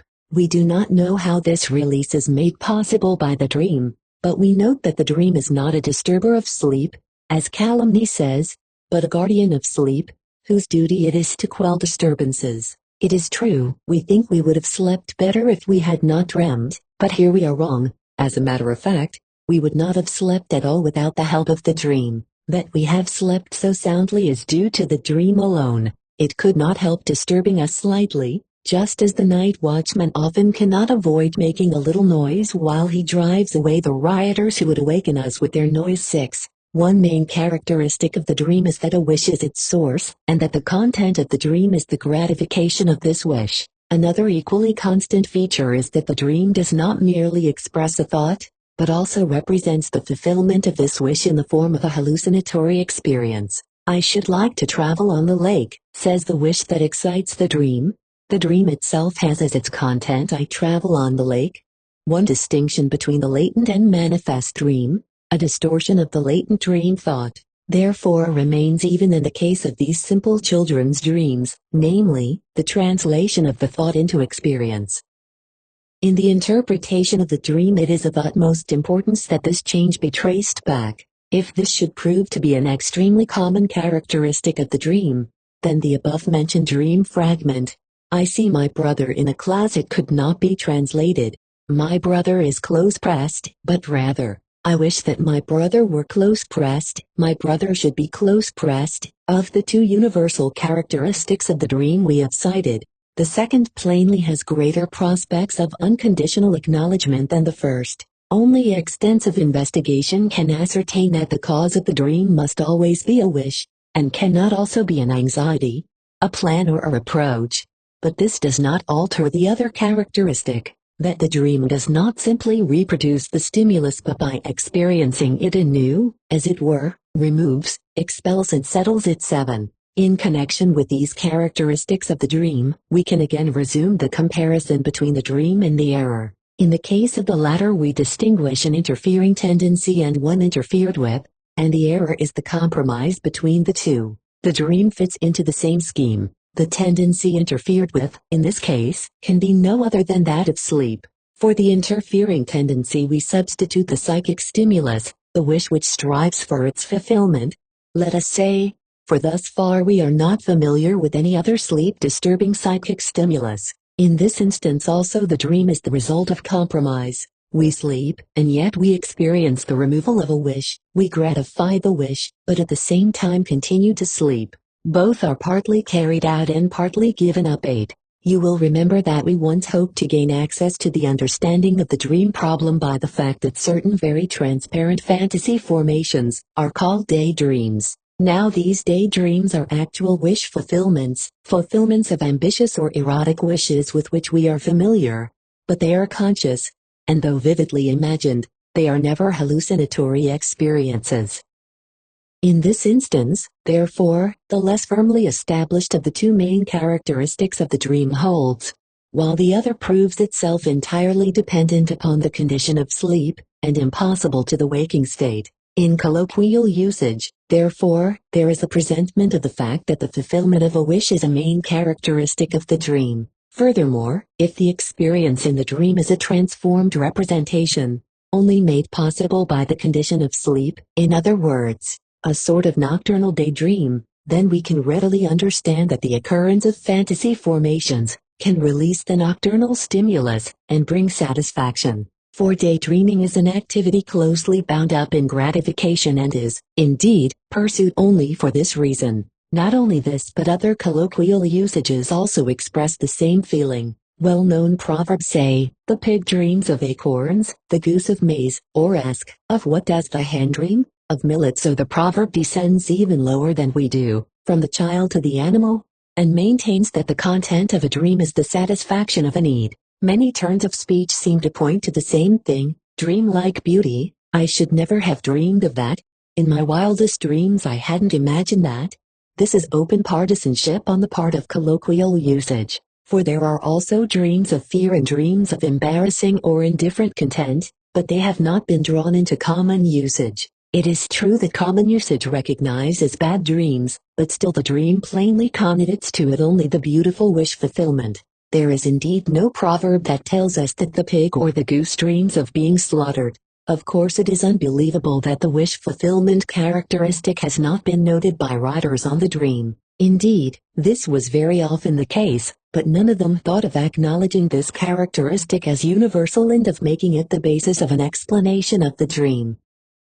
We can easily imagine what may have deterred them and shall discuss it subsequently. See what an abundance of information we have gained, with almost no effort, from the consideration of children's dreams, the function of the dream as a guardian of sleep, its origin from two rival tendencies, of which the one, the longing for sleep, remains constant, while the other tries to satisfy a psychic stimulus, the proof that the dream is a significant psychic act, its two main characteristics, wish fulfillment and hallucinatory experience. And we were almost able to forget that we are engaged in psychoanalysis. Aside from its connection with errors, our work has no specific connotation. Any psychologist, who is entirely ignorant of the claims of psychoanalysis, could have given this explanation of children's dreams. Why has no one done so? If there were only infantile dreams, our problem would be solved, our task accomplished, and that without questioning the dreamer, or approaching the unconscious, and without taking free association into consideration. The continuation of our task plainly lies in this direction. We have already repeatedly had the experience that characteristics that at first seemed universally true, have subsequently held good only for a certain kind and for a certain number of dreams. It is therefore for us to decide whether the common characteristics which we have gathered from children's dreams can be applied universally, whether they also hold for those dreams that are not transparent, whose manifest content shows no connection with wishes left over from the previous day. We think that these dreams have undergone considerable distortion, and for this reason are not to be judged superficially. We also suspect that for the explanation of this distortion, we shall need the psychoanalytic method, which we could dispense with in the understanding of children's dreams. There is at any rate a class of dreams that are undistorted, and, just like children's dreams, are easily recognizable as wish fulfillments. It is those that are called up throughout life by the imperative needs of the body: hunger, thirst, sexual desire, hence wish fulfillments in reaction to internal physical stimuli. For this reason, I have noted the dream of a young girl that consisted of a menu following her name: Anna F., strawberry, huckleberry, egg dish, pap, as a reaction to an enforced day of fasting on account of a spoiled stomach, which was directly traceable to the eating of the fruits twice mentioned in the dream. At the same time, the grandmother, whose age added to that of her grandchild would make a full 70, had to go without food for a day on account of kidney trouble, and dreamed the same night that she had been invited out and that the finest bits had been set before her. Observations with prisoners who are allowed to go hungry, or with people who suffer privations on travels or expeditions, show that under these conditions the dreams regularly deal with the satisfaction of these needs. Otto Nordenskjöld, in his book Antarctic, 1904, testifies to the same thing concerning his crew, who were icebound with him during the winter. Volume 1, page 336. Very significant in determining the trend of our inmost thoughts were our dreams, which were never more vivid and numerous than just at this time. Even those of our comrades who ordinarily dreamed but seldom, now had long stories to tell, when in the morning we exchanged our latest experiences in that realm of fantasy. All of them dealt with that outside world that now was so far away from us, but often they fitted into our present condition. Food and drink were most often the pivots about which our dreams revolved. One of us, who excelled in going to great dinners in his sleep, was most happy whenever he could tell us in the morning that he attended a dinner of 3 courses. Another one dreamed of tobacco, whole mountains of tobacco. Still another dreamed of a ship that came along on the open sea, under full sail. One other dream deserves mention. The postman comes with the mail and gives a long explanation of why it is so late. He had delivered it to the wrong address, and only after great trouble on his part had succeeded in getting it back. Of course one occupies himself with even more impossible things in sleep, but in nearly all the dreams that I myself dreamed or heard tell of, the lack of fantasy was quite striking. It would surely be of great psychological interest if all these dreams were recorded. It is easy to understand how we longed for sleep, since it could offer us everything for which each one of us felt the most burning desire. I quote further from Duprel. Mungo Park, who during a trip in Africa was almost exhausted, dreamed without interruption of the fertile valleys and fields of his home. Trenck, tortured by hunger in the redoubt at Magdeburg, likewise saw himself surrounded by wonderful meals, and George Back, who took part in Franklin's first expedition, dreamed regularly and consistently of luxurious meals when, as a result of terrible privations, he was nearly dead of hunger. A man who feels great thirst at night after enjoying highly seasoned food for supper, often dreams that he is drinking. It is of course impossible to satisfy a rather strong desire for food or drink by means of the dream. From such a dream one awakes thirsty and must now drink real water. The effect of the dream is in this case practically trifling, but it is nonetheless clear that it was called up for the purpose of maintaining the sleep in spite of the urgent impulse to awake and to act. Dreams of satisfaction often overcome needs of a lesser intensity. In a like manner, under the influence of sexual stimuli, the dream brings about satisfaction that shows noteworthy peculiarities, as a result of the characteristic of the sexual urge, which makes it somewhat less dependent upon its object than hunger and thirst. Satisfaction in a dream of pollution may be an actual one, and as a result of difficulties to be mentioned later in connection with the object, it happens especially often that the actual satisfaction is connected with confused or distorted dream content. This peculiarity of the dream of pollution, as O'Rank has observed, makes it a fruitful subject to pursue in the study of dream distortion. Moreover, all dreams of desire of adults usually contain something besides satisfaction, something that has its origin in the sources of the purely psychic stimuli, and which requires interpretation to render it intelligible. Moreover, we shall not maintain that the wish-fulfillment dreams of the infantile kind occur in adults only as reactions to the known imperative desires.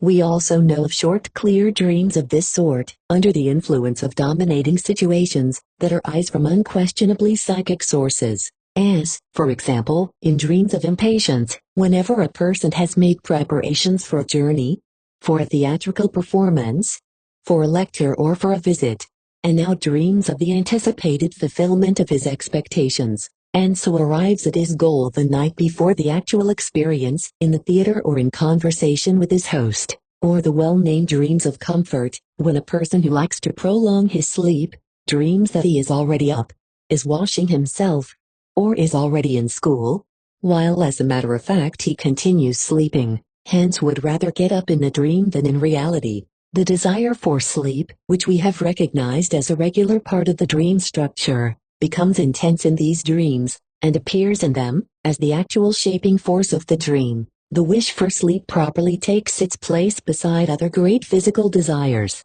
At this point I refer you to a picture by Schwind, from the Schack Gallery in Munich, so that you may see how rightly the artist has conceived the origin of a dream from a dominating situation. It is the dream of a prisoner, 29, which can have no other subject than his release. It is a very neat stroke that the release should be effected through the window, for the ray of light that awakens the prisoner comes through the same window. The gnomes standing one above the other probably represent the successive positions which he himself had to take in climbing to the height of the window. And I do not think I am mistaken, or that I attribute too much preconcerted design to the artist, by noting that the uppermost of the gnomes, who is filing the grating, and so does what the prisoner would like to do, has the features of the prisoner. In all other dreams except those of children and those of the infantile type, distortion, as we have said, blocks our way. At the outset we cannot ascertain whether they are also wish fulfillments, as we suspect. From their manifest content we cannot determine from what psychic stimulus they derive their origin, and we cannot prove that they also are occupied in doing away with the stimulus, and in satisfying it. They must probably be interpreted, that is, translated. Their distortion must be annulled, their manifest content replaced by their latent thought, before we can judge whether what we have found in children's dreams may claim a universal application for all dreams. Ninth lecture, The Dream Censor. We have learned to know the origin, nature and function of the dream from the study of children's dreams. Dreams are the removal of sleep-disturbing psychic stimuli by way of hallucinated satisfaction. Of adults' dreams, to be sure, we could explain only one group, what we characterized as dreams of an infantile type. As to the others we know nothing as yet, nor do we understand them. For the present, however, we have obtained a result whose significance we do not wish to underestimate. Every time a dream is completely comprehensible to us, it proves to be an hallucinated wish fulfillment. This coincidence cannot be accidental, nor is it an unimportant matter. We conclude, on the basis of various considerations and by analogy to the conception of mistakes, that another type of dream is a distorted substitute for an unknown content and that it must first be led back to that content. Our next task is the investigation and the understanding of this dream distortion. Dream distortion is the thing which makes the dream seem strange and incomprehensible to us. We want to know several things about it. Firstly, whence it comes, its dynamics. Secondly, what it does, and finally, how it does it. We can say at this point that dream distortion is the product of the dream work, that is, of the mental functioning of which the dream itself is the conscious symptom. Let us describe the dream work and trace it back to the forces which work upon it. And now I shall ask you to listen to the following dream. It was recorded by a lady of our profession, and according to her, originated with a highly cultivated and respected lady of advanced age. No analysis of this dream was made. Our informant remarks that to a psychoanalyst it needs no interpretation. The dreamer herself did not interpret it, but she judged and condemned it as if she understood its interpretation. For she said concerning it, that a woman of 50 should dream such abominable, stupid stuff. A woman who has no other thought, day and night, than to care for her child, and now follows the dreams of the services of love. She goes into Military Hospital number 1, and says to the sentry at the gate, that she must speak to the chief physician. She mentions a name which is not familiar to her, as she wants to offer her service to the hospital. She stresses the word service, so love services. Since she is an old lady, he lets her pass after some hesitation, but instead of reaching the chief physician, she finds herself in a large somber room in which there are many officers and army doctors sitting and standing around a long table. She turns with her proposal to a staff doctor who, after a few words, soon understands her. The words of her speech in the dream are, "I and numerous other women and girls of Vienna are ready for the soldiers, troops, and officers, without distinction." Here in the dream follows a murmuring. That the idea is, however, correctly understood by those present she sees from the semi-embarrassed, somewhat malicious expressions of the officers. The lady then continues, "I know that our decision sounds strange, but we are in bitter earnest. The soldier in the field is not asked either whether or not he wants to die." A moment of painful silence follows. The staff doctor puts his arm around her waist and says, "Madam, let us assume that it really came to that," murmurs. She withdraws from his arm with the thought, "They are all alike," and answers, "My heavens, I am an old woman, and perhaps will never be confronted with that situation." One consideration, moreover, must be kept in mind, the consideration of age, which prevents an older woman from, with a very young boy, murmurs, "That would be horrible." The staff doctor, "I understand perfectly." Several officers, among them one who had paid court to her in her youth, laugh loudly, and the lady asks to be conducted to the chief physician, whom she knows, so that everything may be arranged. At this she realizes with great dismay that she does not know his name. The staff officer, nevertheless, very politely and respectfully shows her the way to the second story, up a very narrow winding iron stairway which leads to the upper story directly from the door of the room. In going up she hears an officer say, "That is a tremendous decision irrespective of whether a woman is young or old." All honor to her, with the feeling that she is merely doing her duty. She goes up an endless staircase. This dream she repeats twice in the course of a few weeks, with, as the lady notices, quite insignificant and very senseless changes. This dream corresponds in its structure to a daydream. It has few gaps, and many of its individual points might have been elucidated as to content through inquiry, which, as you know, was omitted. The conspicuous and interesting point for us, however, is that the dream shows several gaps not of recollection, but of original content. In 3 places the content is apparently obliterated. The speeches in which these gaps occur are interrupted by murmurs. Since we have performed no analysis, we have, strictly speaking, also no right to make any assertion about the meaning of the dream, yet there are intimations given from which something may be concluded. For example, the phrase "surfaces of love," and above all the bits of speech which immediately precede the murmurs, demand a completion which can have but one meaning. If we interpolate these, then the fantasy yields as its content the idea that the dreamer is ready, as an act of patriotic duty, to offer her person for the satisfaction of the erotic desires of the army, officers as well as troops. That certainly is exceedingly shocking. It is an impudent libidinous fantasy, but it does not occur in the dream at all. Just at the point where consistency would demand this confession, there is a vague murmur in the manifest dream. Something is lost or suppressed. I hope you will recognize the inevitability of the conclusion that it is the shocking character of these places in the dream that was the motive for their suppression. Yet where do you find a parallel for this state of affairs? In these times you need not seek far. Take up any political paper and you will find that the text is obliterated here and there, and that in its place shimmers the white of the paper.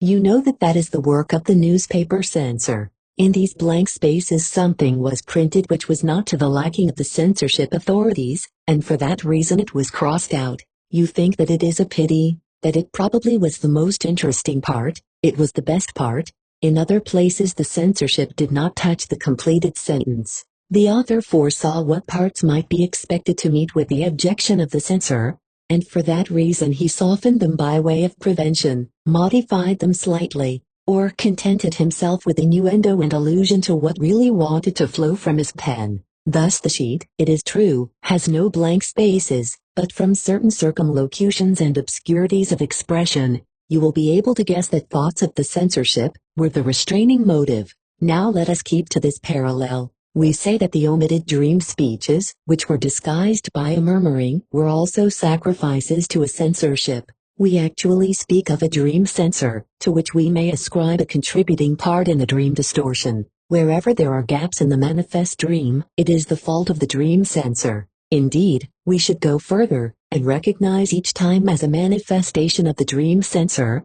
Those places at which a dream element is especially faint, indefinitely and doubtfully recalled among other, more clearly delineated portions. But it is only rarely that this censorship manifests itself so undisguisedly, so naively one may say, as in the example of the dream of the surfaces of love.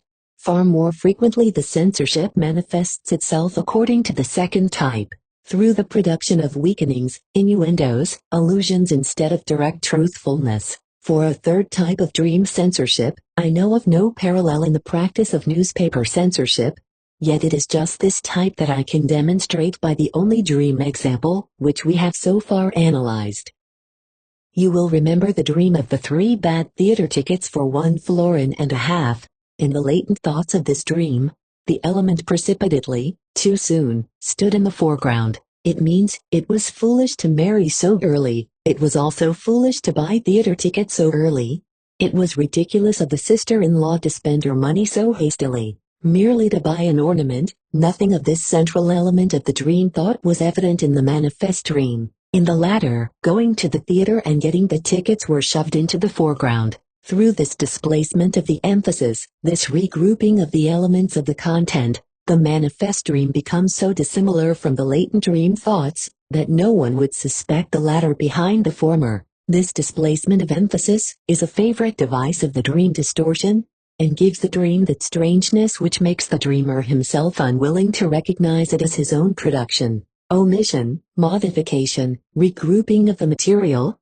These, then, are the effects of the dream censor and the devices of dream distortion. The dream censorship itself is the author, or one of the authors, of the dream distortion whose investigation now occupies us. Modification and rearrangement we are already accustomed to summarize as displacement. After these remarks concerning the effects of the dream censor, let us now turn to their dynamics. I hope you will not consider the expression too anthropomorphically, and picture the dream censor as a severe little mannequin who lives in the little brain chamber, and there performs his duties.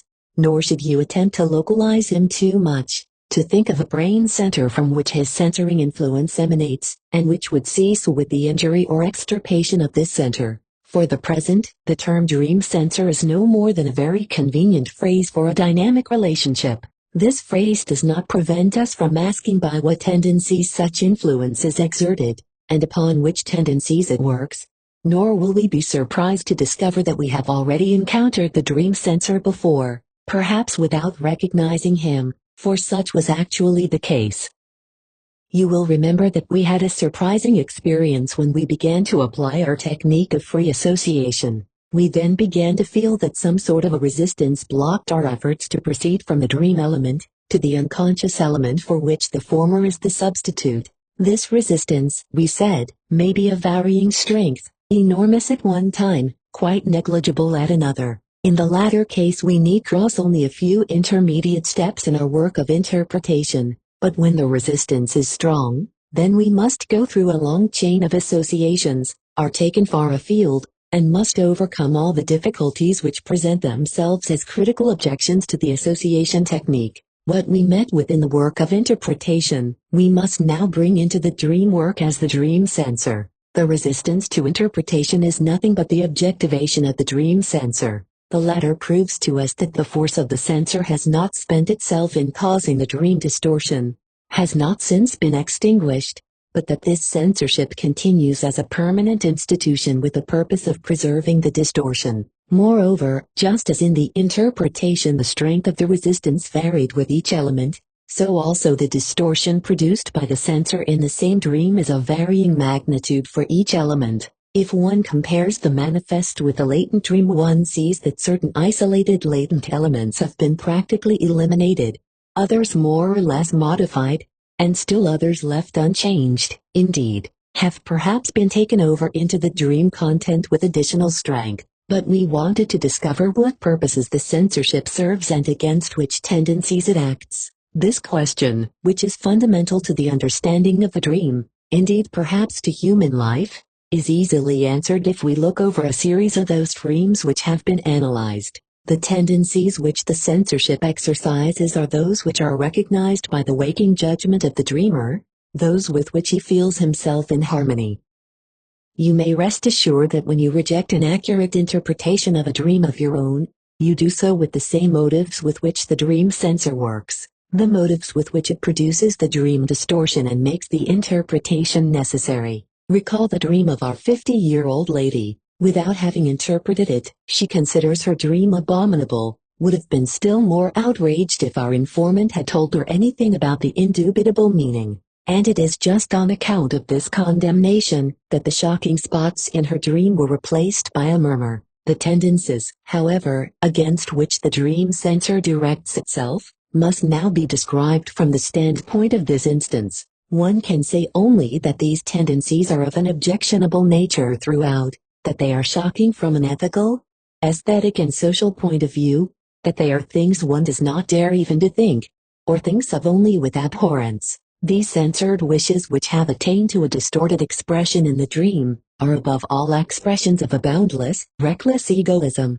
and indeed, the personal ego occurs in every dream to play the major part in each of them, even if it can successfully disguise itself in the manifest content. This sacro-egoismo of the dream is surely not unconnected with the sleep-inducing cessation of psychic activity, which consists, it should be noted, in the withdrawal of interest from the entire external world. The ego, which has been freed of all ethical restraints, feels itself in accord with all the demands of the sexual striving, with those demands which have long since been condemned by our aesthetic rearing, demands of such a character that they resist all our moral demands for restraint. The pleasure striving, the libido, as we term it, chooses its objects without inhibitions, and indeed, prefers those that are forbidden. It chooses not only the wife of another, but, above all, those incestuous objects declared sacred by the agreement of mankind, the mother and sister in the man's case, the father and brother in the woman's. Even the dream of our 50-year-old lady is an incestuous one, its libido unmistakably directed toward her son. Desires which we believe to be far from human nature show themselves strong enough to arouse dreams. Hate, too, expends itself without restraint. Revenge and murderous wishes toward those standing closest to the dreamer are not unusual, toward those best beloved in daily life, toward parents, brothers and sisters, toward one's spouse and one's own children. These censored wishes seem to arise from a veritable hell.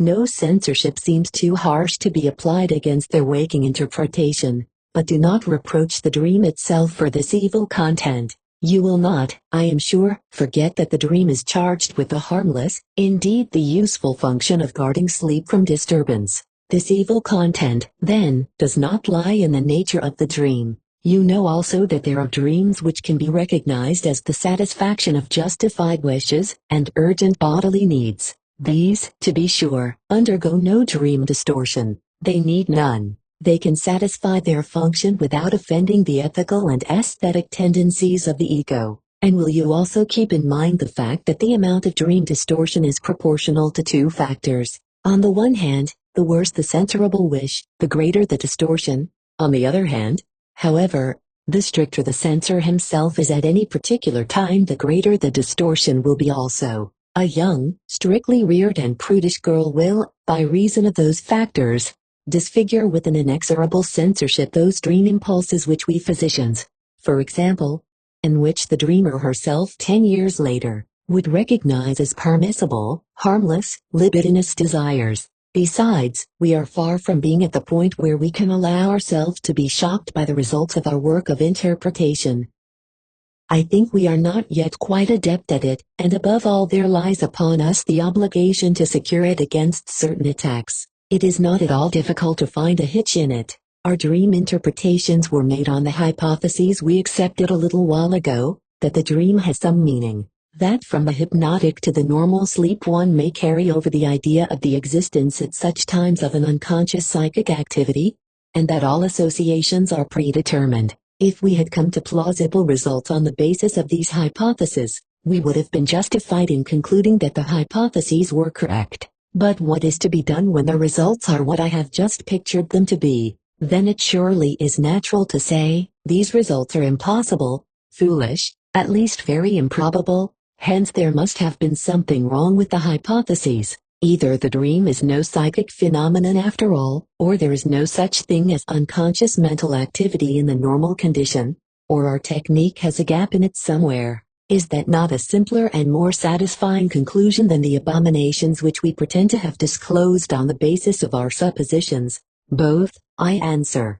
It is a simpler as well as a more satisfying conclusion, but not necessarily more correct for that reason. Let us take our time, the matter is not yet ripe for judgment. Above all, we can strengthen the criticism against our dream interpretation still further. That its conclusions are so unpleasant and unpalatable is perhaps of secondary importance. A stronger argument is the fact that the dreamers to whom we ascribe such wish tendencies from the interpretation of their dreams reject the interpretations most emphatically, and with good reason.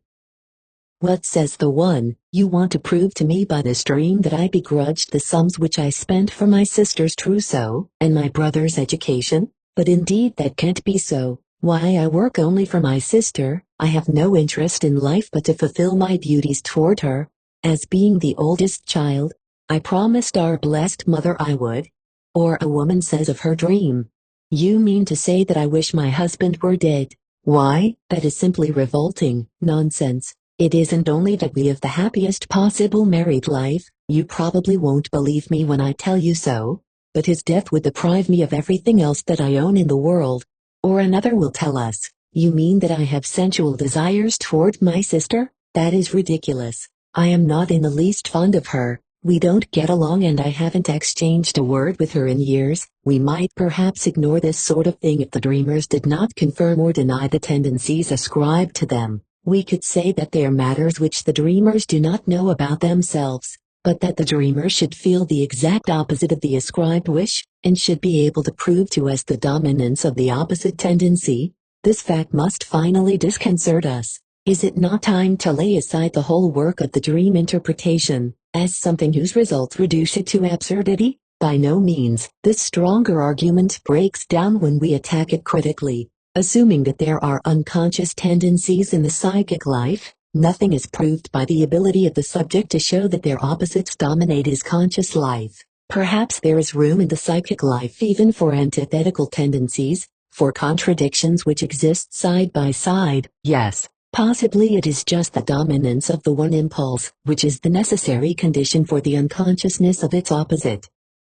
The first two objections raised against our work hold merely that the results of dream interpretation are not simple and very unpleasant. In answer to the first of these, one may say that for all your enthusiasm for the simple solution, you cannot thereby solve a single dream problem. To do so you must make up your mind to accept the fact of complicated relationships. And to the second of these objections one may say that you are obviously wrong to use a preference, or a dislike as the basis for a scientific judgment. What difference does it make if the results of the dream interpretation seem unpleasant, even embarrassing and disgusting to you? That doesn't prevent them from existing, as I used to hear my teacher Charcot say in similar cases, when I was a young doctor. One must be humble, one must keep personal preferences and antipathies in the background, if one wishes to discover the realities of the world. If a physicist can prove to you that the organic life of this planet must, within a short period of time, become completely extinct, do you also venture to say to him, that cannot be so, this prospect is too unpleasant? On the contrary, you will be silent until another physicist proves some error in the assumptions or calculations of the first. If you reject the unpleasant, you are repeating the mechanism of dream construction instead of understanding and mastering it. Perhaps you will promise to overlook the repulsive character of the censored dream wishes, and will take refuge in the argument that it is improbable, after all, that so wide a field be given over to the evil in the constitution of man. But does your own experience justify you in saying that? I will not discuss the question of how you may estimate yourselves, but have you found so much goodwill among your superiors and rivals, so much chivalry among your enemies, so little envy in their company, that you feel yourselves in duty bound to enter a protest against the part played by the evil of egoism in human nature? Are you ignorant of how uncontrolled and undependable the average human being is in all the affairs of sex life? Or do you not know that all the immoralities and excesses of which we dream nightly are crimes committed daily by waking persons? What else does psychoanalysis do here but confirm the old saying of Plato, that the good people are those who content themselves with dreaming what the others, the bad people, really do? And now turn your attention from the individual case to the Great War devastating Europe. Think of the amount of brutality, the cruelty and the lies allowed to spread over the civilized world. Do you really believe that a handful of conscienceless egoists and corruptionists could have succeeded in setting free all these evil spirits, if the millions of followers did not share in the guilt? Do you dare under these circumstances to break a lance for the absence of evil from the psychic constitution of mankind? You will reproach me with judging the war one-sidedly. You will say that it has also brought forth all that is most beautiful and noble in mankind, its heroic courage, its self-sacrifice, its social feeling. Certainly, but do not at this point allow yourself to become guilty of the injustice which has so often been perpetrated against psychoanalysis, of reproaching it with denying one thing because it was asserting another. It is not our intention to deny the noble strivings of human nature, nor have we ever done anything to deprecate their value. On the contrary, I show you not only the censored evil dream wishes, but also the censor which suppresses them and renders them unrecognizable. We dwell on the evil in mankind with greater emphasis only because others deny it, a method whereby the psychic life of mankind does not become better, but merely incomprehensible. When, however, we give up this one-sided ethical estimate, we shall surely be able to find a more accurate formula for the relationship of the evil to the good in human nature.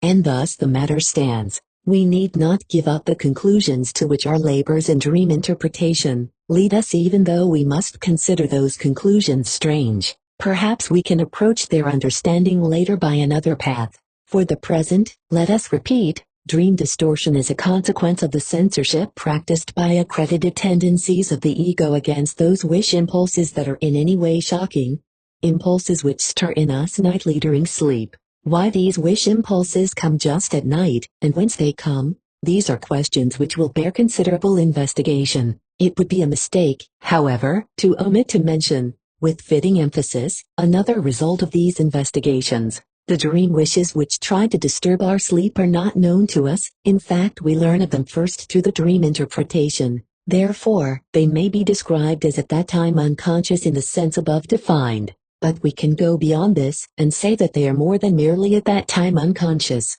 The dreamer, to be sure, denies their validity, as we have seen in so many cases, even after he has learned of their existence by means of the interpretation. The situation is then repeated which we first encountered in the interpretation of the tongue slip hiccup, where the toastmaster was outraged and assured us that neither then, nor ever before had he been conscious of disrespectful impulse toward his chief. This is repeated with every interpretation of a markedly distorted dream, and for that reason attains a significance for our conception. We are now prepared to conclude that there are processes and tendencies in the psychic life of which one knows nothing at all, has known nothing for some time, might, in fact, perhaps never have known anything.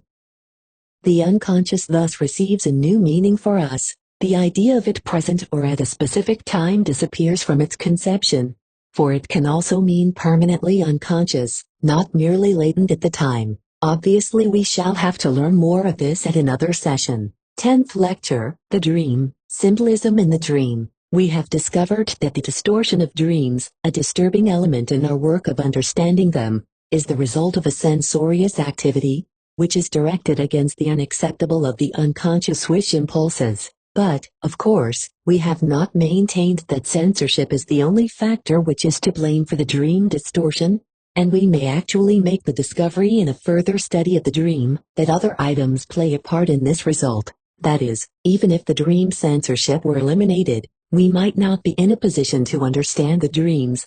The actual dream still might not be identical with the latent dream thought. This other item which makes the dream unintelligible, this new addition to dream distortion, we discover by considering a gap in our technique. I have already admitted that for certain elements of the dream, no associations really occur to the person being analyzed. This does not happen so often as the dreamers maintain. In many cases the association can be forced by persistence, but still there are certain instances in which no association is forthcoming, or if force does not furnish what we expected. When this happens in the course of a psychoanalytic treatment, then a particular meaning may be attached thereto, with which we have nothing to do here. It also occurs, however, in the interpretation of the dreams of a normal person or in interpreting one's own dreams.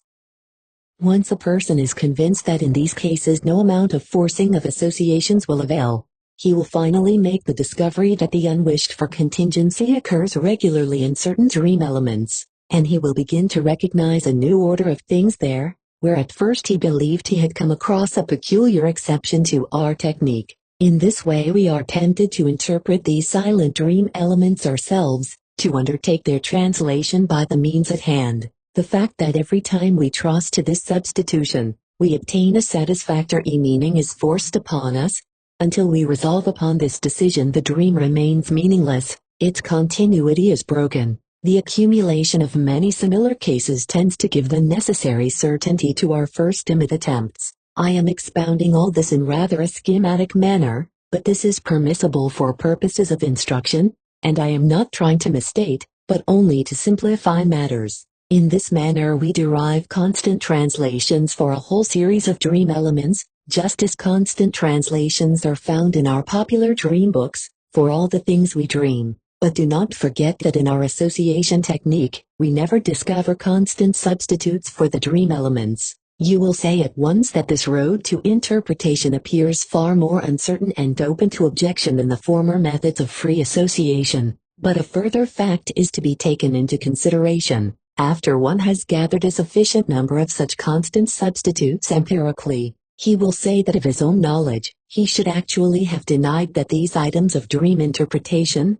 could really be understood without the associations of the dreamer. The facts that force us to recognize their meaning will appear in the second half of our analysis. We call such a constant relationship between a dream element and its interpretation symbolic. The dream element is itself a symbol of the unconscious dream thought. You will remember that previously, when we were investigating the relationship between dream elements and their actuality, I drew three distinctions, viz., that of the part of the whole, that of the illusion, and that of the imagery. I then announced that there was a fourth, but did not name it. This fourth is the symbolic relationship here introduced. Very interesting discussions center about this, and we will now consider them before we express our own particular observations on symbolism. Symbolism is perhaps the most noteworthy chapter of dream study. In the first place, since symbols are permanent or constant translations, they realize, in a certain measure, the ideal of ancient as well as popular dream interpretation, an ideal which by means of our technique we had left behind. They permit us in certain cases to interpret a dream without questioning the dreamer who, aside from this, has no explanation for the symbol. If the interpreter is acquainted with the customary dream symbols and, in addition, with the dreamer himself, the conditions under which the latter lives and the impressions he received before having the dream, it is often possible to interpret a dream without further information, to translate it right off the bat. Such a trick flatters the interpreter and impresses the dreamer. It stands out as a pleasurable incident in the usual arduous course of cross-examining the dreamer. But do not be misled. It is not our function to perform tricks. Interpretation based on a knowledge of symbols is not a technique that can replace the associative technique, or even compare with it. It is a supplement to the associative technique, and furnishes the latter merely with transplanted, usable results. But as regards familiarity with the dreamer's psychic situation, you must consider the fact that you are not limited to interpreting the dreams of acquaintances. That as a rule you are not acquainted with the daily occurrences which act as the stimuli for the dreams, and that the associations of the subject furnish you with a knowledge of that very thing we call the psychic situation. Furthermore, it is very extraordinary, particularly in view of circumstances to be mentioned later, that the most vehement opposition has been voiced against the existence of the symbolic relationship between the dream and the unconscious. Even persons of judgment and position, who have otherwise made great progress in psychoanalysis, have discontinued their support at this point. This is the more remarkable since, in the first place, symbolism is neither peculiar to the dream nor characteristic of it, and since in the second place, symbolism in the dream was not discovered through psychoanalysis, although the latter is not poor otherwise in making startling discoveries. The discoverer of dream symbolism, if we insist on a discovery in modern times, was the philosopher K. A. Scherner, 1861. Psychoanalysis affirmed Scherner's discovery and modified it considerably. Now you will want to know something of the nature of dream symbolism and to hear some examples. I shall gladly impart to you what I know, but I admit that our knowledge is not so complete as we could desire it to be. The nature of the symbol relationship is a comparison, but not any desired comparison. One suspects a special prerequisite for this comparison, but is unable to say what it is. Not everything to which we are able to compare an object, or an occurrence occurs in the dream as its symbol. On the other hand, the dream does not symbolize anything we may choose, but only specific elements of the dream thought. There are limitations on both sides. It must be admitted that the idea of the symbol cannot be sharply delimited at all times. It mingles with the substitution, dramatization, etc., even approaches the illusion.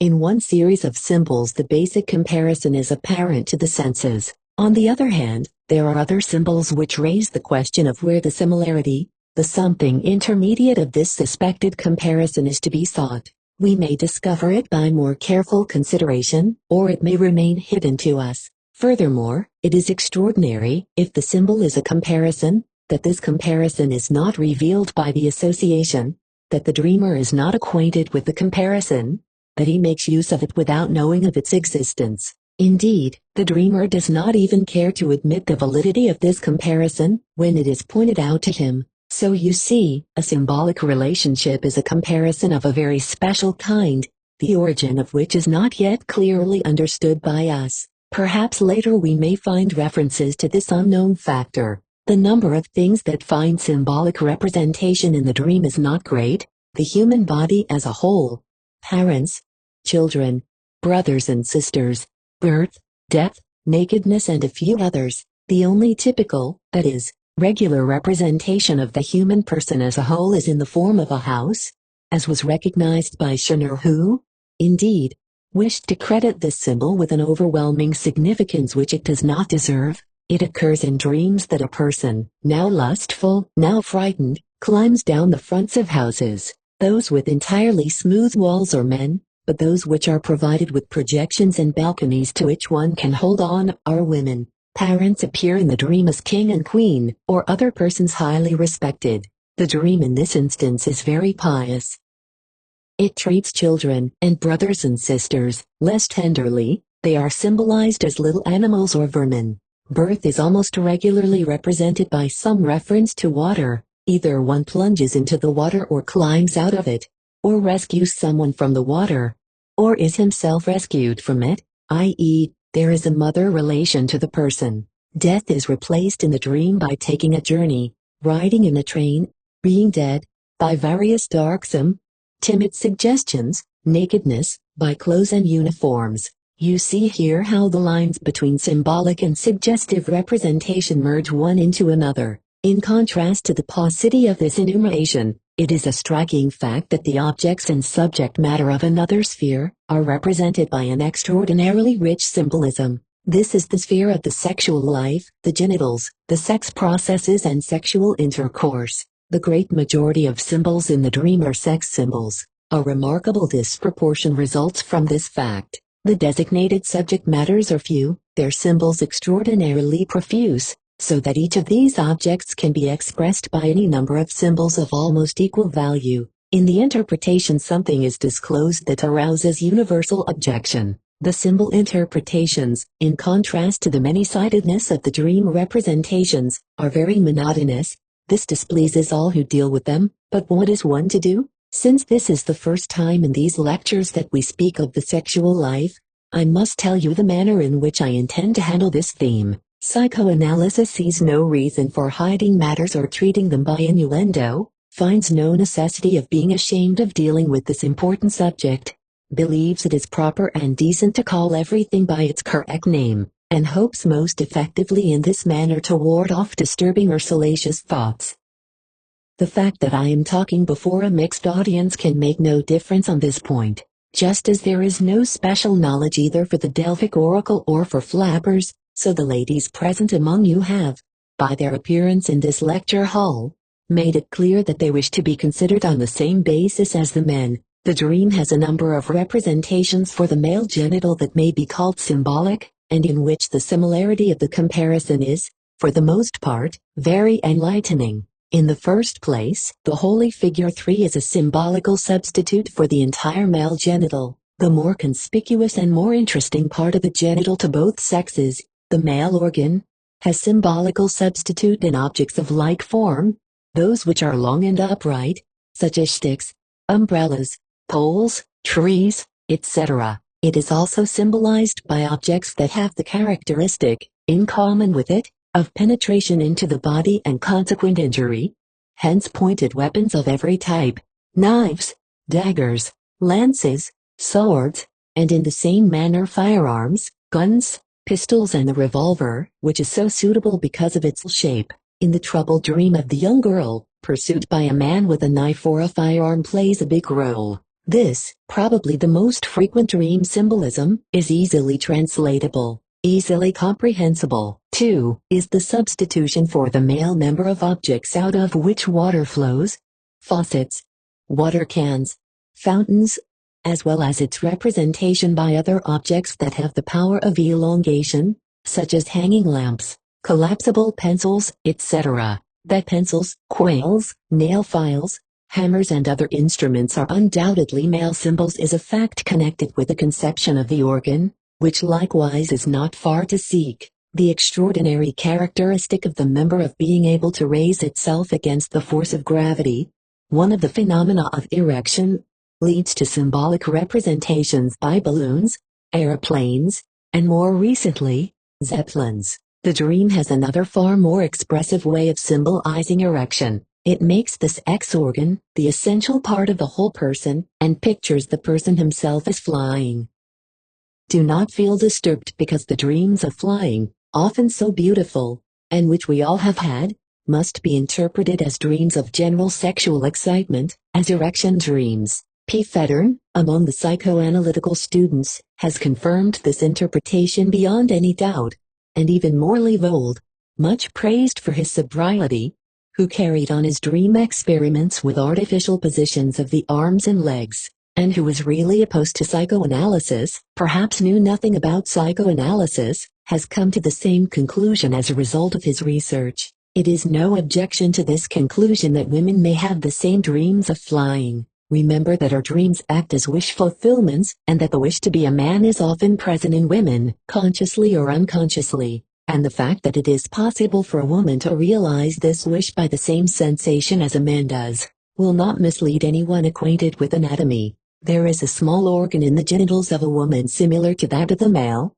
and this small organ, the clitoris, even in childhood, and in the years before sexual intercourse, plays the same role as does the large organ of the male. To the less comprehensible male sex symbols belong certain reptiles and fish, notably the famous symbol of the snake. Why hats and cloaks should have been turned to the same use is certainly difficult to discover, but their symbolic meaning leaves no room for doubt. And finally the question may be raised whether possibly the substitution of some other member as a representation for the male organ may not be regarded as symbolic. I believe that one is forced to this conclusion by the context and by the female counterparts. The female genital is symbolically represented by all those objects which share its peculiarity of enclosing a space capable of being filled by something, viz., by pits, caves, and hollows, by pitchers and bottles, by boxes and trunks, jars, cases, pockets, etc.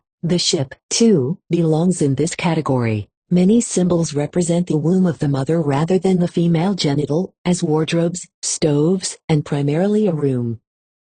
The room symbolism is related to the house symbol. Doors and entrances again become symbolic of the genital opening, but materials, too, are symbols of the woman.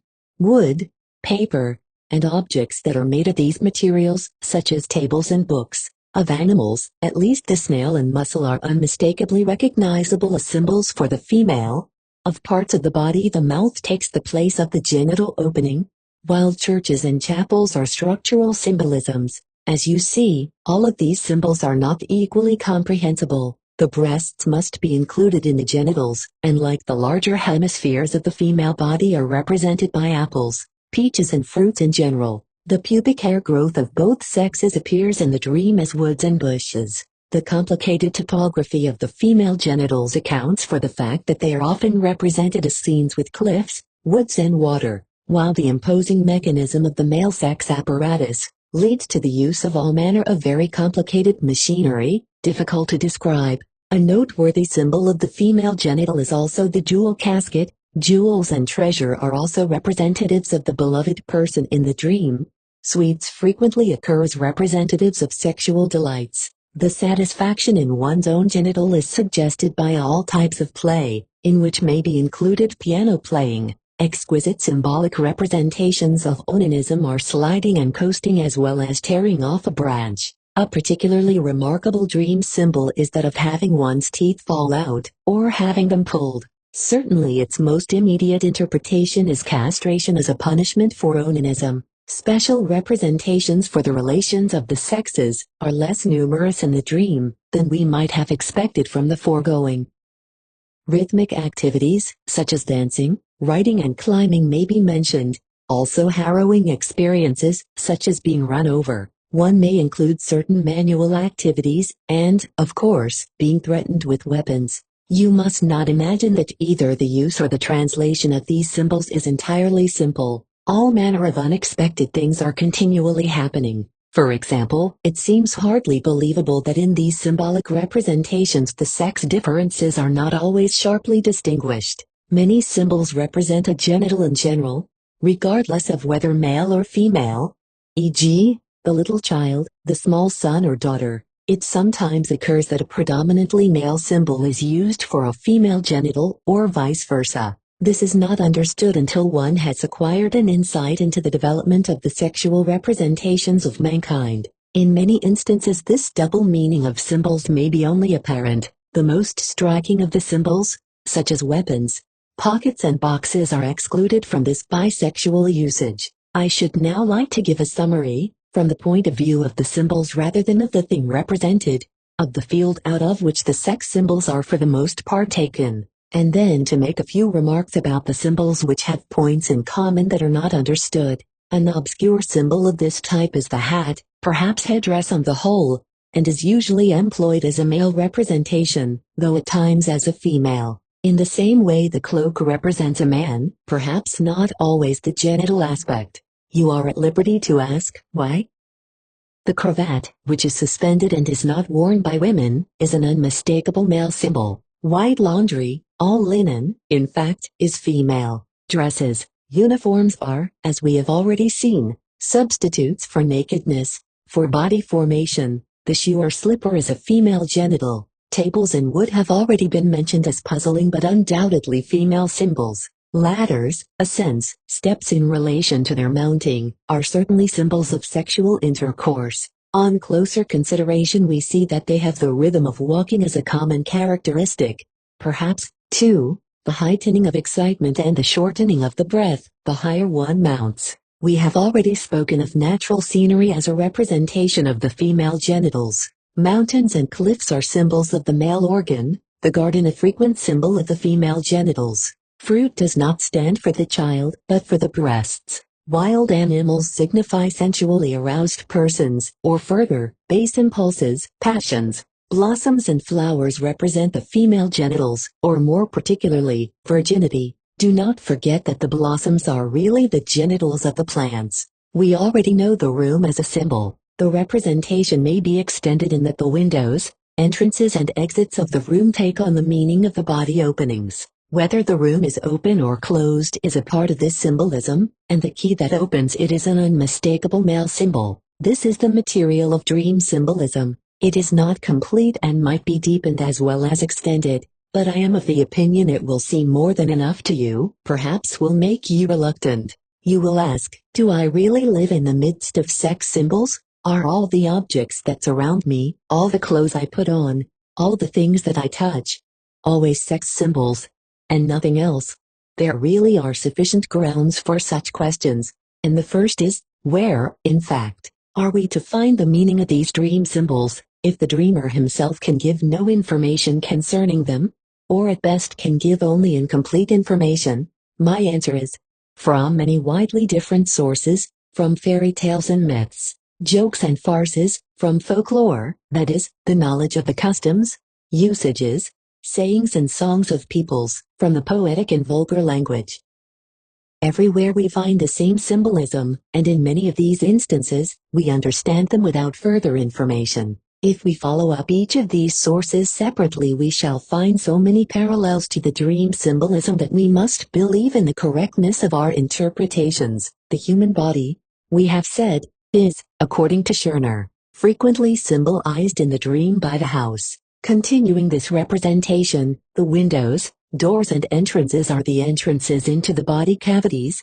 The facades are smooth or provided with balconies and projections to which to hold. The same symbolism is to be found in our daily speech, when we greet a good friend as old house, or when we say of someone, we'll hit him in the belfry, or maintain of another that he's not quite right in the upper story. In anatomy, the body openings are sometimes called the body portals. The fact that we meet our parents in the dream as imperial or royal persons is at first surprising, but it has its parallel in the fairy tale. Doesn't it begin to dawn upon us that the many fairy tales which begin once upon a time there was a king and a queen intend nothing else than once there was a father and a mother. In our families we refer to our children as princes, the eldest as the crown prince. The king usually calls himself the father of the country. We playfully designate little children as worms, and say, sympathetically, poor little worm. Let us return to the symbolism of the house. When we use the projections of the house to hold ourselves onto in the dream, are we not reminded of the familiar colloquialism about persons with well-developed breasts? She has something to hold on to. The folk express this in still another way when it says, there's lots of wood in front of her house, as though it wished to come to the aid of our interpretation that wood is a feminine, maternal symbol. In addition to wood there are others. We might not understand how this material has come to be a substitute for the maternal, the feminine. Here our comparison of languages may be helpful. The German word Holz, wood, is said to be from the same stem as the Greek word, Greek letter nu, Greek letter lambda, Greek letter eta, which means stuff, raw material. This is an example of the case, not entirely unusual, where a general word for material finally is exclusively used for some special material. There is an island in the ocean, known by the name of Madeira. The Portuguese gave it this name at the time of its discovery, because it was at that time entirely covered with forests. For in the language of the Portuguese, Madeira means wood. You will recognize, however, that Madeira is nothing else than the slightly changed Latin word materia, which again has the general meaning of material. Material is derived from mater, mother. The material out of which something is made is at the same time its mother part. In the symbolic use of wood for woman, mother, this ancient conception still lives. Birth is regularly expressed in dreams by some connection with water. One plunges into the water, or comes out of the water, which means one gives birth to, or is born. Now let us not forget that this symbol may refer in two ways to the truth of evolutionary history. Not alone have all land mammals, including the ancestors of man, developed out of water animals. This is the ultimate fact, but every single mammal, every human being, lived the first part of his existence in the water, namely, lived in the body of his mother, as an embryo in the amniotic fluid, and came out of the water at the time of his birth. I do not wish to maintain that the dreamer knows this. On the contrary, I hold that he does not have to know. The dreamer very likely knows some things because of the fact that he was told about them in his childhood, and for that very reason I maintain that this knowledge has played no part in the construction of his symbols. He was told in childhood that the stork brought him, but where did it get him? Out of a lake, out of the well, again, out of the water. One of my patients to whom such information had been given, a little count, disappeared for a whole afternoon. Finally he was discovered lying at the edge of the palace lake, his little face bent above the water, and earnestly peering into it to see if he could not see the little children at the bottom. In the midst of the birth of the hero, which Orang submitted to comparative examination, the oldest is that of King Sargon of Agade, about 2800 BC.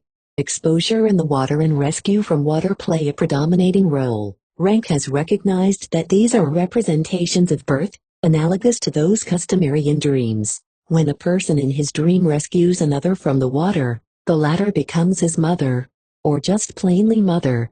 In the myth, the person who rescues a child out of the water professes herself as the real mother of the child. In a well-known joke, the intelligent Jewish boy is asked who was the mother of Moses. He answered without hesitation, the princess. But no, he is told, she only took him out of the water. That's what she says, is his reply, and thereby he shows that he has found the correct interpretation of the myth. Leaving on a trip represents death in a dream. Likewise, it is the custom in the nursery when a child asks where someone who has died, and whom he misses, may be, to say to him that the absent one has taken a trip. Again, I should like to deny the truth of the belief that the dream symbol originates in the sea vision, used for the benefit of children. The poet makes use of the same symbol when he speaks of the hereafter as that undiscovered bourne, from which no traveler returns. Even in everyday speech it is customary to refer to the last journey. Every person acquainted with ancient rite knows how seriously, for example, the Egyptians considered the portrayal of a journey to the land of the dead. There still exist many copies of the death book, which was given to the mummy for this journey, as a sort of Baedeker. Since the burial places have been separated from the living quarters, the last journey of the dead person has become a reality. In the same manner, the genital symbolism is just as little peculiar to the dream alone. Every one of you has perhaps at some time or other been so unkind as to call some woman an old casket, without perhaps being aware that he was using a genital symbol. In the New Testament one may read woman is a weak vessel. The Holy Scriptures of the Jews, so nearly poetic in their style, are filled with sex-symbolic expressions which have not always been correctly understood, and the true construction of which, in the Song of Songs, for example, has led to many misunderstandings. In the later Hebraic literature, the representation of woman as a house, the door taking the place of the sex opening, is very widespread. The man complains, for instance, when he discovers a lack of virginity, that he has found the door open. The symbol of the table for woman is also known to this literature. The woman says of her husband, I set the table for him, but he upset it. Lame children are supposed to result from the fact that the man has overturned the table. I take these examples from a work by L. Levy of Brunn, The Sexual Symbolism of the Bible and the Talmud. That ships, too, represent women in dreams is a belief derived from the etymologists, who maintain ship was originally the name of an earthen vessel, and is the same word as shaf, to create. The Greek myth of Periander of Corinth and his wife Melissa is proof that the stove or oven is a woman, and a womb. When, according to Herodotus, the tyrant entreated the shade of his beloved wife, whom, however, he had murdered in a fit of jealousy, for some sign of its identity, the deceased identified herself by the reminder that he, Periander, had thrust his bread into a cold oven as a disguise for an occurrence that could have been known to no other person. In the Anthropophagia published by F.S. Krauss, an indispensable source book for everything that has to do with the sex life of nations,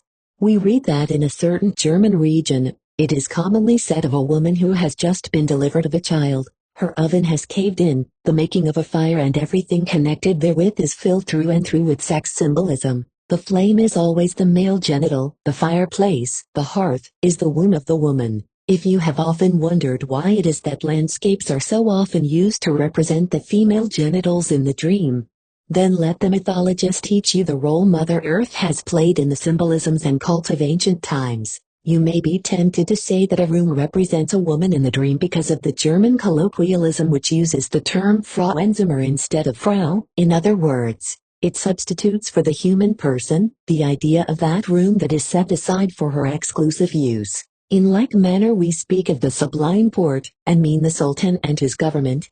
Furthermore, the name of the ancient Egyptian ruler, Pharaoh, means nothing other than great courtroom. In the ancient Orient, the courtyards between the double gates of the town were the gathering places of the people, in the same manner as the marketplace was in the classical world.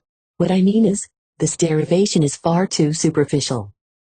It seems more probable to me that the room, as the space surrounding man, came to be the symbol of woman. We have seen that the house is used in such a representation. From mythology and poetry we may take the city, fortress, palace, citadel, as further symbols of woman. The question may easily be decided by the dreams of those persons who do not speak German and do not understand it. In the last few years my patients have been predominantly foreign language speaking, and I think I can recall that in their dreams as well the room represents woman, even where they had no analogous usages in their languages. There are still other signs which show that the symbolization is not limited by the bounds of language, a fact that even the old dream investigator, Schubert, 1862, maintained. Since none of my dreamers were totally ignorant of German, I must leave this differentiation to those psychoanalysts who can gather examples in other lands, where the people speak but one language.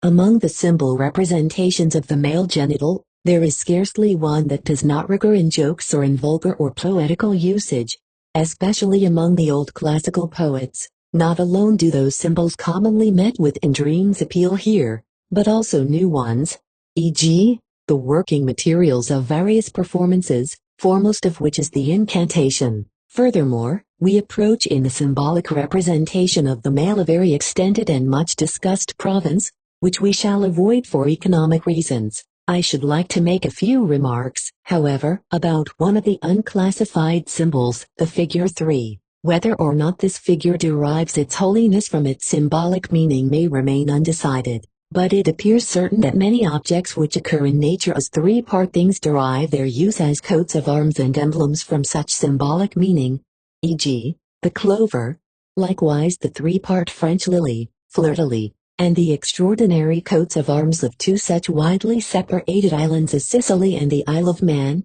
where the triskells, three partly bended knees, emerging from a central point, are merely said to be the portrayal in a different form of the male genitals. Copies of the male member were used in antiquity as the most powerful charms, apotropia, against evil influences, and this is connected with the fact that the lucky amulets of our own time may one and all be recognized as genital or sex symbols.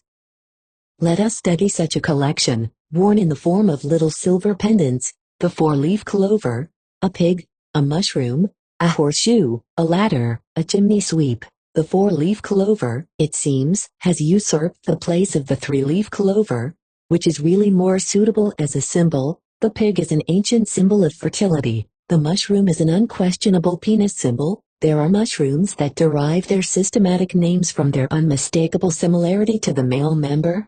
Phallus imputicus, the horseshoe recalls the contour of the female genital opening, and the chimney sweep who carries a ladder belongs in this company, because he carries on that trade with which the sex intercourse is vulgarly compared. Cf. the Anthropophyteria. We have already become acquainted with his ladder as a sex symbol in the dream. The German usage is helpful here. It shows us how the verb to mount 30 is made use of in an exquisite sexual sense. We use the expressions to run after women, which literally translated would be to climb after women, and an old climber, in French, where step is la marque. We find that the analogous expression for a man about 31 T-town is un vieux martyr. It is apparently not unknown in this connection that the sexual intercourse of many of the larger animals requires a mounting, a climbing upon the female. The tearing off of a branch, as the symbolic representation of onanism, is not alone in keeping with the vulgar representation of the fact of onanism, but has far-reaching mythological parallels. Especially noteworthy, however, is the representation of onanism, or rather the punishment therefor, castration, by the falling out or pulling out of teeth, because there is a parallel in folklore which is probably known to the fewest dreamers. It does not seem at all questionable to me that the practice of circumcision, common among so many peoples, is an equivalent and a substitute for castration, and now we are informed that in Australia certain primitive tribes practice circumcision, as a rite of puberty, the ceremony in honor of the boy's coming of age, while others, living quite near, have substituted for this act the striking out of a tooth.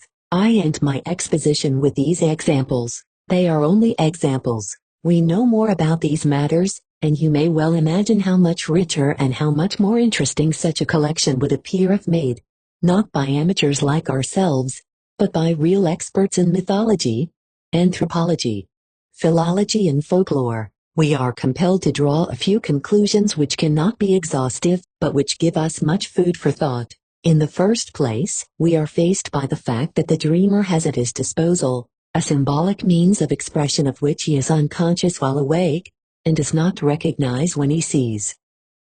That is as remarkable as if you should make the discovery that your chambermaid understands Sanskrit, although you know she was born in a Bohemian village and never learned the language. It is not easy to harmonize this fact with our psychological views. We can only say that the dreamer's knowledge of symbolism is unconscious, that it is a part of his unconscious mental life. We make no progress with this assumption. Until now it was only necessary to admit of unconscious impulses, those about which one knew nothing, either for a period of time or at all times. But now we deal with something more, indeed, with unknown knowledge, with thought relationships, comparisons between unlike objects which lead to this, that one constant may be substituted for another. These comparisons are not made anew each time, but they lie ready, they are complete for all time. That is to be concluded from the fact of their agreement in different persons, agreement despite differences in language. But whence comes the knowledge of these symbol relationships? The usages of language cover only a small part of them. The dreamer is for the most part unacquainted with the numerous parallels from other sources. We ourselves must first laboriously gather them together. Secondly, these symbolic representations are peculiar, neither to the dreamer, nor to the dream work by means of which they become expressed. We have learned that mythology and fairy tales make use of the same symbolism, as well as do the people in their sayings and songs, the ordinary language of everyday, and poetic fantasy. The field of symbolism is an extraordinarily large one, and dream symbolism is but a small part thereof. It is not even expedient to approach the whole problem from the dream side. Many of the symbols that are used in other places do not occur in the dream at all, or at best only very seldom. Many of the dream symbols are to be found in other fields only very rarely, as you have seen. One gets the impression that he is here confronted with an ancient but no longer existent method of expression, of which various phases, however, continue in different fields, one here, one there, a third, perhaps in a slightly altered form, in several fields. I am reminded of the fantasy of an interesting mental defective, who had imagined a fundamental language, of which all these symbolic representations were the remains. Thirdly, you must have noticed that symbolism in these other fields is by no means sex symbolism solely, while in the dream the symbols are used almost entirely to express sexual objects and processes. Nor is this easily explained. Is it possible that symbols originally sexual in their meaning later came to have other uses, and that this was the reason perhaps for the weakening of the symbolic representation to one of another nature? These questions are admittedly unanswerable if one has dealt only with dream symbolism. One can only adhere to the supposition that there is an especially intimate connection between true symbols and things sexual. An important indication of this has been given us recently. A philologist, H. Sperber, Uppsala, who works independently of psychoanalysis, advanced the theory that sexual needs have played the largest part in the origin and development of languages. The first sound served as means of communication, and called the sexual partner. The further development of the roots of speech accompanied the performance of the primitive man's work. This work was communal and progressed to the accompaniment of rhythmically repeated word sounds. In that way a sexual interest was transferred to the work. The primitive man made work acceptable at the same time that he used it as an equivalent and substitute for sex activity. The word thus called forth by the common labor had two meanings, designating the sex act as well as the equivalent labor activity. In time the word became disassociated from its sexual significance and became fixed on this work. Generations later, the same thing happened to a new word that once had sexual significance, and came to be used for a new type of work. In this manner a number of word roots were formed, all of sexual origin, and all of which had lost their sexual significance. If the description sketched here approximates the truth, it opens up the possibility for an understanding of the dream symbolism. We can understand how it is that in the dream, which preserves something of these most ancient conditions, there are so extraordinarily many symbols for the sexual, and why, in general, weapons and implements always stand for the male, materials and things manufactured for the female. Symbolic relationships would be the remnants of the old word identity. Things which once were called by the same names as the genitals can now appear in the dream as symbols for them. From our parallels to dream symbolization, you may also learn to appreciate what is the character of psychoanalysis, which makes it a subject of general interest, which is true of neither psychology nor psychiatry. Psychoanalytic work connects with so many other scientific subjects, the investigation of which promises the most pertinent discoveries, with mythology, with folklore, with racial psychology and with religion. You'll understand how a journal can have grown on psychoanalytic soil, the sole purpose of which is the furtherance of these relationships. This is the Imago, founded in 1912 and edited by Hans Sachs and Otto Rank. In all of these relations, psychoanalysis is first and foremost the giving, less often the receiving, part. Indeed, it derives benefit from the fact that its unusual teachings are substantiated by their recurrence in other fields, but on the whole it is psychoanalysis that provides the technical procedure and the point of view, the use of which will prove fruitful in those other fields. The psychic life of the human individual provides us, upon psychoanalytic investigation, with explanations with which we are able to solve many riddles in the life of humanity, or at least show these riddles in their proper light. Furthermore, I have not even told you under what conditions we are able to get the deepest insight into that supposititious fundamental language, or from which field we gain the most information. So long as you do not know this, you cannot appreciate the entire significance of the subject. This field is the neurotic, its materials, the symptoms and other expressions of the nervous patient, for the explanation and treatment of which psychoanalysis was devised. My fourth point of view returns to our premise and connects up with our prescribed course. We said, even if there were no such thing as dream censorship, the dream would still be hard to understand, for we would then be confronted with the task of translating the symbol language of the dream into the thought of our waking hours. Symbolism is a second and independent item of dream distortion, in addition to dream censorship. It is not a far cry to suppose that it is convenient for the dream censorship to make use of symbolism, since both led to the same end, to making the dream strange and incomprehensible. Whether or not in the further study of the dream, we shall hit upon a new item that influences dream distortion, remains to be seen. I should not like to leave the subject of dream symbolism without once more touching upon the curious fact that it arouses such strong opposition in the case of educated persons, in spite of the fact that symbolism in myth, religion, art and speech is undoubtedly so prevalent. Is not this again because of its relationship to sexuality? 11th lecture, the dream work. If you have mastered dream censorship and symbolic representation, you are, to be sure, not yet adept in dream distortion, but you are nevertheless in a position to understand most dreams. For this you employ two mutually supplementary methods. Call up the associations of the dreamer until you have penetrated from the substitute to the actual, and from your own knowledge supply the meaning for the symbol. Later we shall discuss certain uncertainties which show themselves in this process. We are now in a position to resume work which we attempted, with very insufficient means at an earlier stage,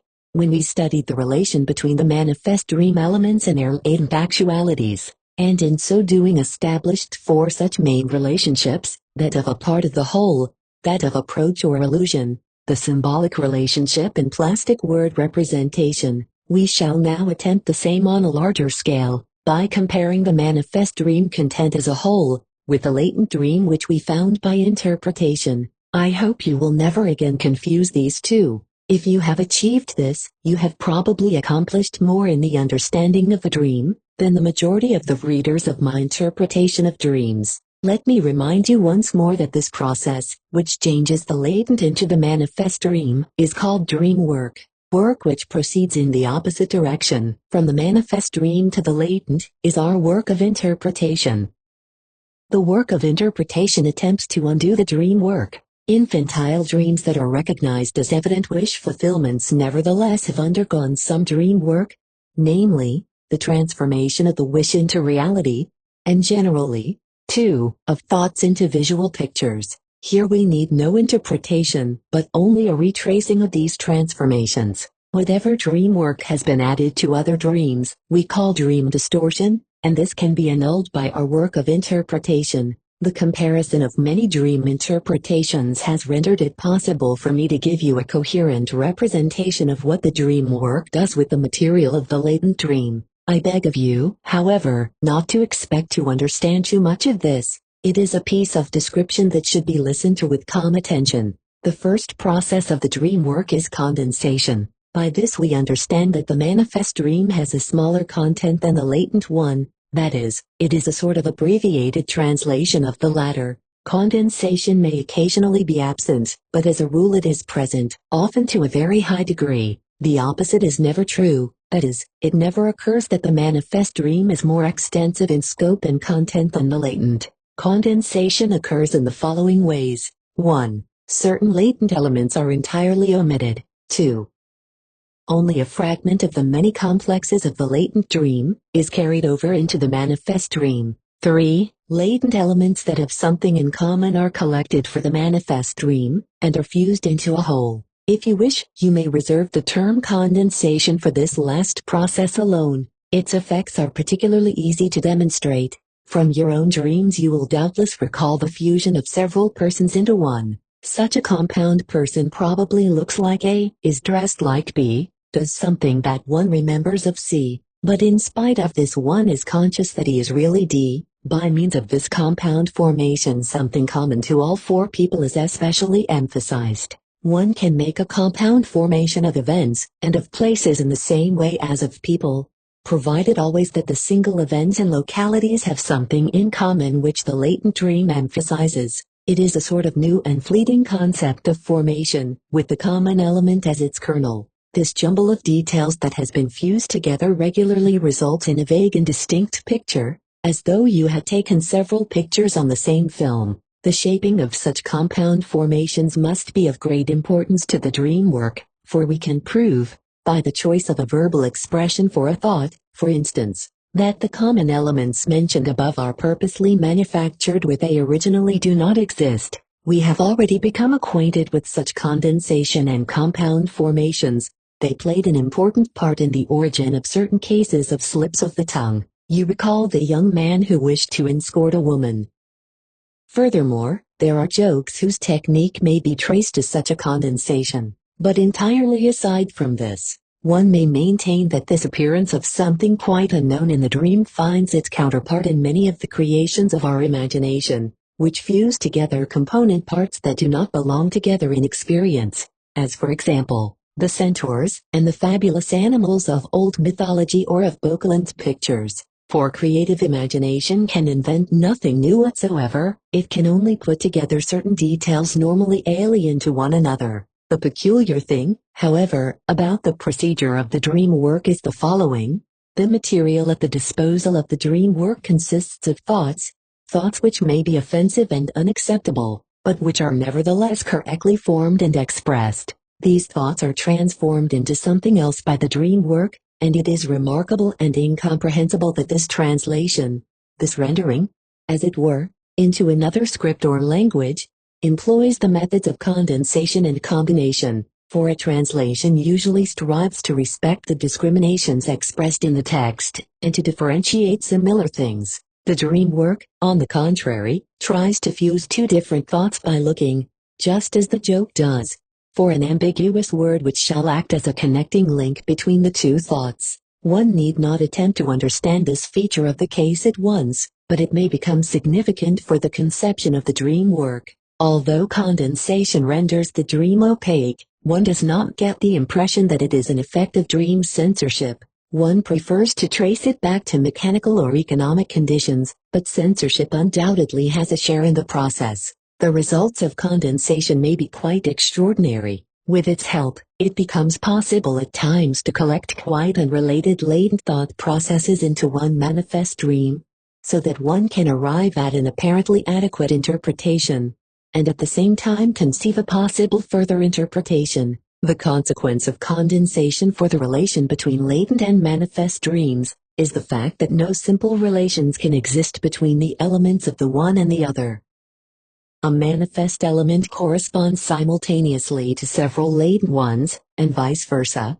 A latent element may partake of several manifest ones, an interlacing, as it were. In the interpretation of the dream, it also becomes evident that the associations to a single element do not necessarily follow one another in orderly sequence. Often we must wait until the entire dream is interpreted. Dream work therefore accomplishes a very unusual sort of transcription of dream thoughts, not a translation word for word, or sign for sign, not a selection according to a set rule, as if all the consonants of a word were given and the vowels omitted, nor is it what we might call substitution, namely, the choice of one element to take the place of several others. It is something very different and much more complicated. The second process of the dream work is displacement. Fortunately, we are already prepared for this, since we know that it is entirely the work of dream censorship. The two evidences of this are firstly, that a latent element is not replaced by one of its constituent parts,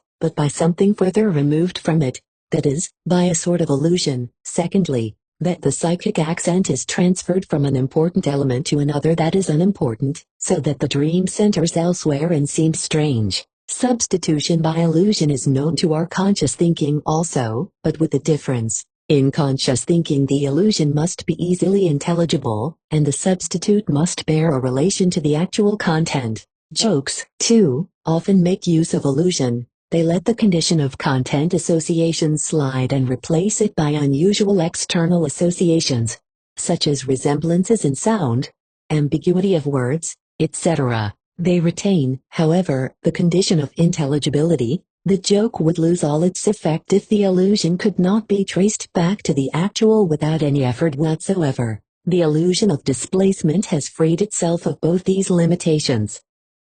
Its connection with the element which it replaces is most external and remote, is unintelligible for this reason, and if it is retraced, its interpretation gives the impression of an unsuccessful joke or of a forced, far-fetched explanation, for the dream censor has only then accomplished its purpose, when it has made the path of return from the illusion to the original undiscoverable. The displacement of emphasis is unheard of as a means of expressing thoughts. In conscious thinking we occasionally admit it to gain a comic effect. I can probably give you an idea of the confusion which this produces by reminding you of the story of the blacksmith, who had committed a capital crime. The court decided that the penalty for the crime must be paid, but since he was the only blacksmith in the village and therefore indispensable, while there were 3 tailors, one of the latter was hung in his stead. The third process of the dream work is the most interesting from a psychological point of view. It consists of the translation of thoughts into visual images. Let us bear in mind that by no means all dream thoughts undergo this translation. Many of them retain their form and appear in the manifest dream also as thought or consciousness. Moreover, visual images are not the only form into which thoughts are translated. They are, however, the foundation of the dream fabric. This part of the dream work is, as we already know, the second most constant, and for single dream elements we have already learned to know plastic word representation. It is evident that this process is not simple. In order to get an idea of its difficulties, you must pretend that you have undertaken the task of replacing a political editorial in a newspaper by a series of illustrations, that you have suffered an atavistic return from the use of the alphabet to ideographic writing. Whatever persons or concrete events occur in this article, you will be able to replace easily by pictures, perhaps to your advantage, but you will meet with difficulties in the representation of all abstract words, and all parts of speech denoting thought relationships, such as particles, conjunctions, etc. With the abstract words you could use all sorts of artifices. You will, for instance, try to change the text of the article into different words which may sound unusual, but whose components will be more concrete and more adapted to representation. You will then recall that most abstract words were concrete before their meaning paled, and will therefore go back to the original concrete significance of these words as often as possible. And so you will be glad to learn that you can represent the possession of an object by the actual physical straddling of it, 32. The dream work does the same thing. Under such circumstances you can hardly demand accuracy of representation. You will also have to allow the dream work to replace an element that is as hard to depict as, for instance, broken faith, by another kind of rupture, a broken leg. 33. In this way you will be able to smooth away to some extent the crudity of imagery, when the latter is endeavoring to replace word expression. In the representation of parts of speech that denote thought relations, such as because, therefore, but, etc., you have no such aids. These constituent parts of the text will therefore be lost in your translation into images. In the same way, the dream work resolves the content of the dream thought into its raw material of objects and activities. You may be satisfied if the possibility is vouchsafed you to suggest certain relations, not representable in themselves, in a more detailed elaboration of the image. In quite the same way the dream work succeeds in expressing much of the content of the latent dream thought in the formal peculiarities of the manifest dream, in its clearness or vagueness, in its division into several parts, etc. The number of fragmentary dreams into which the dream is divided corresponds as a rule to the number of main themes, of thought sequences in the latent dream. A short preliminary dream often stands as an introduction or a motivation to the complementary dream which follows. A subordinate clause in dream thought is represented in the manifest dream, as an interpolated change of scene, etc. The form of the dream is itself, therefore, by no means without significance and challenges interpretation. Different dreams of the same night often have the same meaning, and testify to an increasing effort to control a stimulus of growing urgency. In a single dream a particularly troublesome element may be represented by duplicates, that is, by numerous symbols. By continually comparing dream thought with the manifest dream that replaces it, we learn all sorts of things for which we were not prepared, as for instance, the fact that even the nonsense and absurdity of the dream have meaning. Yes, on this point the opposition between the medical and psychoanalytic conception of the dream reaches a climax not previously achieved. According to the former, the dream is senseless because the dreaming psychic activity has lost all power of critical judgment. According to our theory, on the other hand, the dream becomes senseless whenever a critical judgment, contained in the dream thought, wishes to express the opinion, it is nonsense.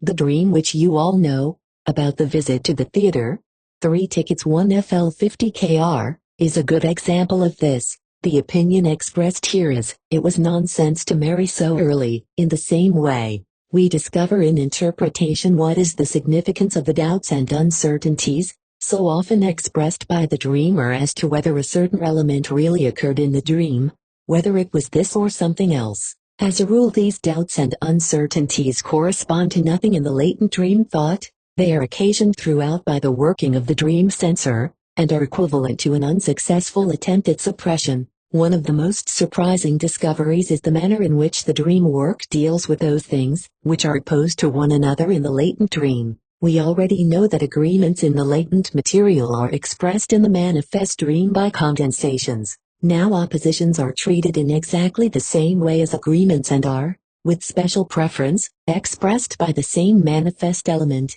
An element in a manifest dream, capable of having an opposite, may therefore represent itself as well as its opposite, or may do both simultaneously. Only the context can determine which translation is to be chosen. It must follow from this that the particle no cannot be represented in the dream, at least not unambiguously. The development of languages furnishes us with a welcome analogy for this surprising behavior on the part of the dream work. Many scholars who do research work in languages have maintained that in the oldest languages opposites, such as strong, weak, light, dark, big, little, were expressed by the same root word. The contradictory sense of primitive words, in Old Egyptian, can originally meant both strong and weak. In conversation, misunderstanding in the use of such ambiguous words was avoided by the tone of voice and by accompanying gestures. In writing by the addition of so-called determinatives, that is, by a picture that was itself not meant to be expressed. Accordingly, if Ken meant strong, the picture of an erect little man was placed after the alphabetical signs. If Ken, weak, was meant, the picture of a cowering man followed. Only later, by slight modifications of the original word, were two designations developed for the opposites which it denoted. In this way, from ken meaning both strong and weak, there was derived a ken, strong, and a ken, weak. It is said that not only the most primitive languages in their last developmental stage, but also the more recent ones, even the living tongues of today, have retained abundant remains of this primitive opposite meaning. Let me give you a few illustrations of this taken from C. Abel, 1884. In Latin there are still such words of double meaning, altus, high, deep, and sacer, sacred, accursed, as examples of modifications of the same root. Eyesight, clamare, to scream, clam, quiet, still, secret, siccus, dry, succus, juice, and from the German stim, voice, stumm, dumb. The comparison of related tongues yields a wealth of examples. English, lock, German, lock, hole, luck, gap, English, cleave, German, kleben, to stick, to adhere. The English without is today used to mean not with. That with had the connotation of deprivation as well as that of apportioning, is apparent from the compounds, withdraw, withhold. The German wieder, again, closely resembles this. Another peculiarity of dream work finds its prototype in the development of language. It occurred in ancient Egyptian as well as, in other later languages, that the sequence of sounds of the words was transposed to denote the same fundamental idea. The following are examples from English and German: top, pot, boat, tub, hurry, Ruhe, rest, quiet, Balkan, beam, klubben, mallet, club. From the Latin and the German, capere, to seize, packen, to seize, to grasp. Inversions such as occur here in the single word, are effected in a very different way by the dream work.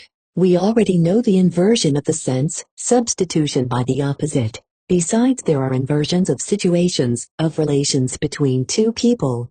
And so in dreams we are in a sort of topsy-turvy world. In a dream it is frequently the rabbit that shoots the hunter. Further inversion occurs in the sequence of events, so that in the dream the cause is placed after the effect. It is like a performance in the third-rate theater, where the hero falls before the shot which kills him is fired from the wings. Or there are dreams in which the whole sequence of the elements is inverted, so that in the interpretation one must take the last first, and the first last, in order to obtain a meaning. You will recall from our study of dream symbolism that to go or fall into the water means the same as to come out of it, namely, to give birth to, or to be born, and that mounting stairs or a ladder means the same as going down. The advantage that dream distortions may gain from such freedom of representation is unmistakable. These features of the dream work may be called archaic. They are connected with ancient systems of expression, ancient languages and literatures, and involve the same difficulties which we shall deal with later in a critical connection. Now for some other aspects of the matter. In the dream work it is plainly a question of translating the latent thoughts, expressed in words, into psychic images, in the main, of a visual kind. Now our thoughts were developed from such psychic images, their first material and the steps which led up to the more psychic impressions, or to be more exact, the memory images of these psychic impressions. Only later were words attached to these and then combined into thoughts. The dream work therefore puts the thoughts through a regressive treatment, that is, one that retraces the steps in their development. In this regression, all that has been added to the thoughts as a new contribution in the course of the development of the memory pictures must fall away. This, then, is the dream work. In view of the processes that we have discovered about it, our interest in the manifest dream was forced into the background. I shall, however, devote a few remarks to the latter, since it is after all the only thing that is positively known to us. It is natural that the manifest dream should lose its importance for us. It must be a matter of indifference to us, whether it is well composed or resolved into a series of disconnected single images. Even when its exterior seems to be significant, we know that it has been developed by means of dream distortion, and may have as little organic connection with the inner content of the dream as the facade of an Italian church has with its structure and ground plan. At other times this facade of the dream, too, has its significance, in that it reproduces with little or no distortion an important part of the latent dream thought. But we cannot know this before we have put the dream through a process of interpretation, and reached a decision as to what amount of distortion has taken place. A similar doubt prevails when two elements in the dream seem to have been brought into close relations to one another. This may be a valuable hint, suggesting that we may join together those manifest thoughts, which correspond to the elements in the latent dream. Yet at other times, we are convinced that what belongs together in thought has been torn apart in the dream. As a general rule, we must refrain from trying to explain one part of the manifest dream by another, as if the dream were coherently conceived and pragmatically represented. At the most, it is comparable to a correction stone, produced by the fusion of various minerals in such a way that the markings it shows are entirely different from those of the original mineral constituents. There is actually a part of the dream work, the so-called secondary treatment, whose function it is to develop something unified, something approximately coherent from the final products of the dream work. In so doing, the material is often arranged in an entirely misleading sense and insertions are made wherever it seems necessary. On the other hand, we must not overestimate the dream work, nor attribute too much to it. The processes which we have enumerated tell the full tale of its functioning, beyond condensing, displacing, representing plastically, and then subjecting the whole to a secondary treatment. It can do nothing. Whatever of judgment, of criticism, of surprise, and of deduction are to be found in the dream are not products of the dream work, and are only very seldom signs of afterthoughts about the dream, but are generally parts of the latent dream thought, which have passed over into the manifest dream, more or less modified and adapted to the context. In the matter of composing speeches, the dream work can also do nothing. Except for a few examples, the speeches in the dream are imitations and combinations of speeches heard or made by oneself during the day, and which have been introduced into the latent thought, either as material or as stimuli for the dream. Neither can the dream pose problems when these are found in the dream. They are in the main combinations of numbers, semblances of examples that are quite absurd or merely copies of problems in the latent dream thought. Under these conditions, it is not surprising that the interest which has attached itself to the dream work is soon deflected from it to the latent dream thoughts, which are revealed in more or less distorted form in the manifest dream. It is not justifiable, however, to have this change go so far that in a theoretical consideration one regularly substitutes the latent dream thought for the dream itself, and maintains that the latter what can hold only for the former. It is odd that the results of psychoanalysis should be misused for such an exchange. Dream can mean nothing but the result of the dream work, that is, the form into which the latent dream thoughts have been translated by the dream work.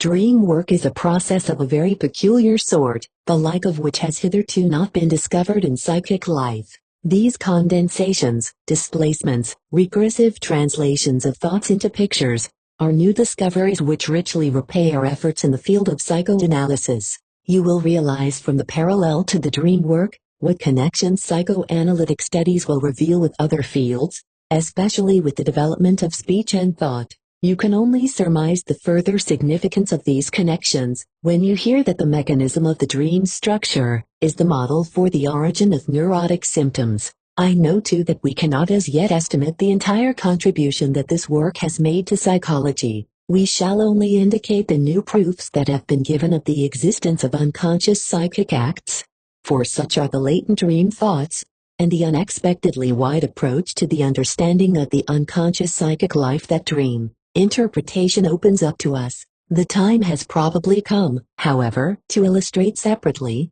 by various little examples of dreams, the connected facts for which you have been prepared. 12th Lecture, The Dream, Analysis of Sample Dreams. I hope you will not be disappointed if I again lay before you excerpts from dream analysis, instead of inviting you to participate in the interpretation of a beautiful long dream. You'll say that after so much preparation you ought to have this right, and that after the successful interpretation of so many thousands of dreams, it should long ago have become possible to assemble a collection of excellent dream samples, with which we could demonstrate all our assertions concerning dream work and dream thoughts. Yes, but the difficulties which stand in the way of the fulfillment of your wish are too many. First of all, I must confess to you that no one practices dream interpretation as his main occupation. When does one interpret dreams? Occasionally one can occupy himself with the dream of some friend, without any special purpose, or else he may work with his own dreams for a time in order to school himself in psychoanalytic method. Most often, however, one deals with the dreams of nervous individuals who are undergoing analytic treatment. These latter dreams are excellent material, and in no way inferior to those of normal persons. But one is forced by the technique of the treatment to subordinate dream analysis to therapeutic aims, and to pass over a large number of dreams after having derived something from them that is of use in the treatment. Many dreams we meet with during the treatment are, as a matter of fact, impossible of complete analysis, since they spring from the total mass of psychic material which is still unknown to us. Their understanding becomes possible only after the completion of the cure. Besides, to tell you such dreams would necessitate the disclosure of all the secrets concerning a neurosis. That will not do for us, since we have taken the dream as preparation for the study of the neuroses. I know you would gladly leave this material, and would prefer to hear the dreams of healthy persons, or your own dreams explained, but that is impossible because of the content of these dreams. One can expose neither himself, nor another whose confidence he has won, so inconsiderately as would result from a thorough interpretation of his dreams, which, as you already know, refer to the most intimate things of his personality. In addition to this difficulty, caused by the nature of the material, there is another that must be considered when communicating a dream.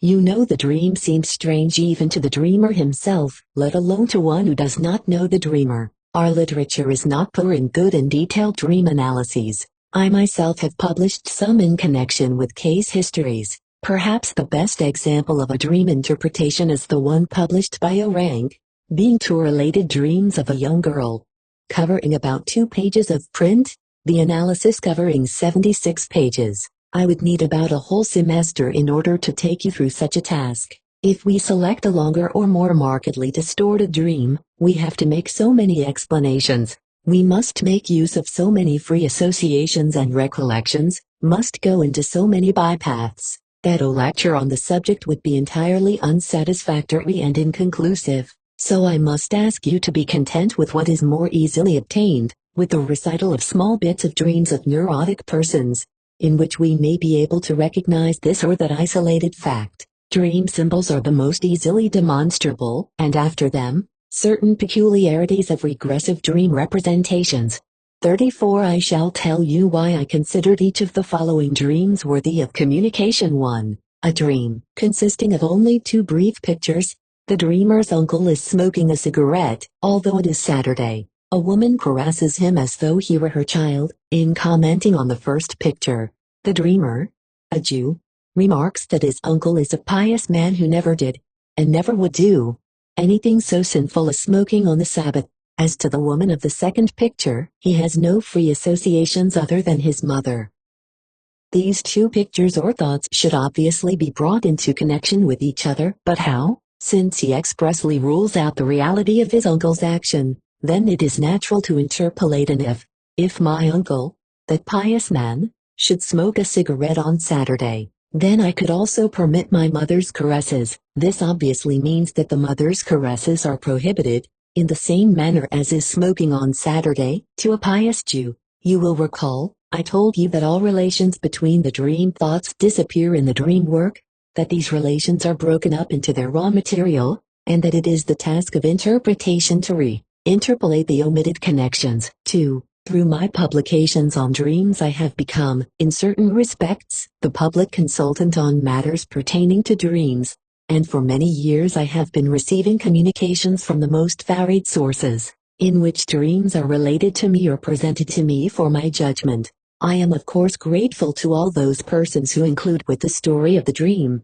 enough material to make an interpretation possible, or who give such an interpretation themselves. It is in this category that the following dream belongs, the dream of a Munich physician in the year 1910. I select it because it goes to show how impossible of understanding a dream generally is before the dreamer has given us what information he has about it. I suspect that at bottom, you consider the ideal dream interpretation, that in which one simply inserts the meaning of the symbols, and would like to lay aside the technique of free association to the dream elements. I wish to disabuse your minds of this harmful error. On July 13, 1910, toward morning, I dreamed that I was bicycling down a street in Tübingen, when a brown dachshund tore after me and caught me by the heel. A bit further on I get off, seat myself on a step, and begin to beat the beast, which has clenched its teeth tight. I feel no discomfort from the biting or the whole scene. Two elderly ladies are sitting opposite me and watching me with grins on their faces. Then I wake up and, as so often happens to me, the whole dream becomes perfectly clear to me in this moment of transition to the waking state. Symbols are of little use in this case. The dreamer, however, informs us, I lately fell in love with a girl, just from seeing her on the street, but had no means of becoming acquainted with her. The most pleasant means might have been the dachshund, since I am a great lover of animals, and also felt that the girl was in sympathy with this characteristic. He also adds that he repeatedly interfered in the fights of scuffling dogs with great dexterity, and frequently to the great amazement of the spectators. Thus we learned that the girl, who pleased him, was always accompanied by this particular dog. This girl, however, was disregarded in the manifest dream, and there remained only the dog which he associates with her. Perhaps the elderly ladies who simpered at him took the place of the girl. The remainder of what he tells us is not enough to explain this point. Riding a bicycle in the dream is a direct repetition of the remembered situation. He had never met the girl with the dog except when he was on his bicycle. 3. When anyone has lost a loved one, he produces dreams of a special sort for a long time afterward, dreams in which the knowledge of death enters into the most remarkable compromises with the desire to have the deceased alive again. At one time the deceased is dead, and yet continues to live on because he does not know that he is dead, and would die completely only if he knew it.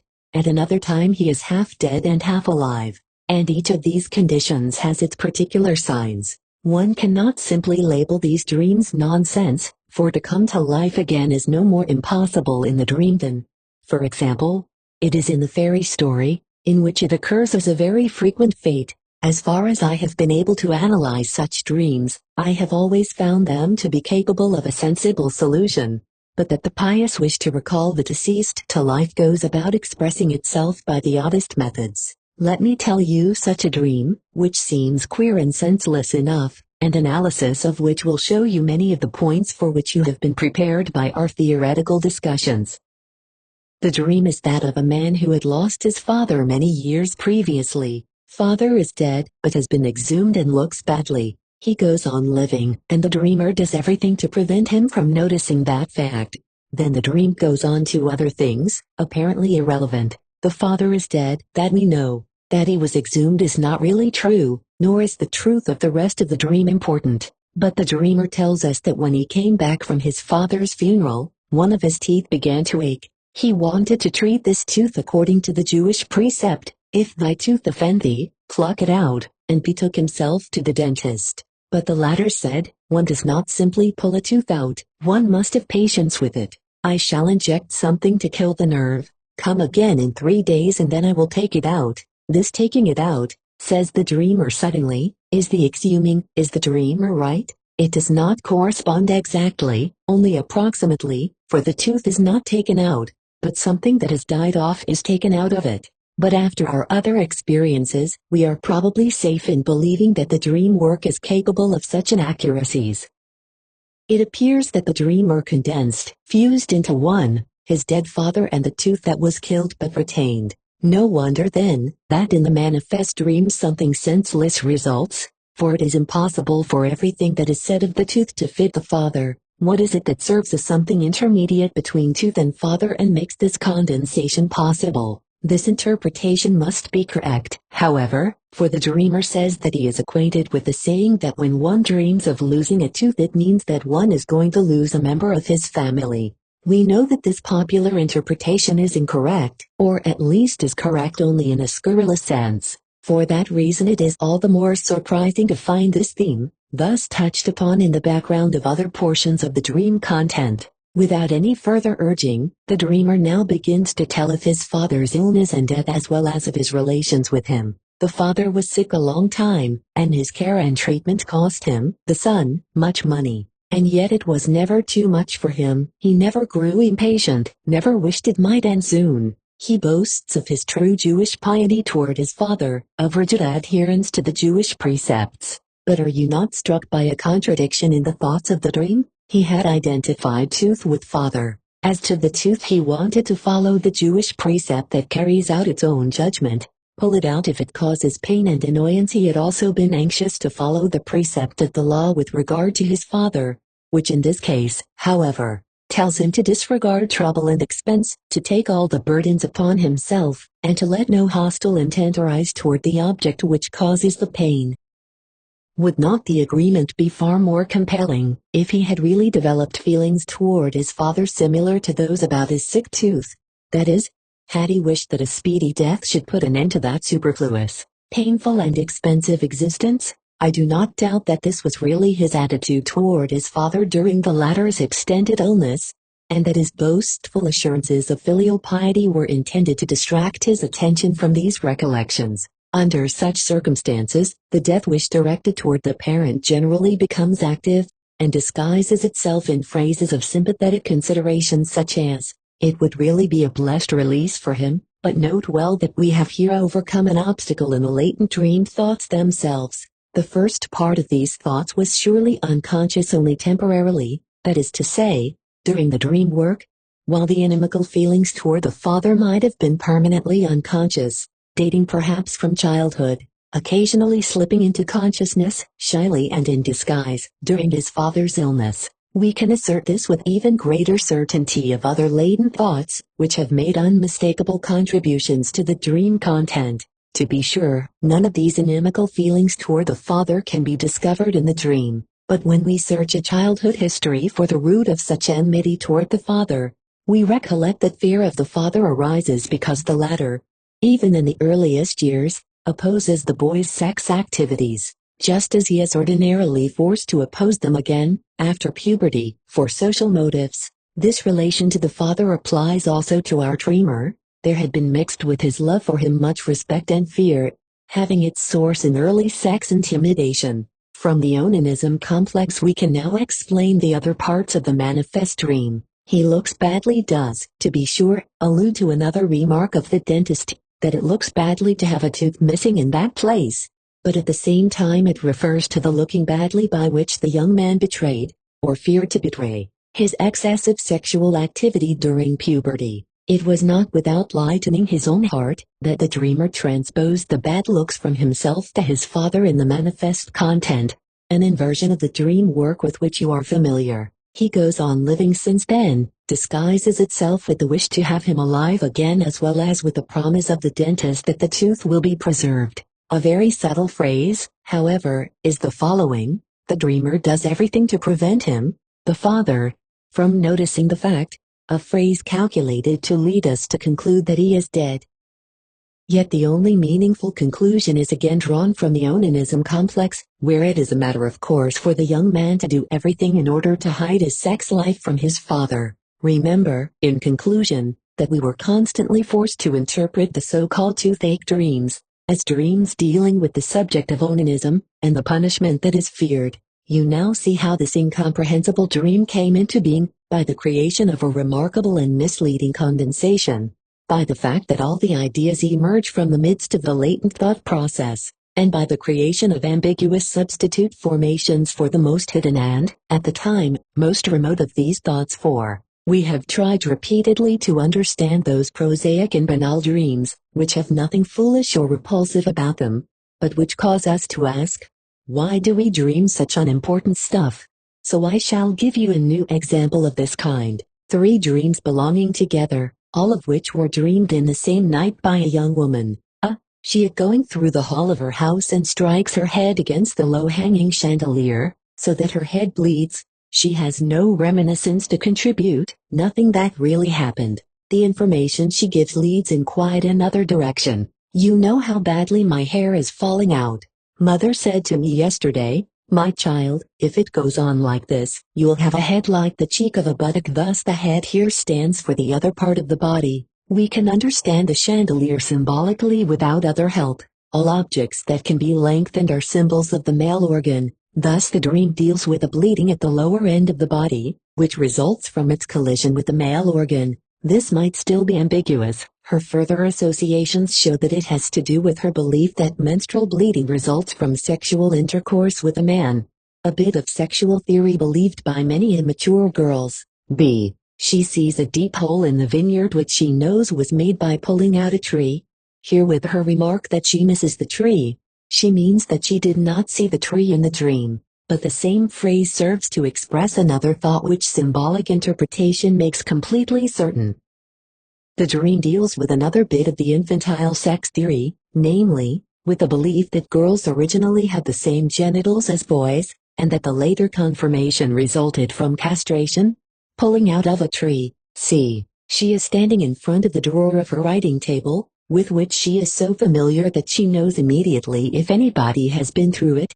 The writing table drawer, like every drawer, chest, or box, stands for the female genital. She knows that one can recognize from the genital the signs of sexual intercourse, and, as she thinks, even of any contact at all, and she has long been afraid of such a conviction. I believe that the accent in all these dreams is to be laid upon the idea of knowing. She is reminded at the time of her childish sexual investigations, the results of which made her quite proud at the time. 5. Again a little bit of symbolism, but this time I must first describe the psychic situation in a short preface. A man who spent the night with a woman describes his partner as one of those motherly natures, whose desire for a child irresistibly breaks through during intercourse. The circumstances of their meeting, however, necessitated a precaution whereby the fertilizing discharge of semen is kept away from the womb. Upon awaking after this night, the woman tells the following dream. An officer with a red cap follows her on the street. She flees from him, runs up the staircase, and he follows after her. Breathlessly she reaches her apartment and slams and locks the door behind her. He remains outside, and as she looks through a peephole she sees him sitting outside on a bench and weeping. You undoubtedly recognize in the pursuit by an officer with a red cap, and the breathless stair climbing, the representation of the sexual act. The fact that the dreamer locks herself in against the pursuer may serve as an example of that inversion which is so frequently used in dreams.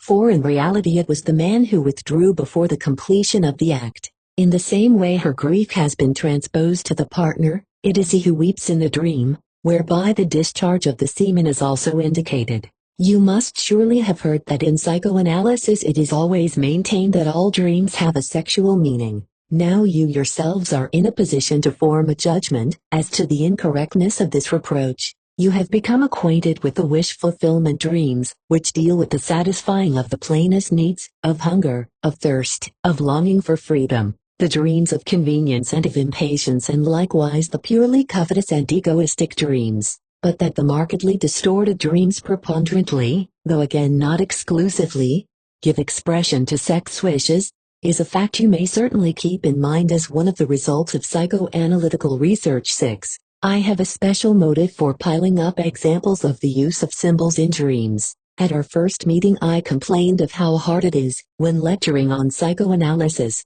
to demonstrate the facts in order to awaken conviction, and you very probably have come to agree with me since then. But the various assertions of psychoanalysis are so closely linked that one's conviction can easily extend from one point to a larger part of the whole. We might say of psychoanalysis that if we give it our little finger, it promptly demands the whole hand. Anyone who was convinced by the explanation of errors can no longer logically disbelieve in all the rest of psychoanalysis.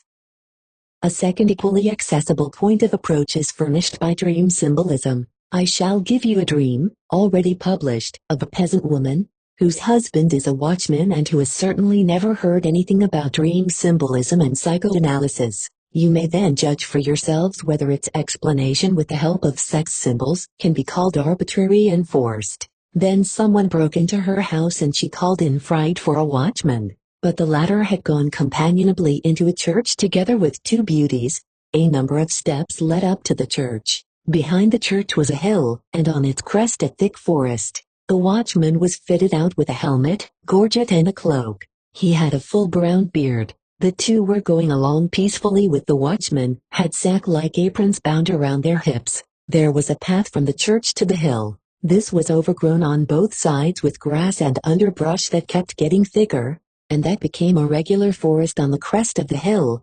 You will recognize the symbols without any difficulty. The male genital is represented by a trinity of persons, the female by a landscape with a chapel, hill and forest. Again you encounter steps as the symbol of the sexual act. That which is called a hill in the dream has the same name in anatomy, namely, Mons Veneris, the Mount of Venus 7. I have another dream which can be solved by means of inserting symbols, a dream that is remarkable and convincing because the dreamer himself translated all the symbols. Even though he had had no preliminary knowledge of dream interpretation, this situation is very unusual and the conditions essential to its occurrence are not clearly known. He is going for a walk with his father in some place which must be the Prater.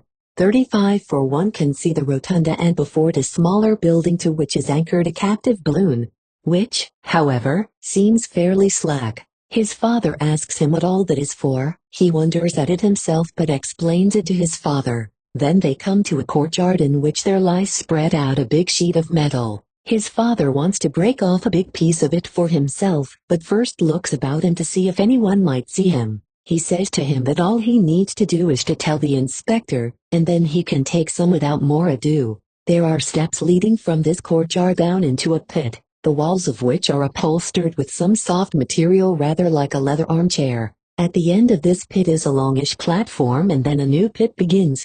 The dreamer himself interprets as follows: the rotunda is my genital, the balloon in front of it is my penis, of whose slackness I have been complaining. Thus one may translate in more detail, that the rotunda is the posterior, a part of the body which the child regularly considers as part of the genital, while the smaller building before it is the scrotum. In the dream his father asks him what all that is for, that is to say, he asks the object and function of the genitals. It is easy to turn this situation around so that the dreamer is the one who does the asking. Since no such questioning of the father ever took place in real life, we must think of the thought of this dream as a wish or consider it in the light of a supposition. If I had asked father for sexual enlightenment, we will find a continuation of this idea in another place shortly. The courtyard, in which the sheet metal lies spread out, is not to be considered primarily as symbolical but refers to the father's place of business. For reasons of discretion, I have substituted the sheet metal for another material with which the father deals, without changing anything in the little wording of the dream. The dreamer entered his father's business and took great offense at the rather dubious practices upon which the profits depended to a large extent. For this reason the continuation of the above idea of the dream might be expressed as if I had asked him.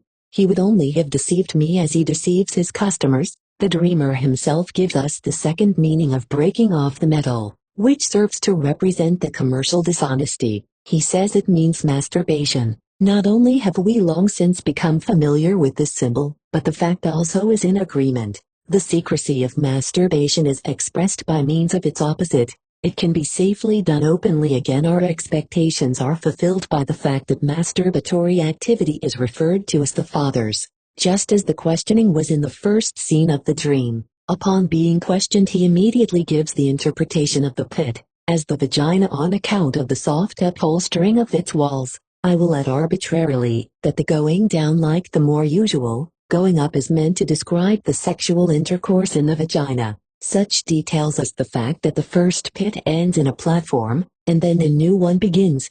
He explains himself as having been taken from his own history. He practiced intercourse for a while, then gave it up on account of inhibitions, and now hopes to be able to resume it as a result of the treatment.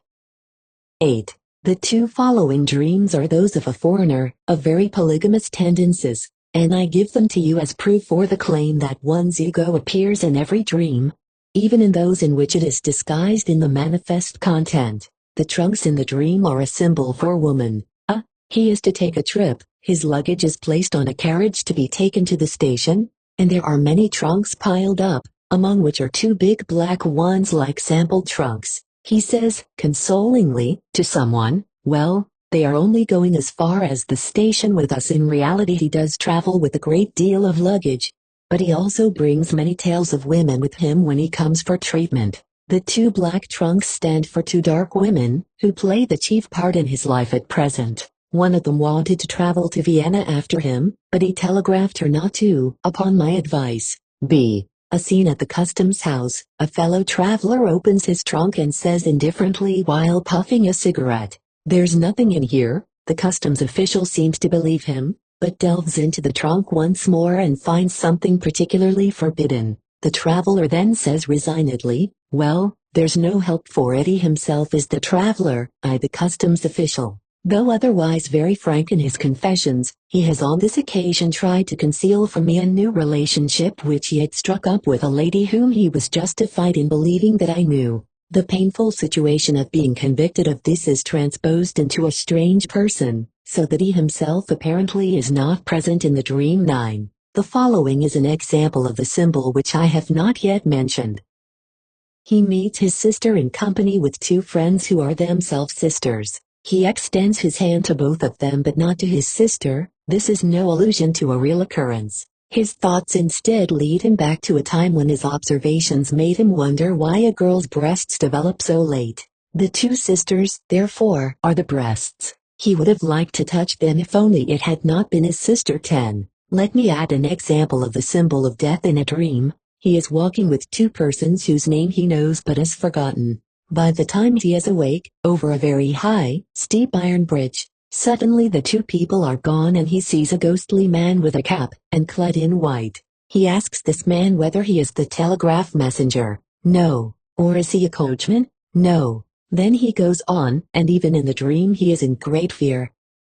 After waking he continues the dream by a fantasy in which the iron bridge suddenly breaks, and he plunges into the abyss. When the dreamer emphasizes the fact that certain individuals in a dream are unknown, that he has forgotten their names, they are generally persons standing in very close relationship to the dreamer. This dreamer has two sisters. If it be true, as his dream indicates, that he wished these two dead, then it would only be justice if the fear of death fell upon him for so doing. In connection with the telegraph messenger he remarks that such people always bring bad news. Judged by his uniform he might also have been the lamplighter, who, however, also extinguishes the lamps, in other words, as the spirit of death extinguishes the flame of life. The coachman reminds him of Uhland's poem of King Karl's ocean voyage, and also of a dangerous lake trip with two companions in which he played the role of the king in the poem. In connection with the iron bridge he remembers a recent accident and the stupid saying life is a suspension bridge. 11.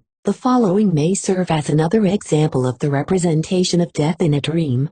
An unknown man leaves a black-bordered visiting card for him. 12. The following dream will interest you for several reasons, though it is one arising from a neurotic condition among other things. He is traveling in a train. The train stops in an open field. He thinks it means that there is going to be an accident, that he must save himself, and he goes through all the compartments of the train and strikes dead everyone whom he meets, conductors, engine drivers, etc. In connection with this he tells a story that one of his friends told him. An insane man was being transported in a private compartment in a certain place in Italy, but through some mistake another traveler was put in the same compartment. The insane man murdered his fellow passenger. Thus he identifies himself with this insane person, and bases his right so to do upon a compulsive idea which was then torturing him, namely, he must do away with all persons who knew of his failings, but then he himself finds a better motivation which gave rise to the dream. The day before, in the theater, he again saw the girl whom he had expected to marry, but whom he had left because she had given him cause for jealousy. With a capacity for intense jealousy such as he has, he would really be insane if he married. In other words, he considers her so untrustworthy that out of jealousy, he would have to strike dead all the persons who stood in his way. Going through a series of rooms, of compartments in this case, we have already learned to recognize as the symbol of marriage, the opposite of monogamy. In connection with the train stopping in the open country and his fear of an accident, he tells the following. Once, when he was traveling in a train, and it came to a sudden stop outside of a station, a young lady in the compartment remarked that perhaps there was going to be a collision, and that in that case the best precaution would be to pull one's legs up. But this legs up had also played a role in the many walks and excursions into the open which he had taken with the girl in that happy period in their first love. Thus it is a new argument for the idea that he would have to be crazy in order to marry her now, but from my knowledge of the situation, I can assume with certainty that the wish to be as crazy as that nevertheless exists in him. 13th lecture, The Dream, Archaic Remnants and Infantilism in the Dream.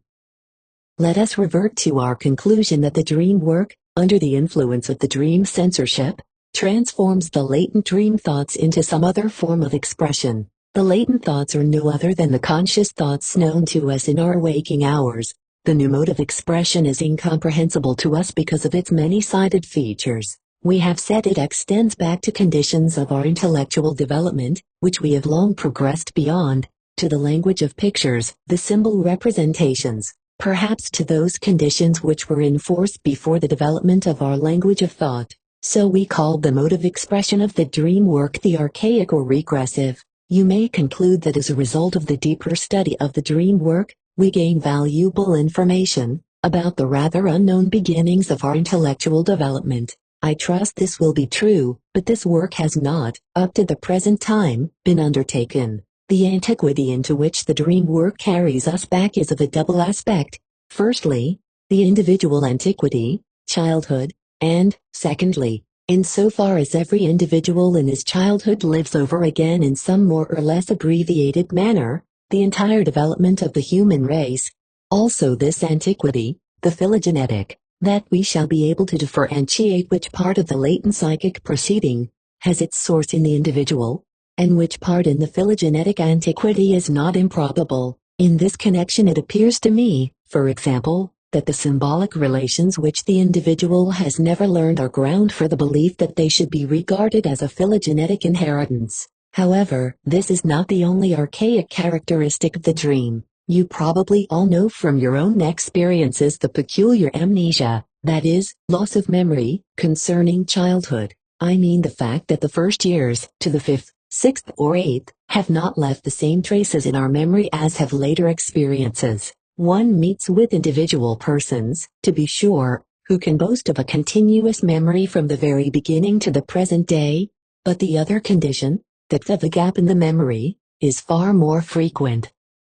I believe we have not laid enough stress on this fact. The child is able to speak well at the age of 2, it soon shows that it can become adjusted to the most complicated psychic situations, and makes remarks which years later are retold to it, but which it has itself entirely forgotten. Besides, the memory in the early years is more facile, because it is less burdened than in later years. Nor is there any reason for considering the memory function as a particularly high or difficult psychic performance.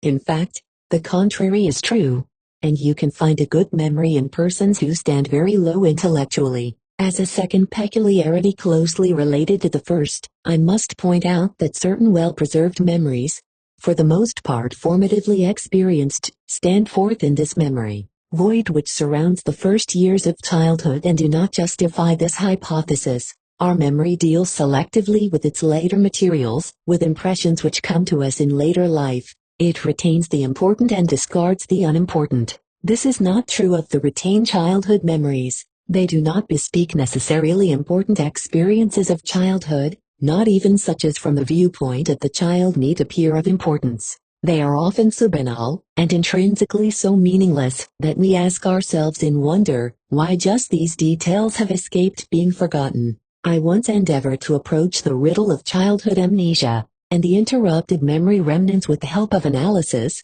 and I arrived at the conclusion that in the case of the child, too, only the important has remained in the memory, except that by means of the process of condensation already known to you, and especially by means of distortion, the important is represented in the memory by something that appears unimportant. For this reason I have called these childhood memories disguised memories, memories used to conceal.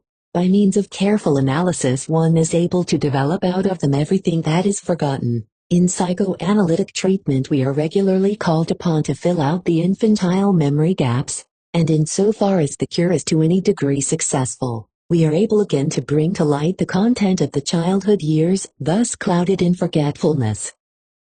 These impressions have never really been forgotten, they have only been inaccessible, latent, have belonged to the unconscious, but sometimes they bob up out of the unconscious spontaneously, and, as a matter of fact, This is what happens in dreams. It is apparent that the dream life knows how to find the entrance to these latent, infantile experiences. Beautiful examples of this occur in literature, and I myself can present such an example. I once dreamed in a certain connection of a person who must have performed some service for me, and whom I clearly saw. He was a one-eyed man, short in stature, stout, his head deeply sunk into his neck. I concluded from the content that he was a physician. Luckily I was able to ask my mother, who was still living, how the physician in my birthplace, which I left when I was 3 years old, looked, and I learned from her that he had one eye, was short and stout, with his head sunk into his neck, and also learned at what forgotten mishap he had been of service to me.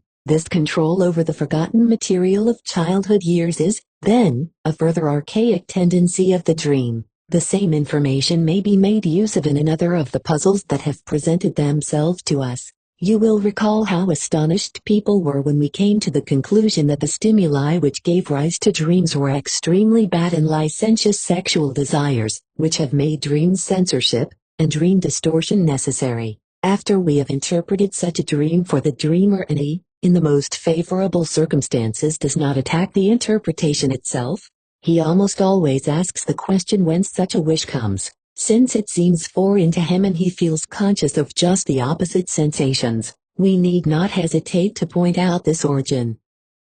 These evil wish impulses have their origin in the past, often in a past which is not too far away. It can be shown that at one time they were known and conscious, even if they no longer are so. The woman, whose dream is interpreted to mean that she would like to see her 17-year-old daughter dead, discovers under our guidance that she in fact at one time entertained this wish. The child is the fruit of an unhappy marriage, which early ended in a separation. Once, while the child was still in the womb, and after a tense scene with her husband, she beat her body with her fists in a fit of anger, in order to kill the child. How many mothers who today love their children tenderly, perhaps too tenderly, received them unwillingly, and at the time wished that the life within them would not develop further. Indeed, translated this wish into various actions, happily harmless. The later death wish against some loved one, which seems so strange, also has its origin in early phases of the relationship to that person. The father, the interpretation of whose dream shows that he wishes for the death of his eldest and favorite child, must be reminded of the fact that at one time this wish was no stranger to him. While the child was still a suckling, this man, who was unhappy in his choice of a wife, often thought that if the little being that meant nothing to him would die, he would again be free, and would make better use of his freedom. A like origin may be found for a large number of similar hate impulses. They are recollections of something that belonged to the past, were once conscious and played their parts in the psychic life. You will wish to conclude therefrom that such wishes and such dreams cannot occur if such changes in the relationship to a person have not taken place. If such relationship was always of the same character, I am ready to admit this, only wish to warn you that you are to take into consideration not the exact terms of the dream, but the meaning thereof according to its interpretation. It may happen that the manifest dream of the death of some loved person has only made use of some frightful mask, that it really means something entirely different, or that the loved person serves as a concealing substitute for some other. But the same circumstances will call forth another, more difficult question. You say, granted this death wish was present at some time or other, and is substantiated by memory, yet this is no explanation. It is long outlived. Today it can be present only in the unconscious and as an empty, emotionless memory, but not as a strong impulse. Why should it be recalled by the dream at all? This question is justified. The attempt to answer it would lead us far afield, and necessitate taking up a position in one of the most important points of dream study. But I must remain within the bounds of our discussion and practice restraint. Prepare yourselves for the temporary abstention. Let us be satisfied with the circumstantial proof that this outlived wish can be shown to act as a dream stimulator, and let us continue the investigation to see whether or not other evil wishes admitted the same derivation out of the past. Let us continue with the removal or death wish, which most frequently can be traced back to the unbounded egoism of the dreamer. Such a wish can very often be shown to be the inciting cause of the dream, As often as someone has been in our way in life, and how often must this happen in the complicated relationships of life, the dream is ready to do away with him, be he father, mother, brother, sister, spouse, etc. We have wondered sufficiently over this evil tendency of human nature, and certainly were not predisposed to accept the authenticity of this result of dream interpretation without question, after it has once been suggested to us to seek the origin of such wishes in the past. We disclose immediately the period of the individual past in which such egoism and such wish impulses, even as directed against those closest to the dreamer, are no longer strangers. It is just in these first years of childhood, which later are hidden by amnesia, that this egoism frequently shows itself in most extreme form, and from which regular but clear tendencies thereto, or real remnants thereof, show themselves.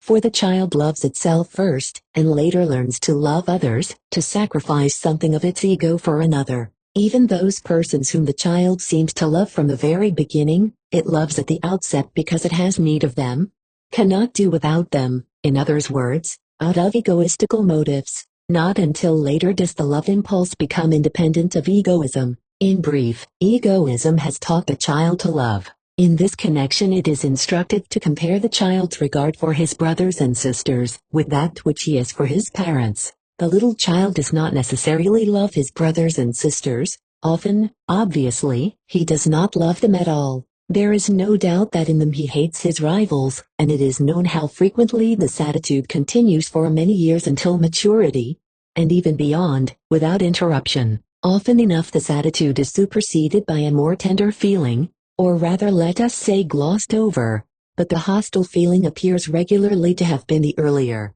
It is most noticeable in children of from 2½ to 4 or 5 years of age. When a new little brother or sister arrives, the latter is usually received in a far from friendly manner. Expressions such as "I don't want him," "let the stork take him away again," are very usual. Subsequently every opportunity is made use of to disparage the new arrival, and even attempts to do him bodily harm, direct attacks, are not unheard of. If the difference in age is less, the child learns of the existence of the rival with intense psychic activity, and accommodates himself to the new situation.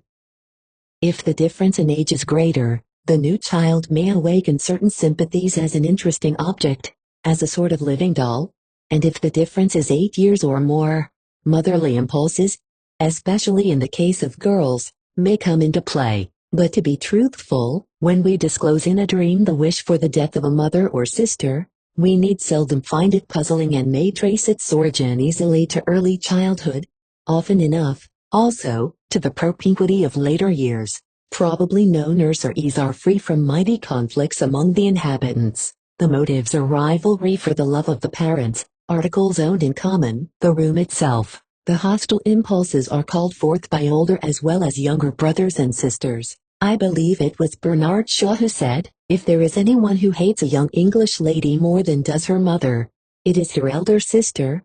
There is something about this saying, however, that arouses our antipathy. We can, at a pinch, understand hatred of brothers and sisters, and rivalry among them, but how may feelings of hatred force their way into the relationship between daughter and mother, parents and children? This relationship is without doubt the more favorable, even when looked at from the viewpoint of the child. This is in accord with our expectation. We find it much more offensive for love between parents and children to be lacking than for love between brothers and sisters. We have, so to speak, made something holy in the first instance which in the other case we permitted to remain profane. But daily observation can show us how frequently the feelings between parents and their grown children fail to come up to the ideal established by society. How much enmity exists and would find expression did not accumulations of piety and of tender impulse hold them back. The motives for this are everywhere known, and disclose a tendency to separate those of the same sex,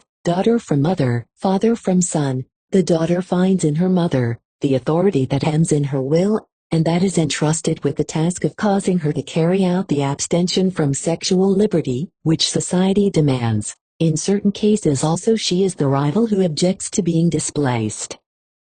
The same type of thing occurs in a more glaring manner between father and son. To the son, the father is the embodiment of every social restriction. Born with such great opposition, the father bars the way to freedom of will, to early sexual satisfaction, and where there is family property held in common, to the enjoyment thereof. Impatient waiting for the death of the father grows to heights approximating tragedy in the case of a successor to the throne. Less strained is the relationship between father and daughter, mother and son. The latter affords the purest examples of an unalterable tenderness, in no way disturbed by egoistical considerations. Why do I speak of these things, so banal and so well known? Because there is an unmistakable disposition to deny their significance in life, and to set forth the ideal demanded by society, as a fulfilled thing much oftener than it really is fulfilled. But it is preferable for psychology to speak the truth, rather than that this task should be left to the cynic.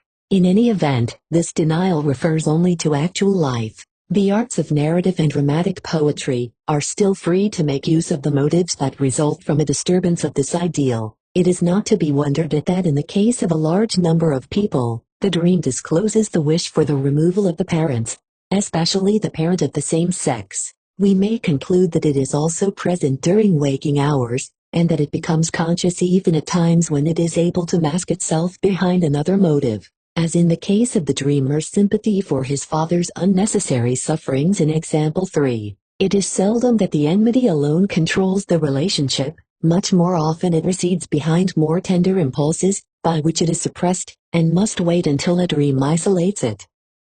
That which the dream shows us in enlarged form as a result of such isolation, shrinks together again after it has been properly docketed in its relation to life as a result of our interpretation. H. Sachs. But we also find this dream wish in places where it has no connection with life, and where the adult, in his waking hours, would never recognize it. The reason for this is that the deepest and most uniform motive for becoming unfriendly, especially between persons of the same sex, has already made its influence felt in earliest childhood. I mean the love rivalry, with the especial emphasis of the sex character. The son, even as a small child, begins to develop an especial tenderness for his mother, whom he considers as his own property, and feels his father to be a rival who puts into question his individual possession. And in the same manner the little daughter sees in her mother, a person who is a disturbing element in her tender relationship with her father, and who occupies a position that she could very well fill herself.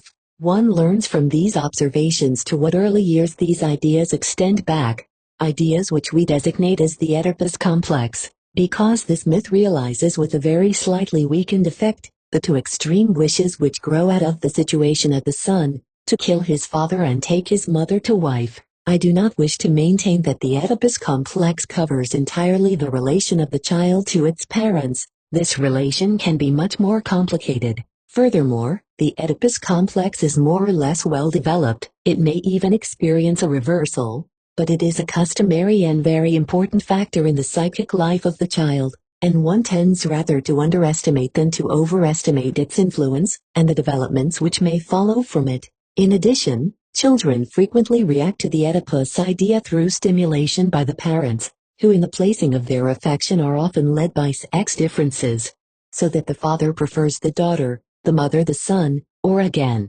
where the marital affection has cooled, and this love is substituted for the outworn love. One cannot maintain that the world was very grateful to psychoanalytic research for its discovery of the Oedipus complex. On the contrary, it called forth the strongest resistance on the part of adults, and persons who had neglected to take part in denying this proscribed or tabooed feeling. Relationship later made good the omission by taking all value from the complex through false interpretations. According to my unchanged conviction, there is nothing to deny and nothing to make more palatable. One should accept the fact, recognized by the Greek myth itself, as inevitable destiny.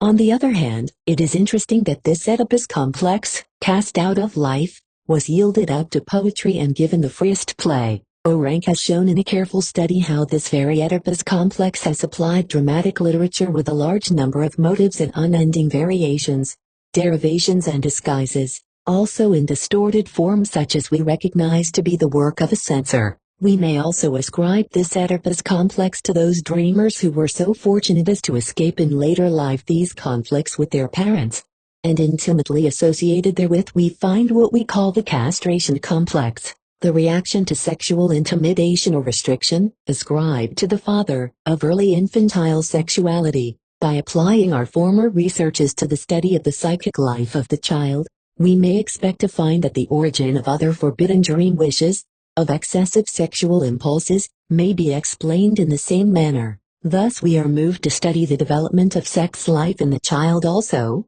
and we discover the following from a number of sources.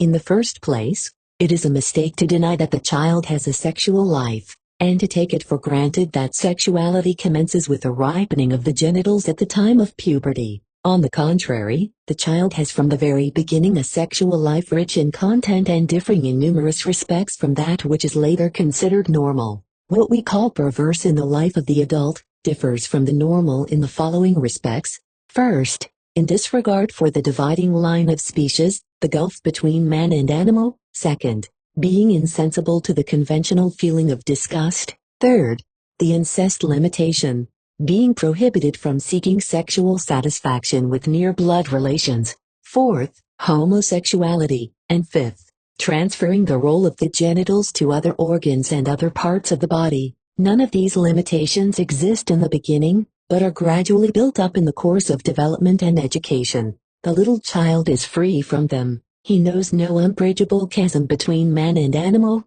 The arrogance with which man distinguishes himself from the animal is a later acquisition. In the beginning he is not disgusted at the sight of excrement, but slowly learns to be so disgusted under the pressure of education. He lays no special stress on the difference between the sexes, rather accredits to both the same genital formation. He directs his earliest sexual desires and his curiosity toward those persons closest to him, and who are dear to him for various reasons, his parents, brothers and sisters, nurses, and finally, you may observe in him that which later breaks through again, raised now to a love attraction, viz., that he does not expect pleasure from his sexual organs alone, but that many other parts of the body portray the same sensitiveness, are the media of analogous sensations, and are able to play the role of the genitals. The child may, then, be called polymorphous perverse, and if he makes but slight use of all these impulses, it is, on the one hand, because of their lesser intensity as compared to later life, and on the other hand, because the bringing up of the child immediately and energetically suppresses all his sexual expressions. This suppression continues in theory, so to say, since the grown-ups are careful to control part of the childish sex expressions, and to disguise another part by misrepresenting its sexual nature until they can deny the whole business. These are often the same persons who discourse violently against all of the sexual faults of the child, and then at the writing table, defend the sexual purity of the same children. Where children are left to themselves or are under the influence of corruption, they often are capable of really conspicuous performances of perverse sexual activity. To be sure, the grown-ups are right in looking upon these things as childish performances, as play, for the child is not to be judged as mature and answerable either before the bar of custom or before the law, but these things do exist. They have their significance as indications of innate characteristics as well as causes and furtherances of later developments. They give us an insight into childhood sex life and thereby into the sex life of man. When we rediscover in the background of our distorted dreams all these perverse wish impulses, it means only that the dream has in this field traveled back to the infantile condition. Especially noteworthy among these forbidden wishes are those of incest, i.e., those directed towards sexual intercourse with parents and brothers and sisters. You know what antipathy society feels toward such intercourse, or at least pretends to feel, and what weight is laid on the prohibitions directed against it. The most monstrous efforts have been made to explain this fear of incest. Some have believed that it is due to evolutionary foresight on the part of nature, which is psychically represented by this prohibition, because inbreeding would deteriorate the race character. Others maintain that because of having lived together since early childhood, the sexual desire is diverted from the persons under consideration. In both cases, furthermore, the incest avoidance would be automatically assured, and it would be difficult to understand the need of strict prohibitions, which rather point to the presence of a strong desire. Psychoanalytic research has incontrovertibly shown that the incestuous love choice is rather the first and most customary choice, and that not until later is there any resistance, the source of which probably is to be found in the individual psychology. Let us sum up what our plunge into child psychology has given us toward the understanding of the dream. We found not only that the materials of forgotten childhood experiences are accessible to the dream, but we saw also that the psychic life of children, with all its peculiarities, its egoism, its incestuous love choice, etc., continues, for the purposes of the dream, in the unconscious, and that the dream nightly leads us back to this infantile stage. Thus it becomes more certain that the unconscious in our psychic life is the infantile. The estranging impression that there is so much evil in man begins to weaken. This frightful evil is simply the original, primitive, infantile side of psychic life, which we may find in action in children, which we overlook partly because of the slightness of its dimensions, partly because it is lightly considered, since we demand no ethical heights of the child. Since the dream regresses to this stage, it seems to have made apparent the evil that lies in us, but it is only a deceptive appearance by which we have allowed ourselves to be frightened. We are not so evil as we might suspect from the interpretation of dreams. If the evil impulses of the dream are merely infantilism, a return to the beginnings of our ethical development, since the dream simply makes children of us again in thinking and in feeling, we need not be ashamed of these evil dreams if we are reasonable. But being reasonable is only a part of psychic life. Many things are taking place there that are not reasonable, and so it happens that we are ashamed of such dreams, and unreasonably,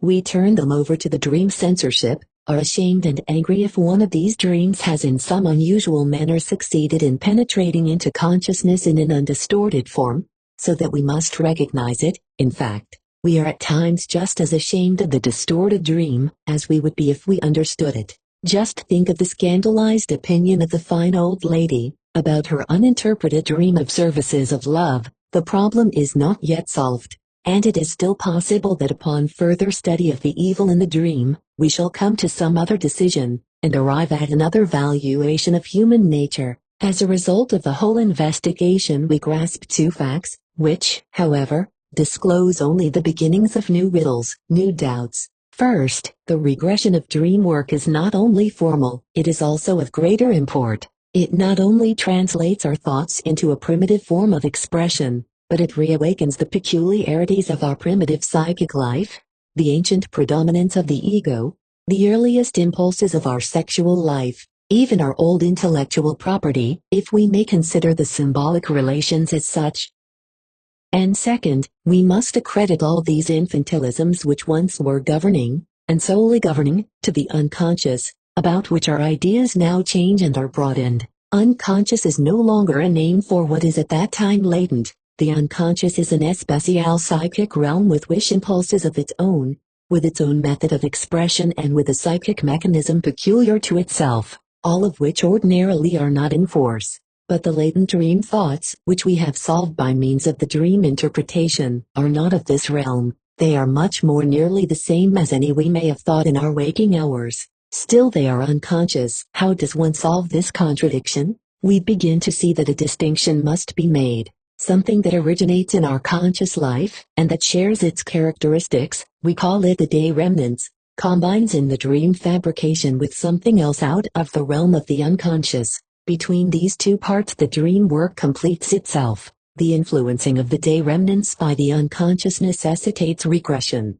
This is the deepest insight into the nature of the dream that we are able to attain without having searched through further psychic realms. The time will soon come, however, when we shall clothe the unconscious character of the latent dream thought with another name, which shall differentiate it from the unconscious out of the realm of the infantile. We may, to be sure, propound the question: what forces the psychological activity during sleep to such regression? Why do not the sleep-disturbing psychic stimuli do the job without it?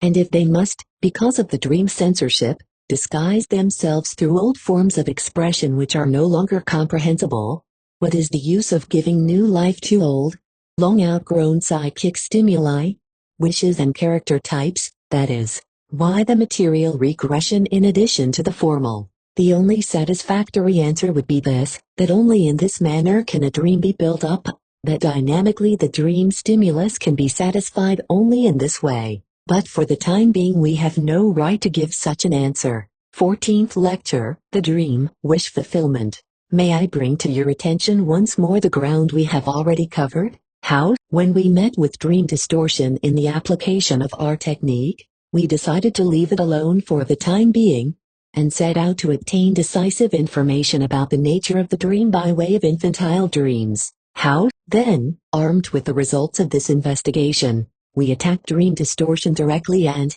I trust, in some measure overcame it, but we must remind ourselves that the results we found along the one way, and along the other do not fit together as well as might be. It is now our task to put these two results together and balance them against one another. From both sources we have seen that the dream work consists essentially in the transposition of thoughts into an hallucinatory experience. How that can take place is puzzling enough, but it is a problem of general psychology with which we shall not busy ourselves here. We have learned from the dreams of children that the purpose of the dream work is the satisfaction of one of the sleep-disturbing psychic stimuli by means of the wish fulfillment.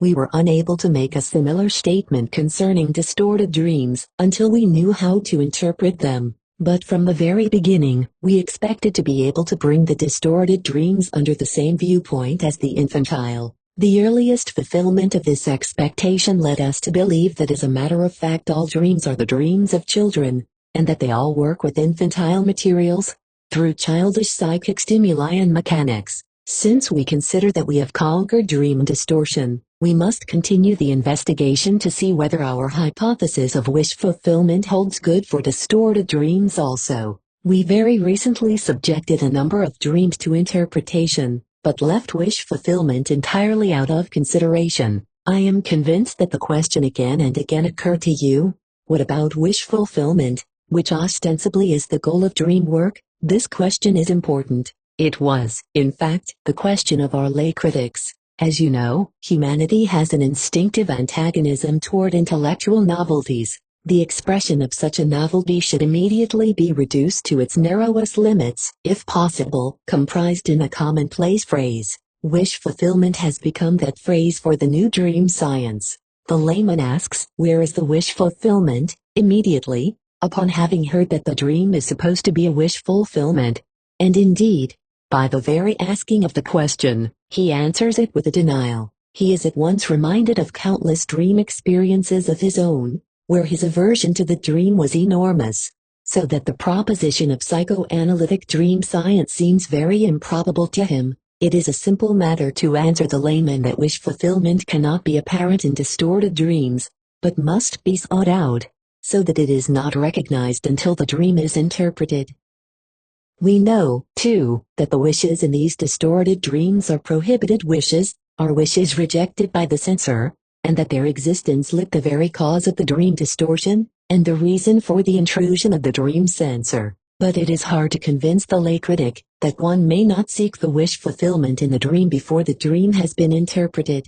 This is continually forgotten. His skeptical attitude toward the theory of wish fulfillment is really nothing more than a consequence of dream censorship, a substitute and a result of the denial of this censored dream wish. To be sure, even we shall find it necessary to explain to ourselves why there are so many dreams of painful content, and especially dreams of fear. We see here, for the first time, the problem of the affects in the dream, a problem worthy of separate investigation, but which unfortunately cannot be considered here. If the dream is a wish fulfillment, painful experiences ought to be impossible in the dream, in that the lay critics apparently are right. But three complications, not thought of by them, must be taken into consideration. First, it may be that the dream work has not been successful in creating a wish fulfillment, so that a part of the painful effect of the dream thought is left over for the manifest dream. Analysis should then show that these thoughts were far more painful even than the dream which was built out of them.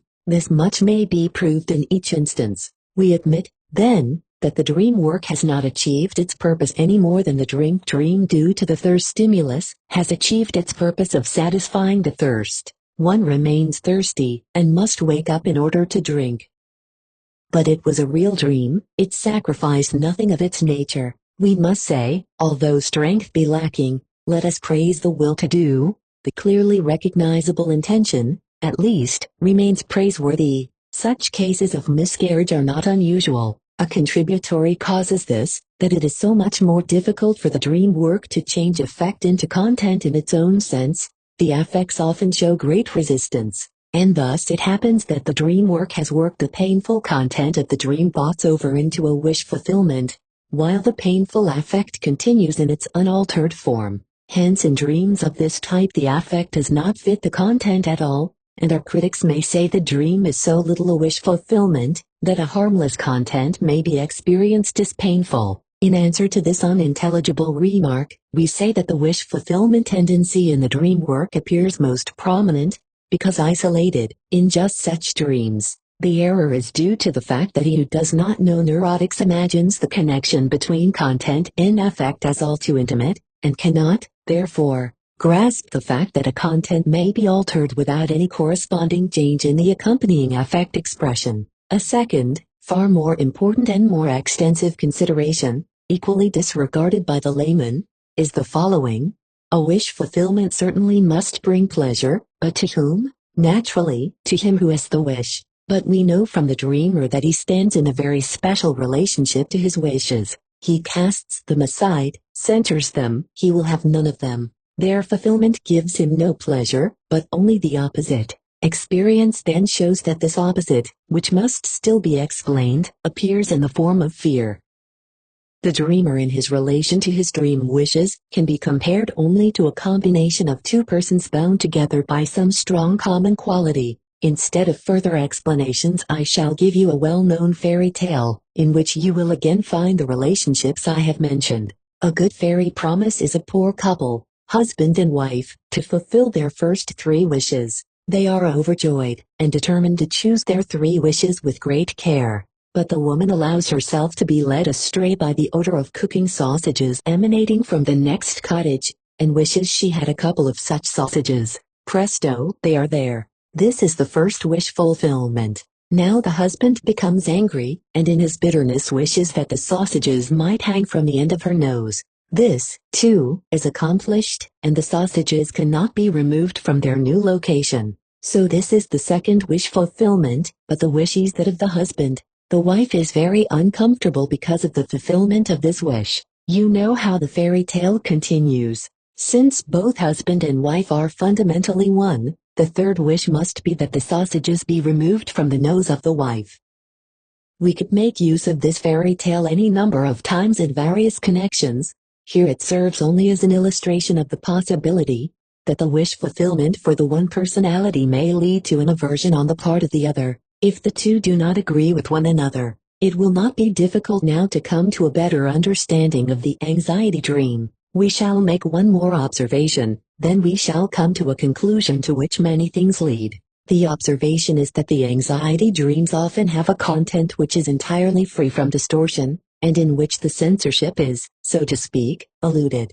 The anxiety dream is ofttimes an undisguised wish fulfillment, not, to be sure, of an accepted, but of a discarded wish. The anxiety development has stepped into the place of the censorship, while one may assert of the infantile dream that it is the obvious fulfillment of a wish that has gained admittance, and of the distorted dream that it is the disguised fulfillment of a suppressed wish. He must say of the anxiety dream that the only suitable formula is this, that it is the obvious fulfillment of a suppressed wish. Anxiety is the mark which shows that the suppressed wish showed itself stronger than the censorship, that it put through its wish fulfillment despite the censorship, or was about to put it through. We understand that what is wish fulfillment for the suppressed wish is for us, who are on the side of the dream censor, only a painful sensation and a cause for antagonism. The anxiety which occurs in dreams is, if you wish, anxiety because of the strength of these otherwise suppressed wishes. Why this antagonism arises in the form of anxiety cannot be discovered from a study of the dream alone.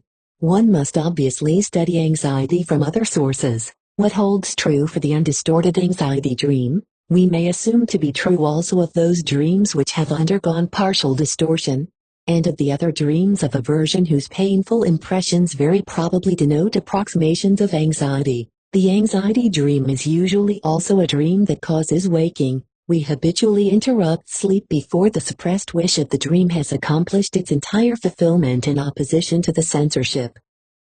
In this case, the execution of the dream is unsuccessful, but this does not change its nature. We have likened the dream to the night watchman, or sleep defender, who wishes to protect our sleep from being disturbed. The night watchman, too, sometimes wakes the sleeper when he feels himself too weak to drive away the disturbance or danger all by himself. Yet we are often able to remain asleep, even when the dream begins to become suspicious, and begins to assume the form of anxiety. We say to ourselves in our sleep, "It's only a dream," and we sleep on. When does it happen that the dream wish is in a position to overpower this censorship? The conditions for this may be just as easily furnished by the dream wish as by the dream censorship. The wish may, for unknown reasons, become irresistible, but one gets the impression that more frequently the attitude of the dream censorship is to blame for this disarrangement in the relations of the forces. We have already heard that the censorship works with varying intensity in each single instance,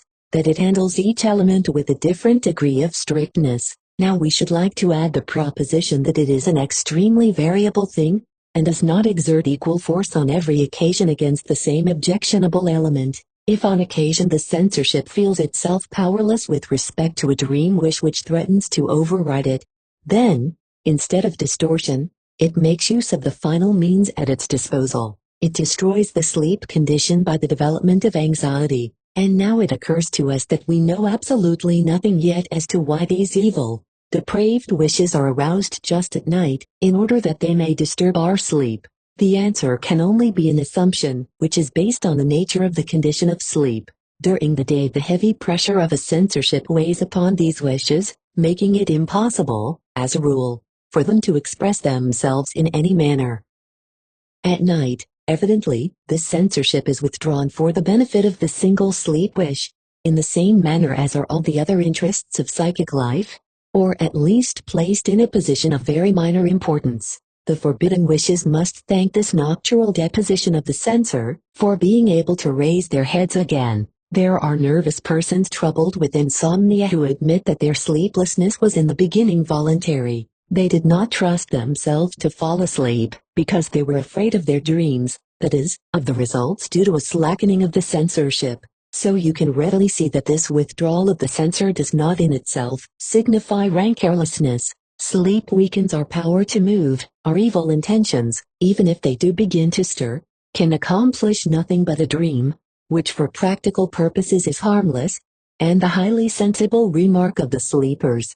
A nighttime remark indeed, but not a part of the dream life. It is only a dream, is reminiscent of this quieting circumstance. So let us grant this and sleep on. If, thirdly, you recall the concept that the dreamer, struggling against his wishes, is to be compared to a summation of two separate persons, in some manner closely connected, you will be able to grasp the further possibility of how a thing which is highly unpleasant, namely, punishment, may be accomplished by wish fulfillment. Here again the fairy tale of the three wishes can be of service to us. The sausages on the plate are the direct wish fulfillment of the first person, the woman. The sausages at the end of her nose are the wish fulfillment of the second person, the husband, but at the same time the punishment for the stupid wish of the woman. Among the neurotics we find again the motivation of the third wish, which remains in fairy tales only. There are many such punishment tendencies in the psychic life of man. They are very powerful, and we may make them responsible for some of our painful dreams. Perhaps you now say that at this rate, not very much of the famed wish fulfillment is left, but upon closer view you will admit that you are wrong. In contrast to the many-sided to be discussed, of what the dream might be, and, according to numerous authors, is, the solution, wish fulfillment, anxiety fulfillment, punishment fulfillment, is indeed very restricted. That is why anxiety is the direct antithesis of the wish, why antitheses are so closely allied in association and why they occur together in the unconscious, as we have heard, and that is why punishment, too, is a wish fulfillment of the other, the censoring person. On the whole, then, I have made no concessions to your protestation against the theory of wish fulfillment. We are bound, however, to establish wish fulfillment in every dream no matter how distorted, and we certainly do not wish to withdraw from this task. Let us go back to the dream, already interpreted, of the 3 bad theater tickets for 1 FL50 KR from which we have already learned so much. I hope you still remember it. A lady who tells her husband during the day that her friend Elise, only 3 months younger than herself, has become engaged, dreams she is in the theater with her husband. Half the parquet is empty. Her husband says Elise and her fiancé wanted to go to the theater, too, but couldn't because they could get only poor seats.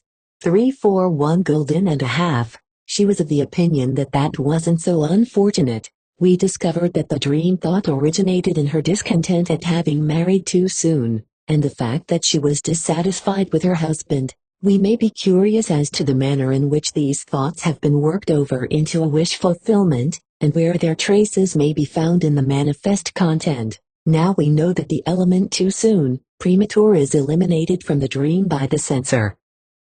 The empty parquet is a reference to it. The puzzling 3 for 1 FL50 KR is now, with the help of symbolism which we have since learned, more understandable.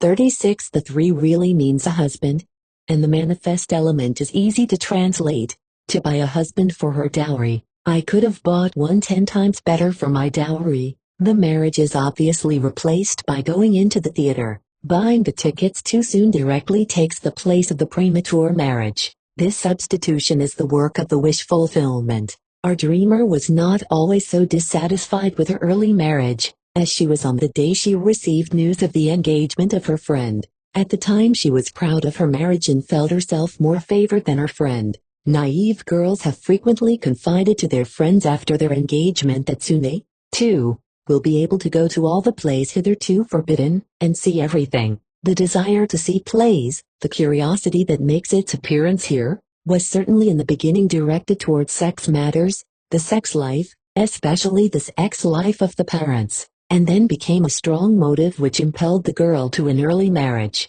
In this way the visit to the theater becomes an obvious representative substitute for being married. In the momentary annoyance at her early marriage, she recalls the time when the early marriage was a wish fulfillment for her, because she had satisfied her curiosity, and she now replaces the marriage, guided by the old wish impulse, with the going to the theater. We may say that we have not sought out the simplest example as proof of a hidden wish fulfillment. We would have to proceed in analogous manner with other distorted dreams.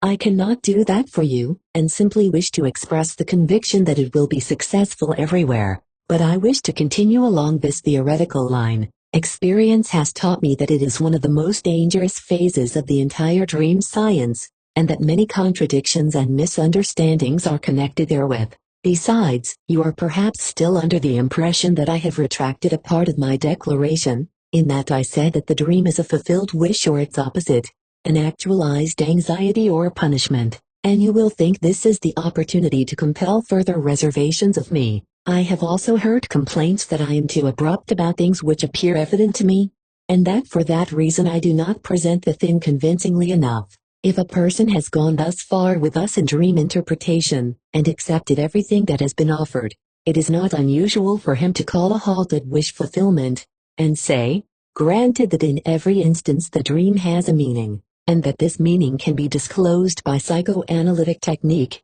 why must this dream, despite all evidence to the contrary, always be forced into the formula of wish fulfillment? Why might not the meaning of this nocturnal thought be as many-sided as thought is by day?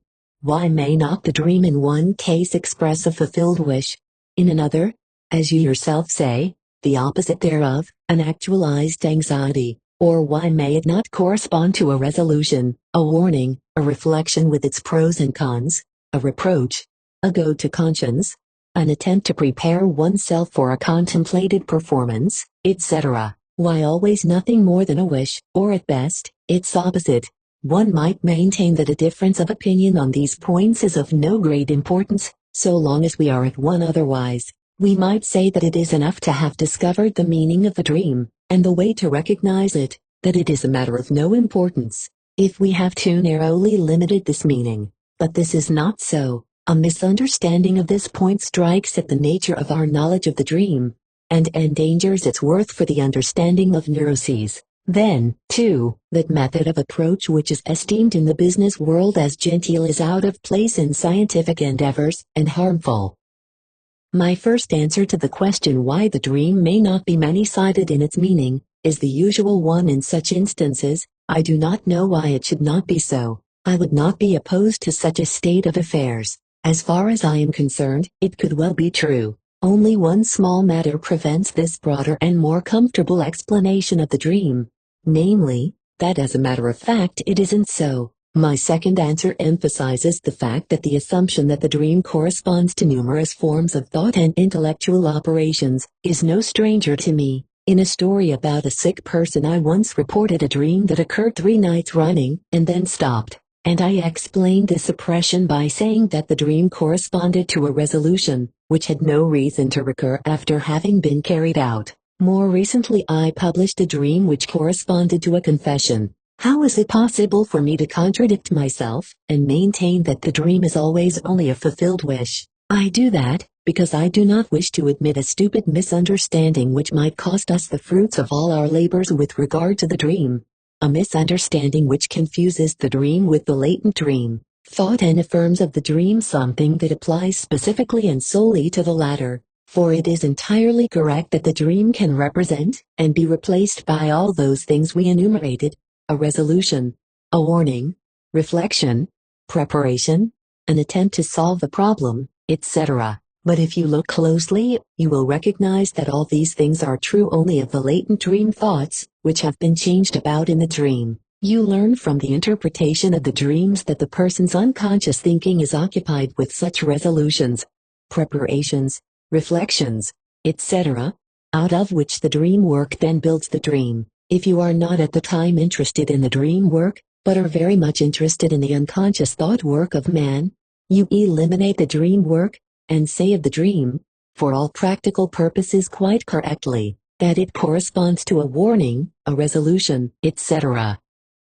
This often happens in psychoanalytic activity. People endeavor for the most part only to destroy the dream form, and to substitute in its place in the sequence the latent thoughts out of which the dream was made. Thus we learn, from the appreciation of the latent dream thoughts, that all the highly complicated psychic acts we have enumerated can go on unconsciously, a result as wonderful as it is confusing. But to return, you are right only if you admit that you have made use of an abbreviated form of speech, and if you do not believe that you must connect the many-sidedness we have mentioned with the essence of the dream. When you speak of the dream you must mean either the manifest dream, i.e., the product of the dream work, or at most the dream work itself, that psychic occurrence which forms the manifest dream out of the latent dream thought. Any other use of the word is a confusion of concept that can only cause trouble. If your assertions refer to the latent thoughts back of the dream, say so, and do not cloud the problem of the dream by using such a faulty means of expression. The latent dream thoughts are the material which the dream work remolds into the manifest dream. Why do you insist upon confusing the material with the work that makes use of it? Are you any better off than those who knew only the product of this work, and could explain neither where it came from nor how it was produced? The only essential thing in the dream is the dream work that has had its influence upon the thought material. We have no right to disregard it theoretically, even if, in certain practical situations, we may fail to take it into account. Analytic observation, too, shows that the dream work never limits itself to translating these thoughts in the archaic or regressive mode of expression known to you. Rather, it regularly adds something which does not belong to the latent thoughts of waking, but which is the essential motive of dream formation. This indispensable ingredient is at the same time the unconscious wish, for the fulfillment of which the dream content is rebuilt. The dream may be any conceivable thing, if you take into account only the thoughts represented by it: warning, resolution, preparation, etc. It is also always the fulfillment of an unknown wish, and it is this only if you look upon it as the result of the dream work. A dream is never itself a resolution, a warning, and no more, but always a resolution, etc., translated into an archaic form of expression with the help of the unconscious wish, and changed about for the purpose of fulfilling this wish. The one characteristic, wish fulfillment, is constant, the other may vary, It may itself be a wish at times, so that the dream, with the aid of an unconscious wish, presence has fulfilled a latent wish out of waking hours.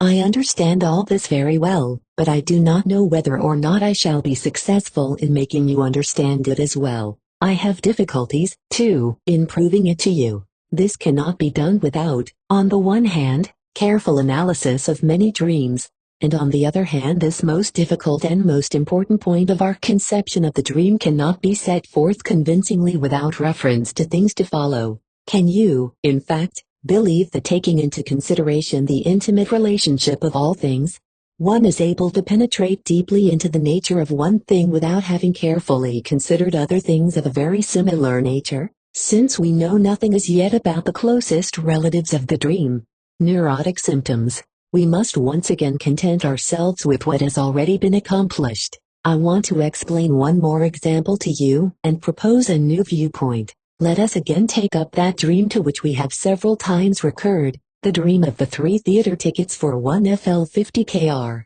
I can assure you that I took this example quite unpremeditatedly at first.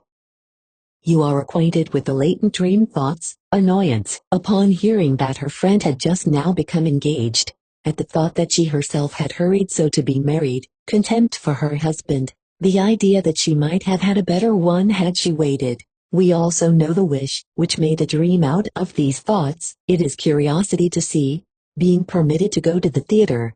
Very likely a derivation from the old curiosity finally to know just what happens when one is married. This curiosity, as is well known, regularly directs itself in the case of children to the sex life of the parents. It is an impulse of childhood, and insofar as it persists later, an impulse whose roots reach back into the infantile. But that day's news played no part in awaking the curiosity, it awoke only annoyance and regret. This wish impulse did not have anything to do immediately with the latent dream thoughts, and we could fit the result of the dream interpretation into the analysis without considering the wish impulse at all. But then, the annoyance itself was not capable of producing the dream. A dream could not be derived from the thought. It was stupid to marry so soon, except by reviving the old wish finally to see what happens when one is married. The wish then formed the dream content, in that it replaced marriage by going to the theater, and gave it the form of an earlier wish fulfillment. So now I may go to the theater and see all the forbidden things, and you may not. I am married and you must wait. In such a manner the present situation was transposed into its opposite, an old triumph put into the place of the recent defeat. Added thereto was a satisfied curiosity amalgamated with a satisfied egoistic sense of rivalry. This satisfaction determines the manifest dream content in which she really is sitting in the theater, and her friend was unable to get tickets. Those bits of dream content are affixed to this satisfaction situation as unfitting and inexplicable modifications, behind which the latent dream thoughts still hide. Dream interpretation must take into consideration everything that serves toward the representation of the wish fulfillment and must reconstruct from these suggestions the painful latent dream thought. The observation I now wish to make is for the purpose of drawing your attention to the latent dream thoughts now pushed to the fore. I beg of you not to forget first, that the dreamer is unconscious of them. Second, they are entirely logical and continuous, so that they may be understood as a comprehensible reaction to the dream occasion. Third, that they may have the value of any desired psychic impulse or intellectual operation. I shall now designate these thoughts more forcibly than before as day remnants. The dreamer may acknowledge them or not. I now separate day remnants and latent dream thoughts in accordance with our previous usage of calling everything that we discover in interpreting the dream latent dream thoughts, while the day remnants are only a part of the latent dream thoughts. Then our conception goes to show that something additional has been added to the day remnants, something which also belonged to the unconscious, a strong but suppressed wish impulse, and it is this alone that has made possible the dream fabrication. The influence of this wish impulse on the day remnants creates the further participation of the latent dream thoughts, thoughts which no longer appear rational and understandable in relation to waking life. In explaining the relationship of the day remnants to the unconscious wish, I have made use of a comparison, which I can only repeat here. Every undertaking requires a capitalist, who defrays the expenses, and an entrepreneur, who has the idea and understands how to carry it out. The role of the capitalist in the dream fabrication is always played by the unconscious wish. It dispenses the psychic energy for dream building. The actual worker is the day remnant, which determines how the expenditure is to be made. Now the capitalist may himself have the idea and a particularized knowledge, or the entrepreneur may have the capital. This simplifies the practical situation, but makes its theoretical comprehension more difficult. In economics, we always distinguish between the capitalist and the entrepreneur aspect in a single person, and thus we reconstruct the fundamental situation which was the point of departure for our comparison. In dream fabrication, the same variations occur. I shall leave their further development to you. We can go no further here, for you have probably long been disturbed by a reflection which deserves to be heard. Are the day remnants, you ask, really unconscious in the same sense as the unconscious wish which is essential to making them suitable for the dream? You discern correctly. Here lies the salient point of the whole affair. They are not unconscious in the same sense. The dream wish belongs to a different unconsciousness, that which we have recognized as of infantile origin, fitted out with special mechanisms. It is entirely appropriate to separate these two types of unconsciousness and give them different designations. But let us rather wait until we have become acquainted with the field of neurotic symptoms. If people say one unconsciousness is fantastic, what will they say when we acknowledge that we arrived at our conclusions by using two kinds of unconsciousness? Let us stop here. Once more, you have heard something incomplete, but is there not hope in the thought that this science has a continuation which will be brought to light, either by ourselves, or by those to follow? And have not we ourselves discovered a sufficient number of new and surprising things? 15th Lecture, The Dream, Doubtful Points and Criticism. Let us not leave the subject of dreams before we have touched upon the most common doubts and uncertainties, which have arisen in connection with the new ideas and conceptions we have discussed up to this point. The more attentive members of the audience probably have already accumulated some material bearing upon this one. You may have received the impression that the results of our work of interpretation of the dream have left so much that is uncertain, despite our close adherence to technique, that a true translation of the manifest dream into the latent dream thoughts is thereby rendered impossible. In support of this, you will point out that in the first place, one never knows whether a specific element of the dream is to be taken literally or symbolically, since those elements which are used symbolically do not, because of that fact, cease to be themselves. But if one has no objective standard by which to decide this,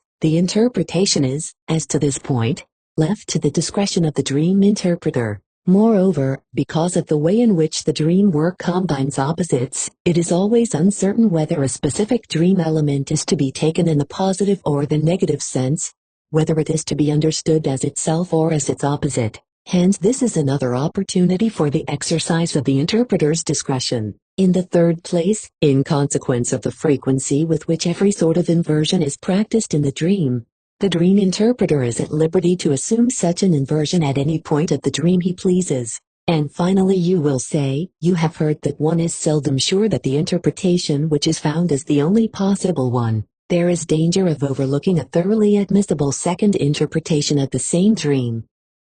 Under these circumstances, you will conclude there is a scope left for the discretion of the interpreter, the breadth of which seems incompatible with the objective accuracy of the results. Or you may also conclude that the fault does not rest with the dream, but that the inadequacies of our dream interpretation result from errors in our conceptions and hypotheses. All your material is irreproachable, but I do not believe that it justifies your conclusions in two directions, namely, that dream interpretation as we practice it is sacrificed to arbitrariness, and that the deficiency of our results makes the justification of our method doubtful. If you will substitute for the arbitrariness of the interpreter, his skill, his experience, his comprehension, I agree with you, we shall surely not be able to dispense with some such personal factor, particularly not in difficult tasks of dream interpretation. But this same state of affairs exists also in other scientific occupations. There is no way in which to make sure that one man will not wield a technique less well,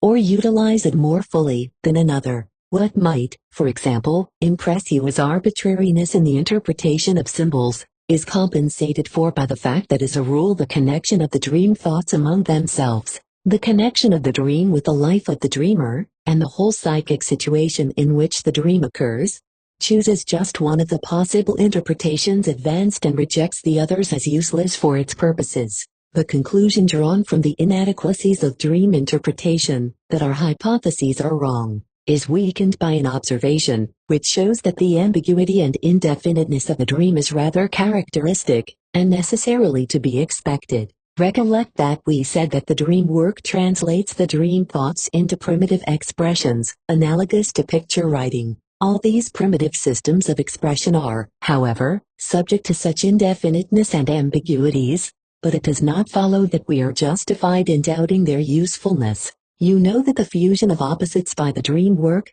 is analogous to the so-called antithetical meaning of primitive words in the oldest languages. The philologist, R.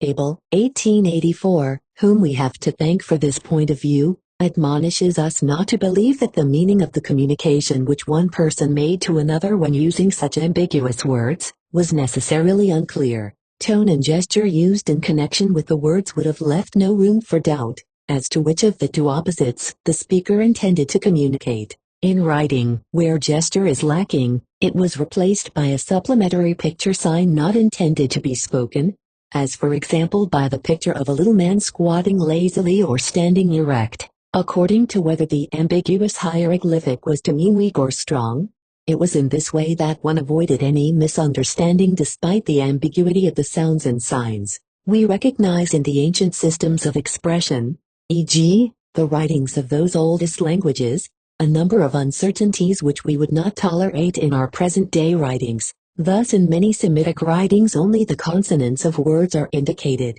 The reader had to supply the omitted vowels according to his knowledge and the context. Hieroglyphic writing does not proceed in exactly this way, but quite similarly, and that is why the pronunciation of Old Egyptian has remained unknown to us. The holy writings of the Egyptians contain still other uncertainties. For example, it is left to the discretion of the writer whether or not he shall arrange the pictures from right to left or from left to right. To be able to read we have to follow the rule that we must depend upon the faces of the figures, birds, and the like. The writer, however, could also arrange the picture signs in vertical rows, and in inscriptions on small objects, he was guided by considerations of beauty and proportion further to change the order of the signs. Probably the most confusing feature of hieroglyphic writing is to be found in the fact that there is no space between words. The pictures stretch over the page at uniform distances from one another, and generally one does not know whether a sign belongs to what has gone before, or is the beginning of a new word. Persian cuneiform writing, on the other hand, makes use of an oblique wedge sign to separate the words. The Chinese tongue and script is exceedingly old, but still used by 400 million people. Please do not think I understand anything about it. I have only informed myself concerning it because I hope to find analogies to the indefinite aspects of the dream. Nor was I disappointed. The Chinese language is filled with so many vagaries that it strikes terror into our hearts. It consists, as is well known, of a number of syllable sounds which are spoken simply or are combined in twos. One of the chief dialects has about 400 such sounds. Now since the vocabulary of this dialect is estimated at about 4,000 words, it follows that every sound has on an average of 10 different meanings, some less but others, consequently, more. Hence there are a great number of ways of avoiding a multiplicity of meaning, since one cannot guess from the context alone which of the 10 meanings of the syllable sound the speaker intended to convey to the hearer. Among them are the combining of two sounds into a compounded word, and the use of 4 different tones with which to utter these syllables. For our purposes of comparison, it is still more interesting to note that this language has practically no grammar. It is impossible to say of a one-syllable word whether it is a noun, a verb, or an adjective, and we find none of those changes in the forms of the words by means of which we might recognize sex, number, ending, tense or mood. The language, therefore, might be said to consist of raw material, much in the same manner as our thought language is broken up by the dream work into its raw materials, when the expressions of relationship are left out. In the Chinese, in all cases of vagueness the decision is left to the understanding of the hearer, who is guided by the context. I have secured an example of a Chinese saying which, literally translated, reads, "Little to be seen, much to wonder at." That is not difficult to understand. It may mean, the less a man has seen, the more he finds to wonder at, or, there is much to admire for the man who has seen little. Naturally, there is no need to choose between these two translations, which differ only in grammar. Despite these uncertainties, we are assured the Chinese language is an extraordinarily excellent medium for the expression of thought. Vagueness does not, therefore, necessarily lead to ambiguity. Now we must certainly admit that the condition of affairs is far less favorable in the expression system of the dream than in these ancient languages and writings, for, after all, these latter are really designed for communication, that is to say, they were always intended to be understood, no matter in what way and with what aids. But it is just this characteristic which the dream lacks. The dream does not want to tell anyone anything, it is no vehicle of communication, it is, on the contrary, constructed so as not to be understood. For that reason we must not be surprised or misled if we should discover that a number of the ambiguities and vagaries of the dream do not permit of determination.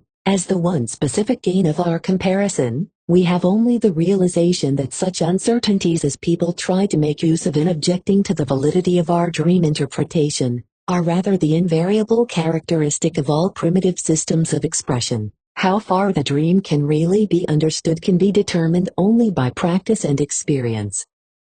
My opinion is that is very far indeed, and the comparison of results which correctly trained analysts have gathered confirms my view. The lay public, even that part of the lay public which is interested in science, likes, in the face of the difficulties and uncertainties of a scientific task, to make what I consider an unjust show of its superior skepticism. Perhaps not all of you are acquainted with the fact that a similar situation arose in the history of the deciphering of the Babylonian Assyrian inscriptions. There was a period then when public opinion went far in declaring the decipherers of cuneiform writing to be visionaries and the whole research a fraud.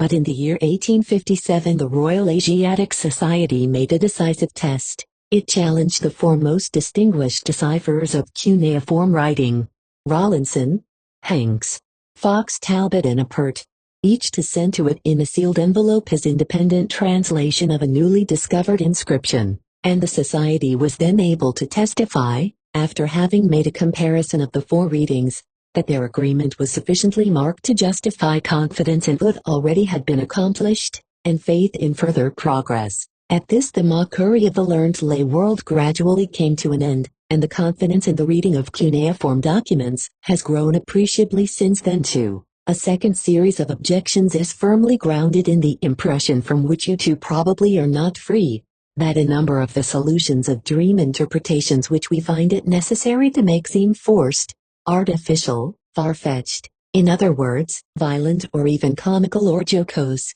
These comments are so frequent that I shall choose at random the latest example which has come to my attention. Recently, in Free Switzerland, the director of a boarding school was relieved of his position on account of his active interest in psychoanalysis. He raised objections and the Bern newspaper made public the judgment of the school authorities. I quote from that article some sentences which apply to psychoanalysis. Moreover, we are surprised at the many far-fetched and artificial examples, as found in the aforementioned book of Dr. Pfister of Zurich. Thus, it certainly is a cause of surprise when the director of a boarding school so uncritically accepts all these assertions and apparent proofs. These observations are offered as the decisions of one who judges calmly. I rather think this calm is artificial. Let us examine these remarks more closely in the hope that a little reflection and knowledge of the subject can be no detriment to calm judgment. It is positively refreshing to see how quickly and unerringly some individuals can judge a delicate question of abstruse psychology by first impressions. The interpretations seem to them far-fetched and forced, they do not please them, so the interpretations are wrong and the whole business of interpretation amounts to nothing. No fleeting thought ever brushes the other possibility, that these interpretations must appear as they are for good reasons, which would give rise to the further question of what these good reasons might be. The content thus judged generally relates to the results of displacement, with which you have become acquainted as the strongest device of the dream censor. It is with the help of displacements that the dream censor creates substitute formations, which we have designated as illusions. But they are illusions which are not easily recognized as such, and from which it is not easy to find one's way back to the original, and which are connected with this original by means of the strangest, most unusual, most superficial associations. In all of these cases, however, it is a question of matters which are to be hidden, which were intended for concealment. This is what the dream censor aims to do. We must not expect to find a thing that has been concealed in its accustomed place in the spot where it belongs. In this respect, the commissions for the surveillance of frontiers now in office are more cunning than the Swiss school authorities. In their search for documents and maps, they are not content to search through portfolios and letter cases, but they also take into account the possibility that spies and smugglers might carry such severely proscribed articles in the most concealed parts of their clothing, where they certainly do not belong, as for example between the double soles of their boots. If the concealed objects are found in such a place, they certainly are very far-fetched, but nevertheless they have been fetched, if we recognize that the most remote, the most extraordinary associations between the latent dream element and its manifest substitute are possible, associations appearing oft-times comical, oft-times witty. We follow in so doing a wealth of experience derived from examples whose solutions we have, as a rule, not found ourselves. Often it is not possible to give such interpretations from our own examples. No sane person could guess the requisite association. The dreamer either gives us the translation with one stroke by means of his immediate association. He can do this, for this substitute formation was created by his mind, or he provides us with so much material that the solution no longer demands any special astuteness, but forces itself upon us as inevitable. If the dreamer does not help us in either of these two ways, then indeed the manifest element in question remains forever incomprehensible to us. Allow me to give you one more such example of recent occurrence. One of my patients lost her father during the time that she was undergoing treatment. Since then she has made use of every opportunity to bring him back to life in her dreams. In one of her dreams her father appears in a certain connection, of no further importance here, and says, "It is 11:15, it is 11:30, it is 12:15. All she can think of in connection with this curious incident is the recollection that her father liked to see his grown-up children appear punctually at the general meal hour. That very thing probably had some connection with the dream element, but permitted of no conclusion as to its source. Judging from the situation of the treatment at that time, there was a justified suspicion that a carefully suppressed critical rebellion against her loved and respected father played its part in this dream." Continuing her associations, and apparently far afield from topics relevant to the dream, the dreamer relates that yesterday many things of a psychological nature had been discussed in her presence, and that a relative made the remark, "The caveman, Mensch, continues to live in all of us. Now we think we understand." That gave her an excellent opportunity of picturing her father as continuing to live. So in the dream she made of him a clockman, Mensch, by having him announce the quarter hours at noontime. You may not be able to disregard the similarity which this example bears to a pun, and it really has happened frequently that the dreamer's pun is attributed to the interpreter. There are still other examples in which it is not at all easy to decide whether one is dealing with a joke or a dream. But you will recall that the same doubt confronted us when we were dealing with slips of the tongue. A man tells us a dream of his, that his uncle, while they were sitting in the latter's automobile, gave him a kiss. He very quickly supplies the interpretation himself. It means autoeroticism, a term taken from the study of the libido, or love impulse, and designating satisfaction of that impulse without an external object. Did this man permit himself to make fun of us, and give out as a dream a pun that occurred to him? I do not believe so. He really dreamed it. Whence comes the astounding similarity? This question at one time led me quite a ways from my path, by making it necessary for me to make a thorough investigation of the problem of humor itself. By so doing I came to the conclusion that the origin of wit lies in a foreconscious train of thought which is left for a moment to unconscious manipulation, from which it then emerges as a joke. Under the influence of the unconscious, it experiences the workings of the mechanisms therein force,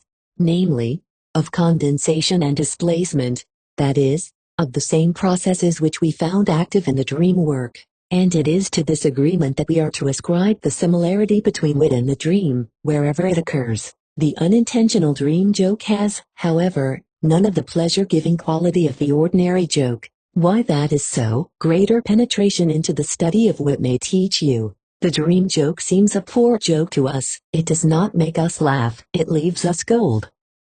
Here we are also following in the footsteps of ancient dream interpretation, which has left us, in addition to much that is useless, many a good example of dream interpretation we ourselves cannot surpass. I am now going to tell you a dream of historical importance, which Plutarch and Artemidorus of Daldis both tell concerning Alexander the Great, with certain variations. When the king was engaged in besieging the city of Tyre, 322 BC, which was being stubbornly defended, he once dreamed that he saw a dancing satyr. Aristandrus, his dream interpreter, who accompanied the army, interpreted this dream for him by making of the word satyras, Greek letter sigmatros, thine is Tyre, and thus promising him a triumph over the city. Alexander allowed himself to be influenced by this interpretation to continue the siege, and finally capture Tyre. The interpretation, which seems artificial enough, was without doubt the correct one. 3.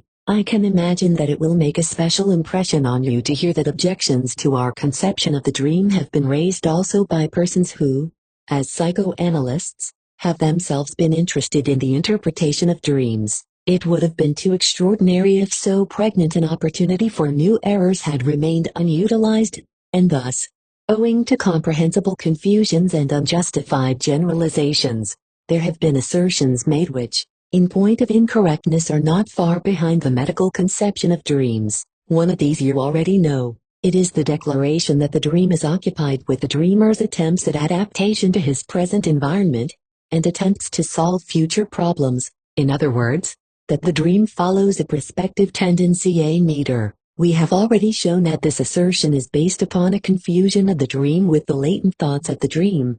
That as a premise it overlooks the existence of the dream work. In characterizing that psychic activity which is unconscious, and to which the latent thoughts of the dream belong, the above assertion is no novelty, nor is it exhaustive. For this unconscious psychic activity occupies itself with many other things besides preparation for the future. A much worse confusion seems to underlie the assurance that back of every dream one finds the death clause, or death wish.